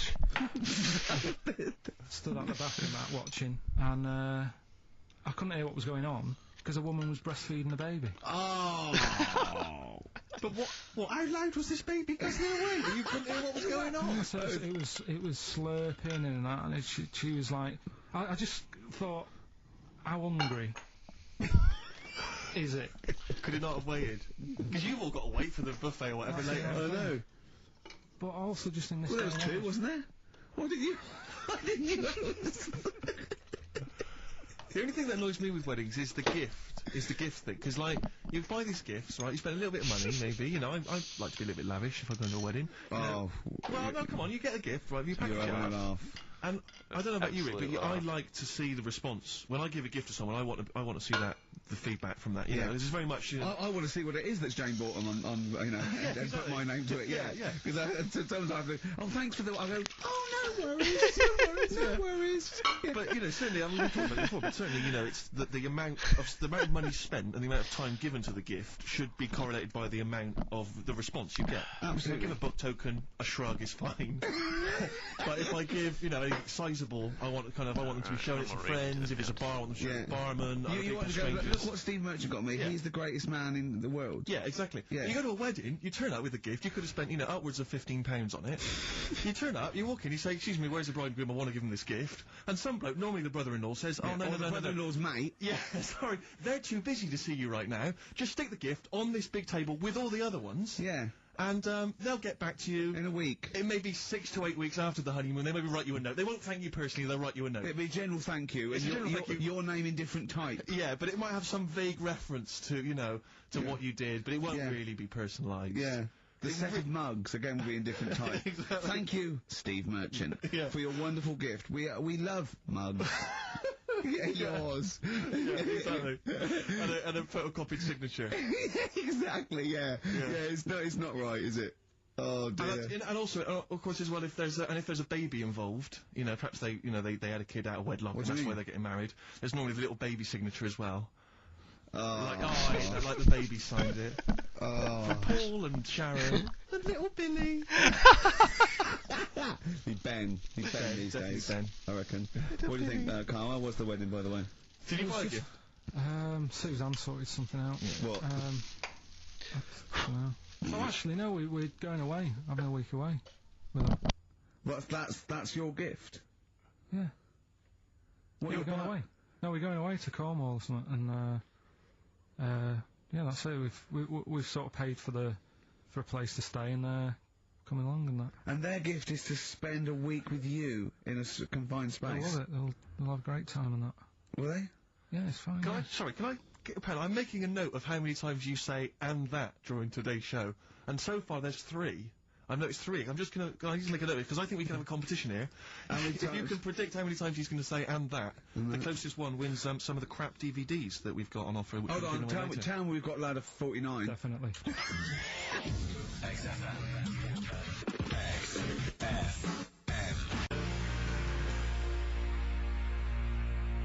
Landed Ben Folds on XFM 104.9. We've had an email, Rick, from Simon Whittaker. He says, he's throwing the question to Carl. Have you seen the video for that Ben Folds song where there's apparently a monkey working the sound desk and shifting the piano? Yeah, you want to check that out? Talking of monkeys working the sound desk, we've also had a lot of emails directed at you. Yeah, a lot of emails directed at you, Carl, asking if you saw this programme that was on in the week. I think I didn't see it. I think it's called The Strangest Village in Britain. Yeah. Did he watch it? He called me 6 times during it. Called me 6 times. Now, just explain briefly what this was, because I didn't see it. Well, it was a sort of an experiment. I think I can work out from the sort of 70s. And it was sort of run by, from what I can make out, mainly sort of German Christians. Right. And what it was people with various disabilities, or mental illnesses, Down syndrome, autism, bewildered, you know, and they were living normally in the community. And there was 300 people in the village. Half had some sort of problem, mental problem or disability, and the other half were sort of carers. And I mean, it was, you know, it was very, very strange. And where is this village? It's somewhere in this village. It's up near Whitby, isn't it? Right. Okay. But he called me. He called me at various points. You were watching that. It just started off. He went, "Geez, if that's the beginning, what have they got coming up?" Then there was 2 fellas, and the phone rang, and it went, "What is going on?" And it was 2 blokes who had created their own language. Okay. And they were going, "What do we do?" And he goes, "What do we do?" And you know, it was an interesting programme anyway. I love documentaries like that. But what made it twice as good was that I knew that Carl was getting confused. Yeah. There was one bloke that went round interviewing people, and he'd just have a string of questions, and he'd go, "Have you ever had curly hair? What's your favourite animal? Have you ever seen a badger?" Alright. And, Carl was getting stressed. It was stressing me out. Because he was trying to think of the answers quickly enough. Yeah, he was sort of saying, you know, do you like mosaics and that, and I was like, oh, I do it. And the next question was coming in. It was like Mallet's mallet. You know, that sort of that word association thing. It was stressing me out. But he said he wanted to go there. He actually said, "Oh, could I go for a holiday there?" And I went, "Well, I doubt that. I don't know. Maybe you could go on a visit." You know, oh, that would be great, wouldn't it? For Carl to walk in there. But the thing about it would be like, Carl would be the ruler. He'd be the king. It would be that, in the kingdom of the blind, the one-eyed man is king. I mean, he would just dominate. I don't know, there were some of them were quite clever.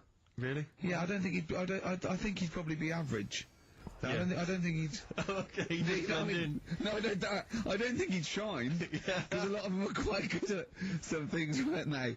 He didn't like the angry bloke who punched him. There was this really sort of sweet Down syndrome woman called Nan, and she hadn't hung her coat up, and this angry bloke was going, "If you don't hang your coat up, I will." And he punched her, didn't he? Yeah. And poor Nan got it in the neck from everyone. There was another woman bullying her, wasn't he? Yeah. But you like the little The little Down syndrome fellow with the woolly hat who was helping that woman. If I went there, he's the one who had sort of hunt down and said, come on, let's go for a pint or something. Sure. But, incidentally, do you like mosaics? We didn't establish that. He's still thinking about it. What was his name, that one? The woolly hat that you liked, that you wanted to hang around with? What was his name? I can't remember. He was good, I liked him, he was nice, wasn't he? Yeah. He's the one that fell over, then proposed marriage to that woman, didn't he? Yeah. I remember, I was on a... I don't know if this is alright to talk about. I mean, it happened, so, you know, not worried about it. It's alright to talk about. Everything's alright to talk about. But I was on the train, right, coming from Manchester back to London, right? Yeah. And, got on it was like a Friday night. And it was heaving, you know, like the last train is and all that. And, absolutely chocker. Right? Yeah. So I'm walking through the carriages, thinking, oh, is there any seats anyway? Anyway, everyone's like, it's heaving, right? It's people stood up in the doorways, you can't get in the toilet and all that. There's not going to be any chair knocking about, you know, so walking through. And anyway, I see this one empty chair sort of in front of me, right? I think, oh, why ain't anyone sat there, right? I'll just rush to that, get to that, I'll get myself a seat, plonk myself down, right? And, sort of turn round, you know, see who I'm facing, you know, see who you're sort of having a chat with. Little fella there, right? Little, well, Down syndrome kid. Right. Sat there. And, he goes, alright? And I thought, oh, right. Not bad, but do you know what I mean? They're always talking, aren't they? You can ask a lot of questions.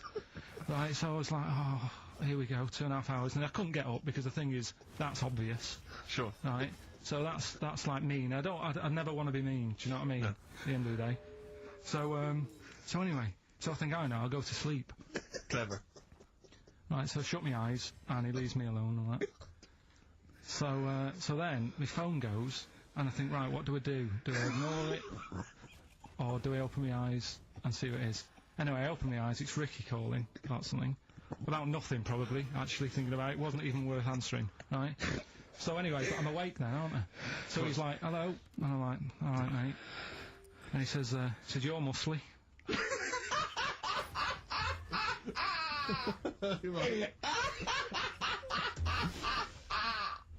Oh, God! And I said, yeah. And he goes, you know, why?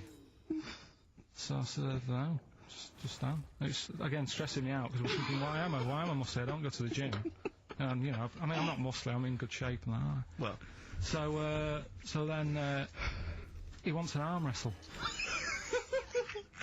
On a crammed train from Manchester, so I've got another hour and a half of this. Oh, when you talk back, he'd soon have got up and left. If you'd have started asking him questions, he'd have got up and left with the drivel you come out with. So anyway, do you know when you're under pressure, you're thinking, well, he's said that I'm muscly, right, so do I do it or not? And there's people watching, you know, not joining in, not sort of having a laugh and that with me, just like watching but pretending they're not. Oh, and I'm God. at one of those table seats, and he kept saying, come on, I want to arm wrestle. So, and he was getting loud, and I thought, oh, I best just have an arm wrestle. What do you mean? What do you mean? I best just have an arm wrestle. Well, What do you mean? Get it over and done with. I had to... if he's going to keep asking, I had another hour and a half on the train. Oh, God. So anyway... Oh, my God. I'm thinking who won.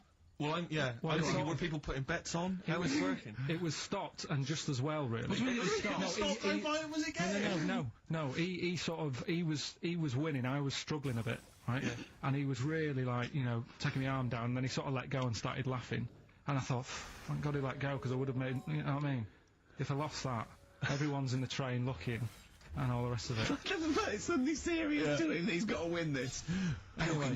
Pilkington. But then he just, then we were chatting about favourite food and that. He likes sausages. And I said, you know, he said, do you like sausages? I said, yeah, they're alright. I like a bit of Chinese and that as well. And he was saying, oh, I can't have Chinese. Not allowed Chinese. Why? Dunno, he just said, just not allowed to have it. Right. But yeah, I had a good long chat about stuff and that, but... So you enjoyed it in the end? In the end, it was alright, yeah. It's just... What do you... okay. No, but it's that thing, isn't it? It's whenever you're faced with something different, it's always awkward, isn't it? And that's the thing. You're talking about him now, are you? And I think I did alright, because everyone else was ignoring him. But I probably made his day pretty good. Yeah. with a nice bloke. I like the idea that that newlywed couple are probably thinking that's going to be a similar journey down to Cornwall.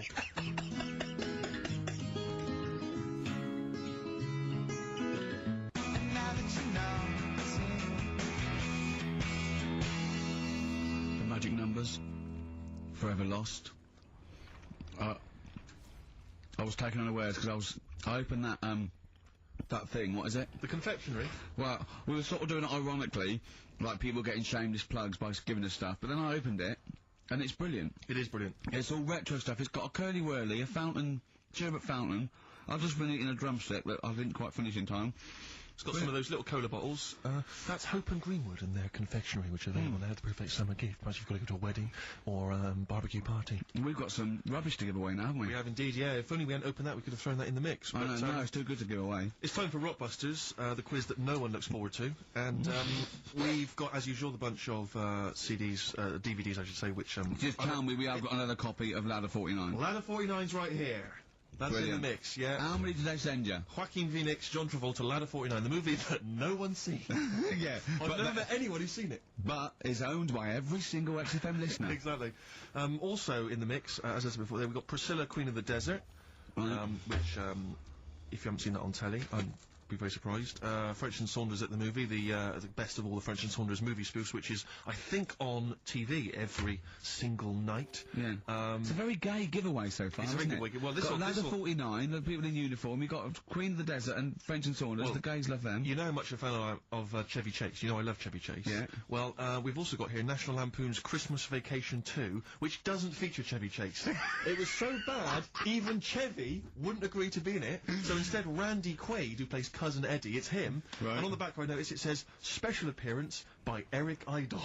Brilliant. I mean, let's be honest, if a film's got a special appearance by Eric Idle, I know. it's probably not classic, is what Do you I'm reckon saying. they do, always walk on the... look on the bright side of life? That's Anyway, just- that's just some of the DVDs which you can win. And obviously, the real reason you should enter is because you go forward to this big prize draw, which is in our last show, where you can win some actual quality. Yeah, a signed Matt Groening drawing, and if you can see him drawing that on rickygervais.com, it's totally genuine. It's just there, him actually drawing it in front of your very eyes. Also, us made us Flanimals, and a signed poster by Nigel Tufnell. Christopher Guest. Sure. So proper good prizes. Yep. Just that this is, I think it should be the last one to get into it. Maybe next week, the 4 that we've got get down to 2 maybe, and then we get them on the line in the last, what do you think? Well, I'll be honest, I wish we'd thought it through. I don't know about you, but I wish we thought this Chris whole thing through. Campling, if you've got any ideas to how this show could have run, see, we should have scripted this. What we said, we just said the go in a draw, didn't we? Did we? So Yeah, we hadn't thought it through though. Yeah, but we can't keep swapping and changing. Well, we haven't we done can do it what we yet. want. We can do what we want, yeah. You know how many BAFTAs we've won? We can do exactly what we want. High five. Well, listen.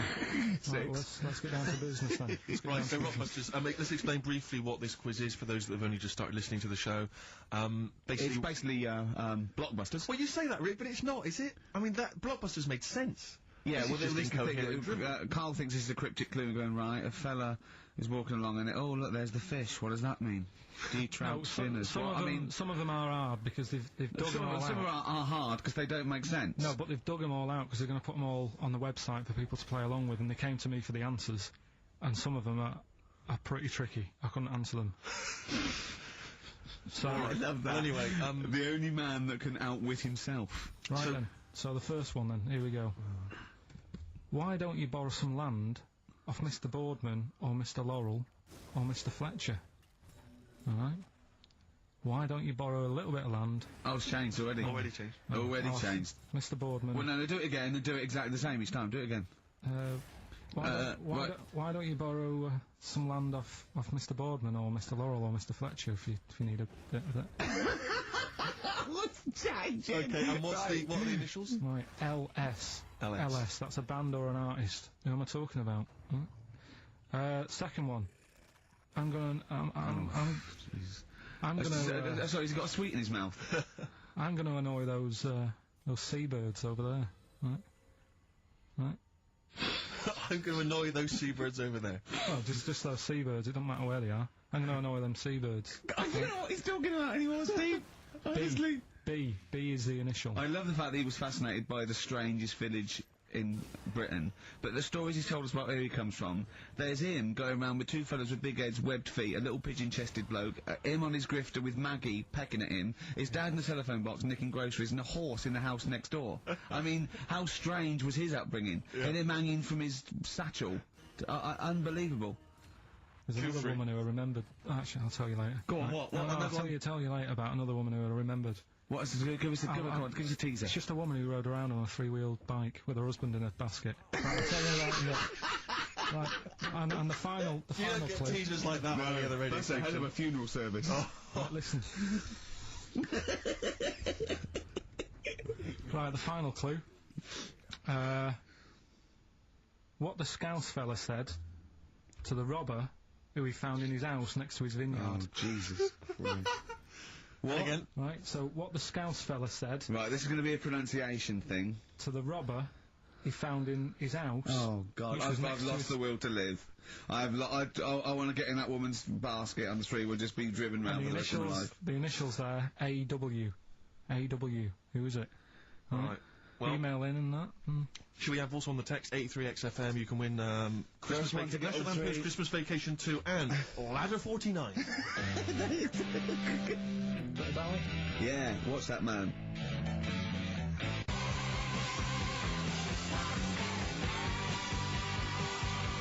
David Bowie, Watch That Man on XFM 104.9. Now, coming up, Steve, and listeners, I'm talking to them mainly. I'm not really, I'm talking to you and Carl, really. Yeah. But, coming up, an old feature, Knob News. Oh, Knob News, the welcome return of Knob News. Yeah, and, Monkey News is still there, isn't it? Yeah. Just briefly, you don't think you really gave that, competition justice, did you, not handing out the email? No, let's just quickly whiz through the questions again. Yeah. John's texted in, by the way. He says, I never get any of the Rockbusters clues. Is this a good or a bad thing? Definitely a good thing. Definitely a good Definitely thing. a good thing. Yeah. Yeah. All other people do. Well, First one.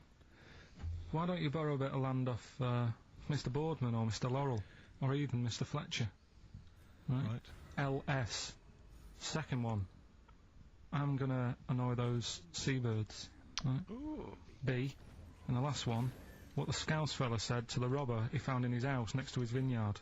AW. If you know what they are, email in or text in. Tell us about the woman. What's the text? Quick. Well, 83936 on the text. Ricky.gervais@xfm.co.uk on the email and that. Right, and that. Mark that one down. Just make a note of that. And Don't that. care what they Right, say. tell us about this woman. Well, it was just because you were saying about the, our living. We are broadcasting now, aren't we? This is actually going out. This is live. This isn't us sort of like. Yeah, sort but you were just talking about how I lived in an odd village. Yeah. With kids with big heads and all that, right? And what I wanted to do. What is that again? There's two kids with big heads. Yeah, they just had sort of big heads and webbed hands and that. They went to my school.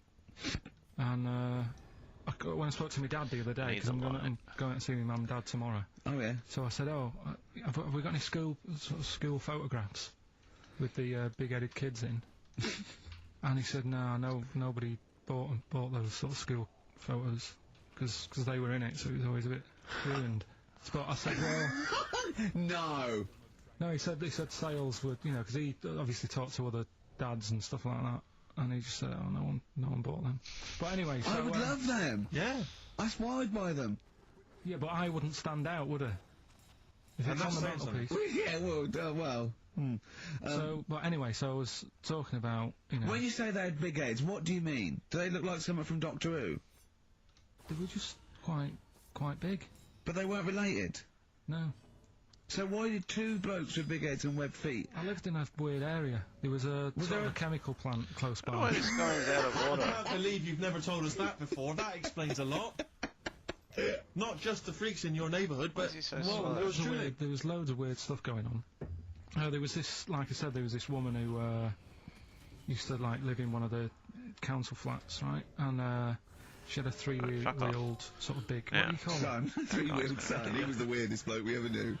Well, they call it like a big tricycle, but for an adult rather than one for a kid. It was a big It one. wasn't a motorbike though. It was a No, it was a push bike thing. Right. Yeah. And she used to sort of ride down the road with a fella sat in the basket on the back with his legs dangling over, and they'd be going to like the pub and what have you. Was it a different fella each time, or the same one? Yeah, same little sort of bald-headed fella. So it was in collection for like organs and things. Bring out your ill. And then people just throw Grandad just in the back and go, right, we get £4 for Grandad. But she's got a lovely pair of testicles on him. They're very low, but they bring out your dead or nearly dead. She used to pick on her husband quite a lot. They'd be in the pub and what have you, and they'd be sat by themselves, but she'd always be sort of, you know, having a go at him, moaning at him, sort of pushing him about and that. So my dad and his mate, right, they went round to their house, knocked on the door, she answered, and he said he was a copper, right? He said, you know, Detective Pilkington, gonna come in and have a word. So I'm just gonna make a note of impersonating a police officer. But for the good, he went in and sort of said, now, I've heard, I've heard, you know, you picking on your husband a lot. Yeah. We'll be keeping an eye on you. Do it again, and there'll be trouble.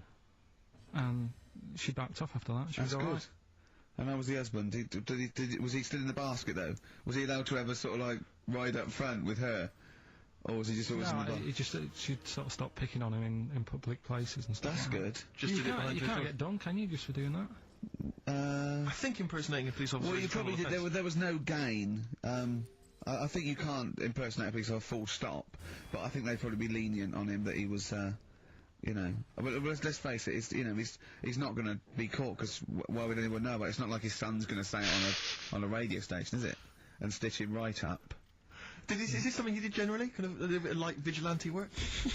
Just whatever, him and his mate, just, you know, if they saw something going on, they go, what can we do? What little scam can we do, or whatever. That's fantastic. That is brilliant. Right, okay, coming up, Knob News. And Monkey News. And Monkey News. And the answers to Rockbusters. What a show. I'm not sure of what I see. Think I don't for me.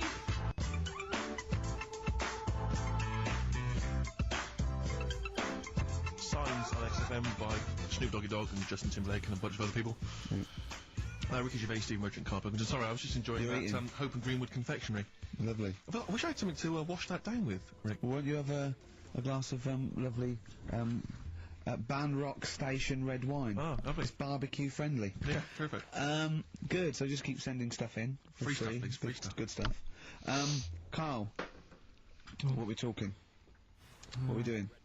I've got something to tell you actually. You know we teased Steve about not ever spending any money. I'm careful with money. I'm not. Yeah. Guess what? He's treating it like he's nurturing this, right? He keeps running off, right?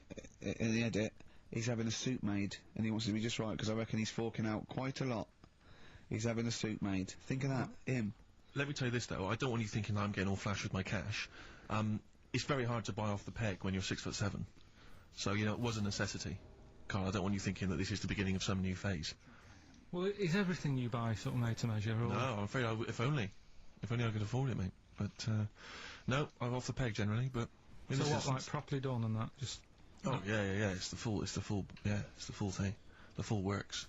Got to keep going back for fittings. They got that little bit of chalk, you know, the pins. That's where and I had everything. mine made. You know how good I look all the time. Did you have to have that thing done where they say what side do you wear your member? What side you dress? They don't say what side you wear your member. That would hardly be a euphemism, would it? So they say what side you dress, sir. It means what side your little John Thomas leans, doesn't it, on rest, usually to the left, isn't it? Your little But do left you know, testicles. if I said to you now, what side do you wear it on? Do you know? It would be left. It would be the left. That's what I mean. If standing there, right, with nothing restricting it or holding it in or holding it up, right, it sort of leans. Your one ball is sort of like slightly back and lower, isn't it? And your little John Thomas rests there, so it's left. And the reason they ask it is so they don't put the tape measure up on the left and squash your willy or touch your willy.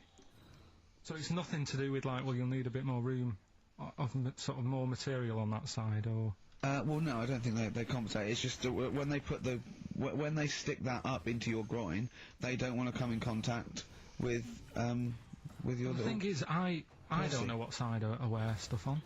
I just sort of pull my pants up and wherever it wants to go that day. But maybe it's not big enough to sort of make any, real decision.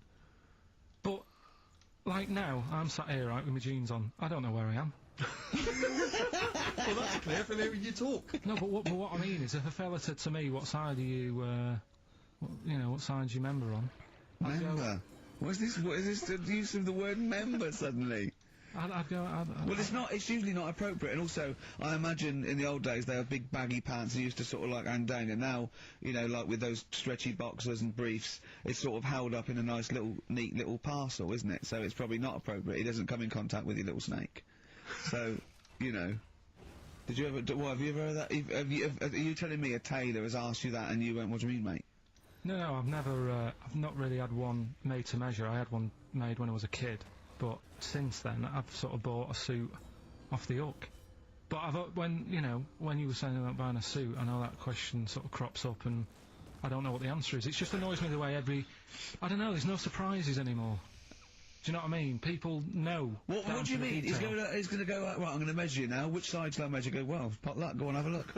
Right, there you go. Oh, you got it. You chucked me No, off. but Do you mean there's no surprises anymore? What are you talking about?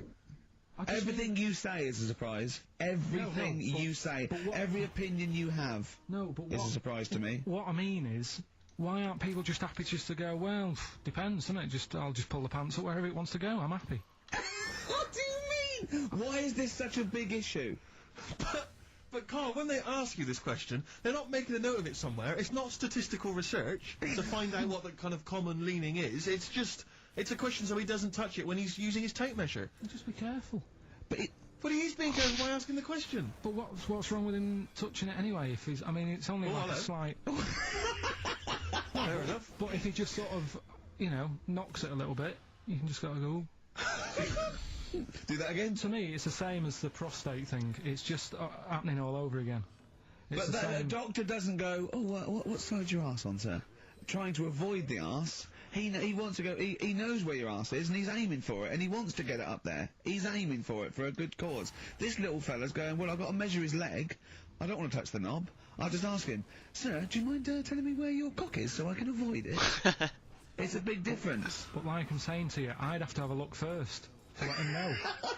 I don't know where it is now. I don't know. It could be the left, could be the right. Are you telling me you don't know where your knob is without looking? Well, what do you mean without looking? How could... Well, you're saying it as if like... Should we have a guess? Well, have a look and tell us where it is. And what are you wearing? What sort of pants are you wearing? I've got my jeans on. But you've got pants on underneath them? Yeah. What are they? Briefs? Or boxer shorts? Boxer shorts. Boxer shorts. Well, it's probably free, but the jeans are probably strictening it. I think it's probably either in the middle, dressed in, or just slightly to the left. Have a look, and we'll tell the listeners after the break where's Carl's knob. What? It's a good competition. Oh, brilliant. We've got to send this to the Sony Awards people. XFM.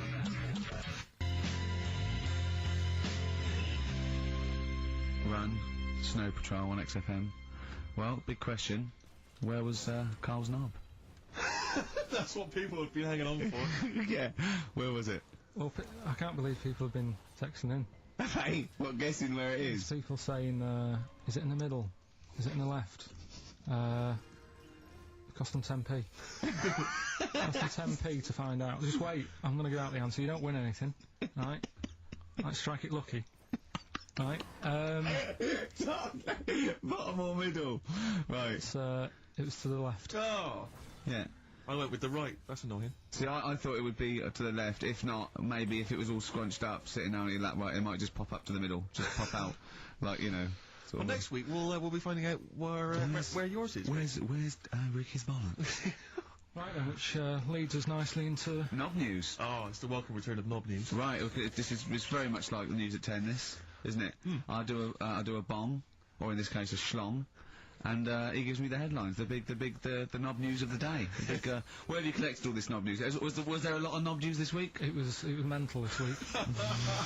The amount of stuff. The way it works, you give us the bong. Yeah. I'll give you the headline. Okay. Steve decides which stories we're going to talk about. And now on XFM, knob news. Schlong. Man grows knob on his arm. Schlong. Man gets doctors to make him a second knob. Schlong. Turkish prisoners made hole in cell wall to produce third inmate. Schlong. Doctors accidentally remove man's testicles. So, well, can I straight away go for the accidental removal of the testicles? Well, it's happened before, hasn't it? We've talked about that before.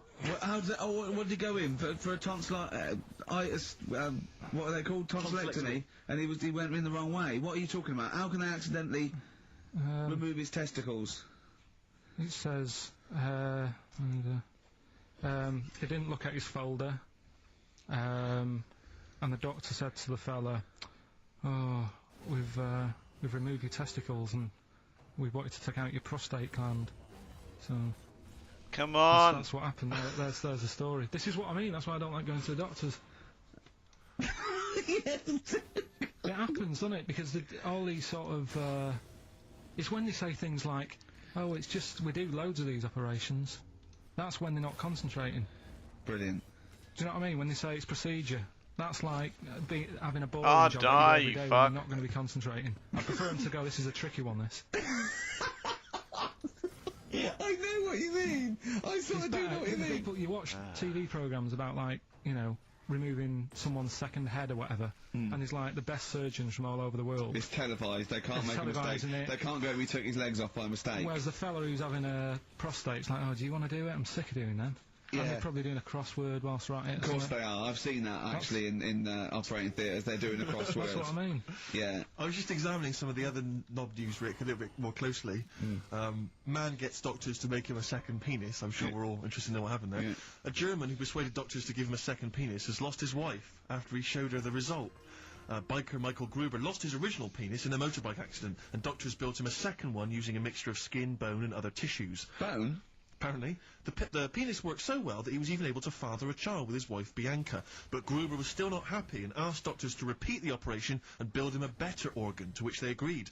From his hospital bed, he said, "I've got 2 penises, but no wife. I'm hoping when I get rid of one of the penises, I'll get her back." What do you mean? Sorry, he had 2 put on. What side does he wear? So he's had both. So he's had 3 then. Yeah.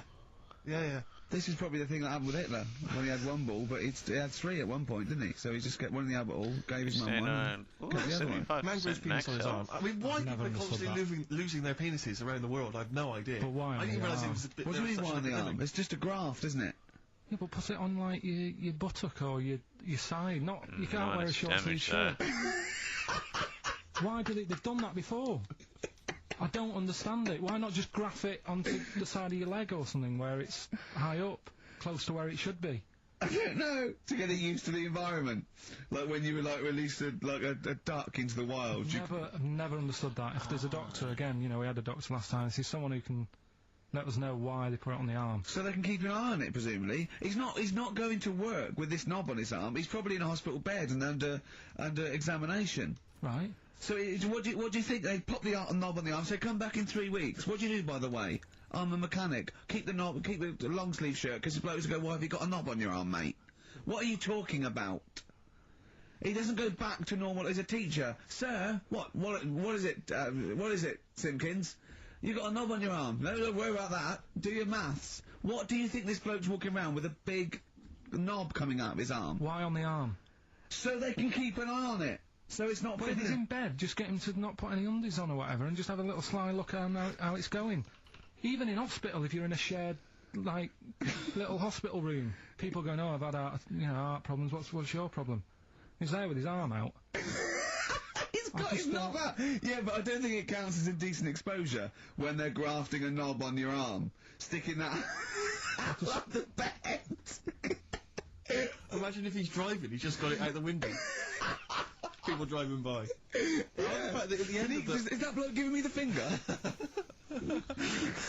At the end of the man grows penis on his arm story, it says, a Moscow surgeon said the man will be able to have sex in a few months. He said, "Women will never suspect." But what kind of a doctor talks like that? Yeah. I'll tell you, is this cop now, seriously? The birds will never know. He'll be able to go berserk. Yeah. They'll never realise we grew it on his arm. That is unbelievable. Will he have a little scar on his arm, do you think? Yeah, I don't get it. Like I say, 83936 if there's a doctor out there. Or indeed if you've ever grown... Or a tailor. Making you a shirt. What side do you wear your cock on, sir? It's my left arm. What's this? Bit of stones? Yeah, beautiful. Lay it on me.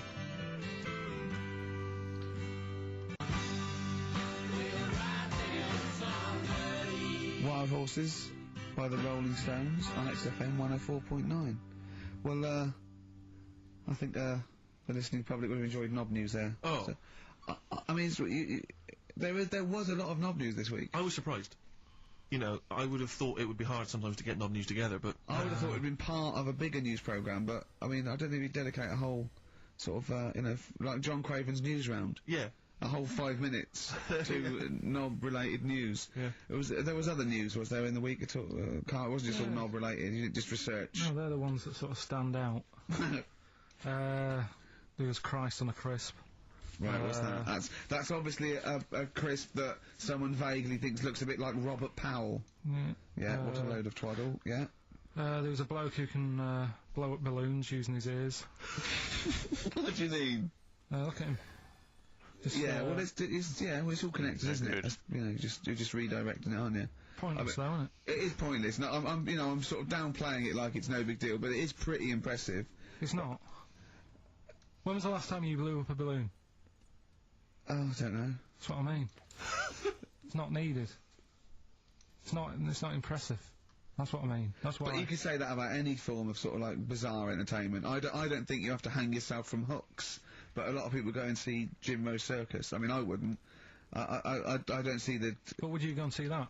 What Man Blowing Up Balloons did? No. If it was a mate of mine, I'd go do that thing you can do. You know, to a group of new friends, I go right. Then I'd get on with it. You know, it to me, it's below an average card trick doing something like that. Apparently, though, he does make balloon animals with his penis, so, which is pretty good, isn't it? Him up with his ears. It's always a snake. So there's a lot of snake. I go, yeah, well done. Back to the news. Right, now listen then. What about another feature we'd like doing? What? Song with a story. Okay, he's been working on this, hasn't he? He's like a producer, isn't he? Yeah. But with a completely round head. Just, you know, I was saying that, you were saying I don't like music, but I'm saying I do if I can hear what they're singing about. And there's a reason to sort of listen to it. Have you turned into 50s dad? What is this? No, but you know, it's like, it's nice to have a song where you go, you know, I can't turn it off because I need to know how it ends. You know what I mean? It's like a mini... Right, it's like a mini film. He can't sit through a film unless it's got a grotesque in it. He can watch The Elephant Man because he's getting a glimpse of this... He's waiting to see the bloke's face. That's all he's waiting for. Oh, these are all being horrible. And so, 3 minutes is about as much as you can maintain his... well, last week we did Babushka. Yeah. You know, that woman dressing up, sort of tricking her husband, then it sort of backfires and that. Don't know how it ended properly. I don't know if they split up or whatever. But this week, there's no follow-up. Kate Bush isn't now penning the sequel. Right, go on then. So what's this thing?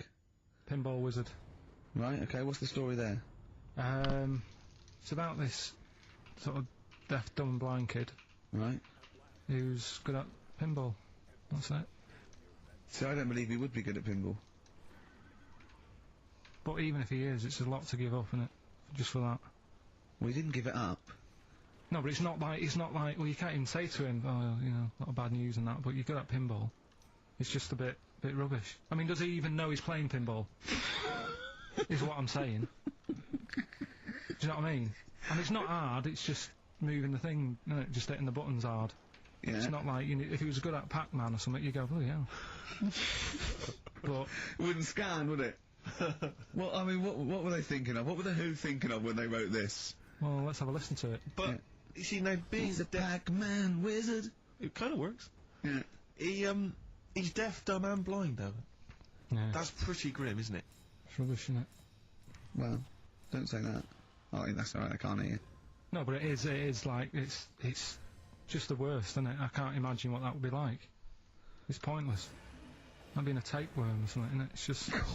No, but what I'm saying is, what sort of a life is that? It's horrible. It is a bit like being one of those creatures deep in the ocean. Well, look, can I just answer your questions? It must be terrible. Yeah, that's what I'm saying. Yeah, job done.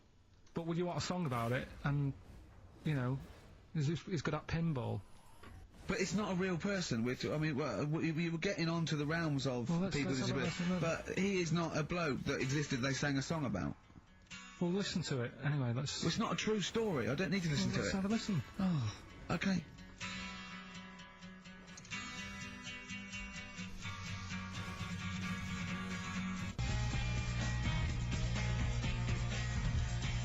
Pinball Wizard by The Who. A little song with a story there about a little deaf, dumb and blind kid. Thoughts, Really? I just, it's depressing, like I say. I don't know why. Is he enjoying playing the game? I don't know, let's get Pete Townsend on the phone. Carl, what are you talking about? I'm just trying to listen to the lyrics, right? Deaf, dumb, blind kid. He can't hear no bells and bells. He can't see any flashing lights. He plays by sense of smell. Now, I'm pretty sure that isn't a scientific document Pete Townsend is reading out there when he wrote this song. He's making it up. But the thing is, with all songs or stories, there's got to be a little bit of realism to it. What do you know what I mean? Why bother putting money in it? Just let him hit the buttons if he's happy. That's true. That's a fair point. That is a fair point. That is a fair point. Yeah. That is great. Yeah, well, I think you've made Daltrey and Entwistle and the whole crew look fools. Yeah, they won't get fooled again. Yeah. Nice. We're supposed to do it. I mean, of all the thing, I mean, it is horrible. We're not, like, having a go. This is what I always worry about when we play. But at the end of the day, that's what he's singing about, so we're not having a go. No. And it's not a real person. It doesn't really exist. I say again, it's a fictional person playing pinball and always getting a replay. Okay? This fella's saying that he's good at pinball, he's played from so to Pro, but there's this little deaf and blind kid. He can't believe it. He cannot believe it. If you had to lose something, Steve, right? It wouldn't be money. Your sight or your ears. What? That's too much. I can't decide. That's too painful. Sight or your ears? What about you? Intuitively, it would be hearing because I couldn't. No, I think it's got to be sight for me. Yeah. Well, you're always together, so that's all right. Anyway, listen, is it almost time? Well, I've got to ask Carl. I'm sorry, I've got to ask Carl. I'm sorry, go on. Carl, what would you rather be, deaf or blind? When did this question ever really come up? When is it? When the doctor goes, well, listen, you've got our son. Well, we can operate. We can either lose your eyes or your ears. Yeah. It's up for you. This is never a decision that has to be made by anyone ever in life. But go on then. Would you rather be? Would you rather be blind or deaf? It depends where you live. I'm not even sure these are PC terms, blind and deaf anymore. Would you rather use your sense of sight or sight of hearing? Depends where you live. What do you mean it depends where you live? Well, say if you lived in, like, a barren sort of, Africa or whatever, right? Now to sea, right? Sure. So, you could lose your sight. Sure. But if you lived in a woman's locker room... Well, if you lived in... quite noisy. Yeah, it's quite noisy. Stop banging that door. Yeah, I'll have my sight, lose my hearing. But if you live in, like, New York, low to sea, but a little bit noisy. Sure. So... Perfect. That is a brilliant answer. Unbelievable, once again. Can we have monkey news? This show's like one long monkey news, isn't it? When you tune in to hear Carl Pilkington. I don't know. I'll tell you what, why don't we play a little short track? Right, what was your little short track? What? What is it, Steve? It's Green Day. Green Day. If you like. A bit of Green Day. We'll cram in the monkey news. We'll play the ads. Justin's here. That'll be that. Right, go on. That's what we'll do. Right.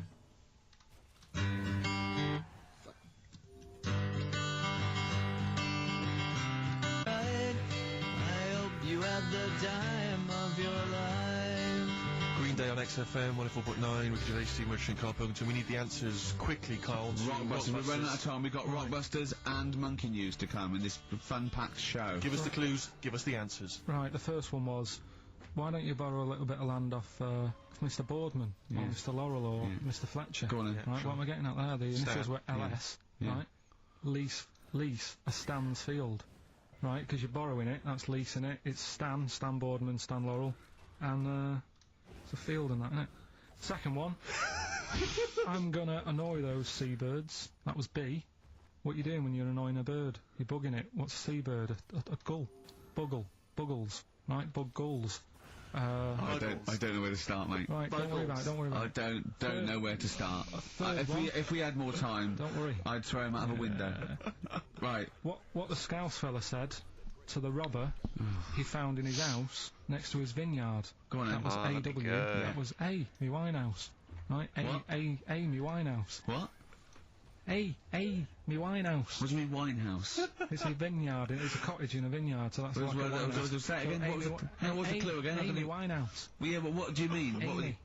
Why is he saying, why is it a robber? Because the robber's getting in, and he's sort of saying, hey. But what's the robber got to do with it? Why is it just a normal bloke? I don't say why is he saying Amy Winehouse? Why is he saying that? Because he's saying to him, hey, get out, kind well, of thing. No, he didn't say, no. Sorry, her name isn't A. Alright, what have we got here? No, her name isn't A. Get Out Me Winehouse. Gavin Thompson got them all right. He's in Edinburgh, so he's winning ladder 49 and that's safe. That's on the way. And he's going into the prize draw to win those.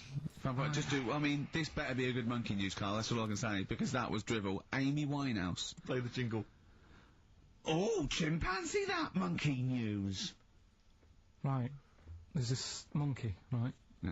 And it had been, do you know you hear about monkeys being badly treated and stuff like that? Yeah. So, anyway, it goes into this home. It's 14, this monkey. It's called, Matty, right? Goes into this home where it's looked after. What do you mean, home? Just like, just a little monkey home, right? Okay, so zoo? Yeah, kind of, yeah, but they haven't got any other monkeys there, right? What have they got there? They've got just other animals and that, but not that many monkeys. But anyway, because he's there on his own, again, you know... When you say monkey, do you mean a chimpanzee, by the way? Because you usually do. Yeah. I can't believe that journalist thought this was scripted. Amazing. So anyway, yeah, so it gets sort of pally with the people working there and that, and it's smoking fags, it's having a drink at night and all this, right? What do you mean it's having a drink at night? How? It's all here, Steve. I mean, we haven't really got time, but... Well, don't say it's all here like it's proof. You've got another stupid story that someone has put onto the internet. Someone sitting at home in their bedroom has put onto the internet. So it's having a fag, it's drinking a lovely glass of Bangrock Station. Yeah, the wine that's perfect for a barbecue. Yeah. Anyway, it's loving life, it's forgetting about its past and everything, right? When this other monkey comes along. Oh no. That was brilliant. Go on. Right? That comes in, something's said. Right, forget it then. Forget it. XFM.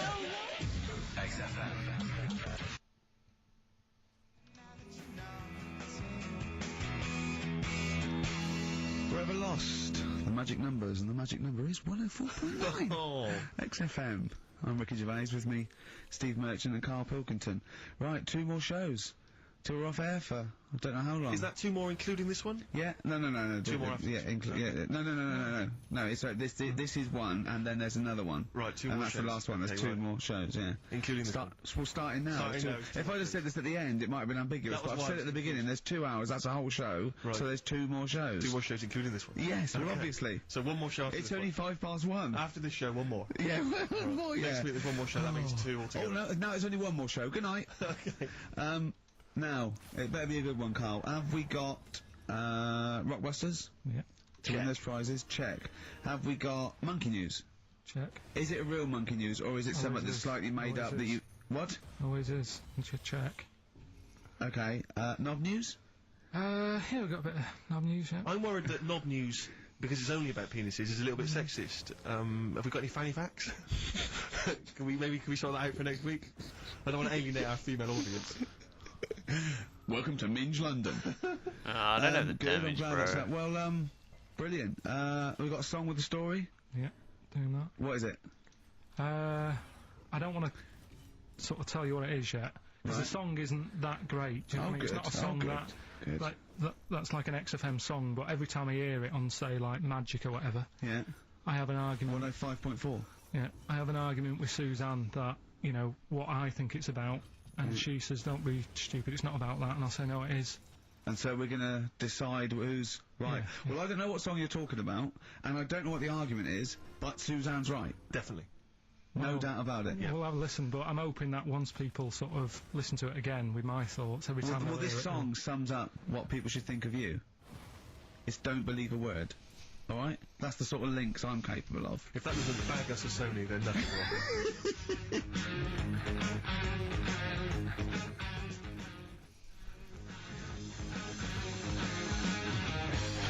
Thin Lizzy, don't believe a word on XFM 104.9. I'm gonna miss this show.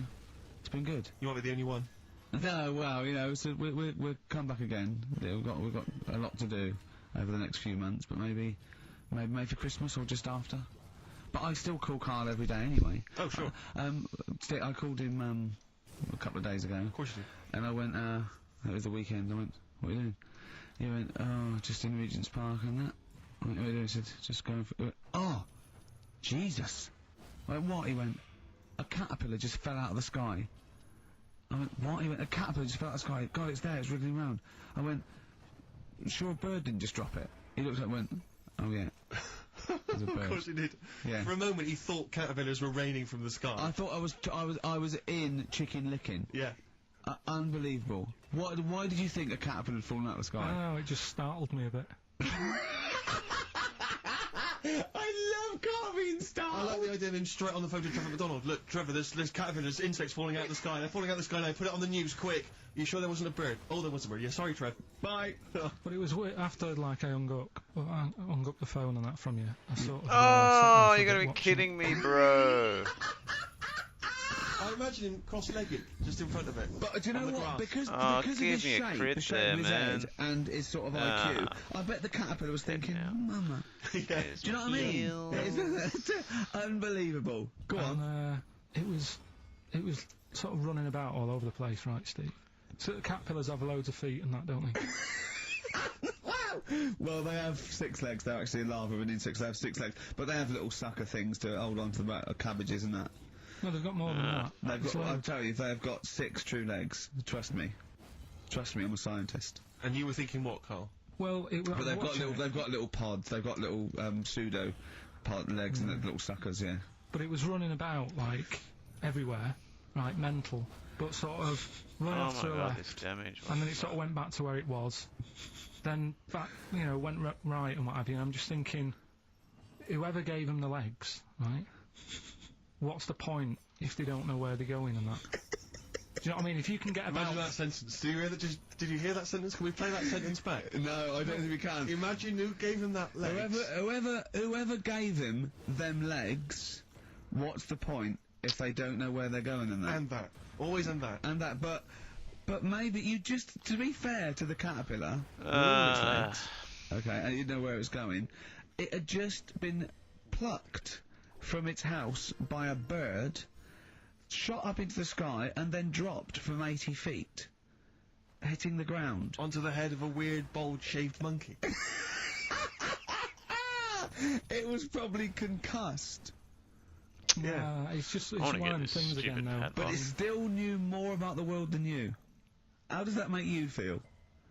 I just think it's a waste of time having all them feet. It's the same thing as the... now it's got feet now! It has a nightmare buying shoes, doesn't it, Carl? All the, what was it you were saying about leeches and that? Because we were talking about insects. Well, they're not insects. They're not insects. What are they? Well, I think they're probably... probably platyhelminth. Probably sort of like a flatworm type thing. That's what you were thinking, wasn't it, Carl? Yeah, I'm not sure about that. I don't know what the phylum is, but no. They'd be, What was the leech? What was the interesting? Well, there's an experiment where you get a maze for a leech, and there's a bit of blood thing, and it eventually finds its way to the blood. Okay, and then it knows. Okay. And if you put it back to where it starts, it knows where it goes straight towards it because it's learnt it. If you liquidise that leech and feed it to some leeches who have never done the maze, because of a thing called chemical memory, they find their way straight to the blood. That is extraordinary. It's extraordinary. Yeah. I mean, it's incredible. We should try that at Hampton I have to remember I need a shitload of damage to do with that. Maybe like with some 400 tourists. at least. Just blend up some tourists. Or the people on them, I'll tell you who would do it, those people who go on Celebrity Love Island. Any of them. They would do anything to get over. They will be liquidised. People have enemas. They will do they wank off pigs. They will do anything to get on telly. What about that? Be liquidised and fed to another. Get one D-celebrity slapper, liquidise her and feed her to another slut. And see if she can find her way. And see if she can find her way to Channel 5. Yeah. What a brilliant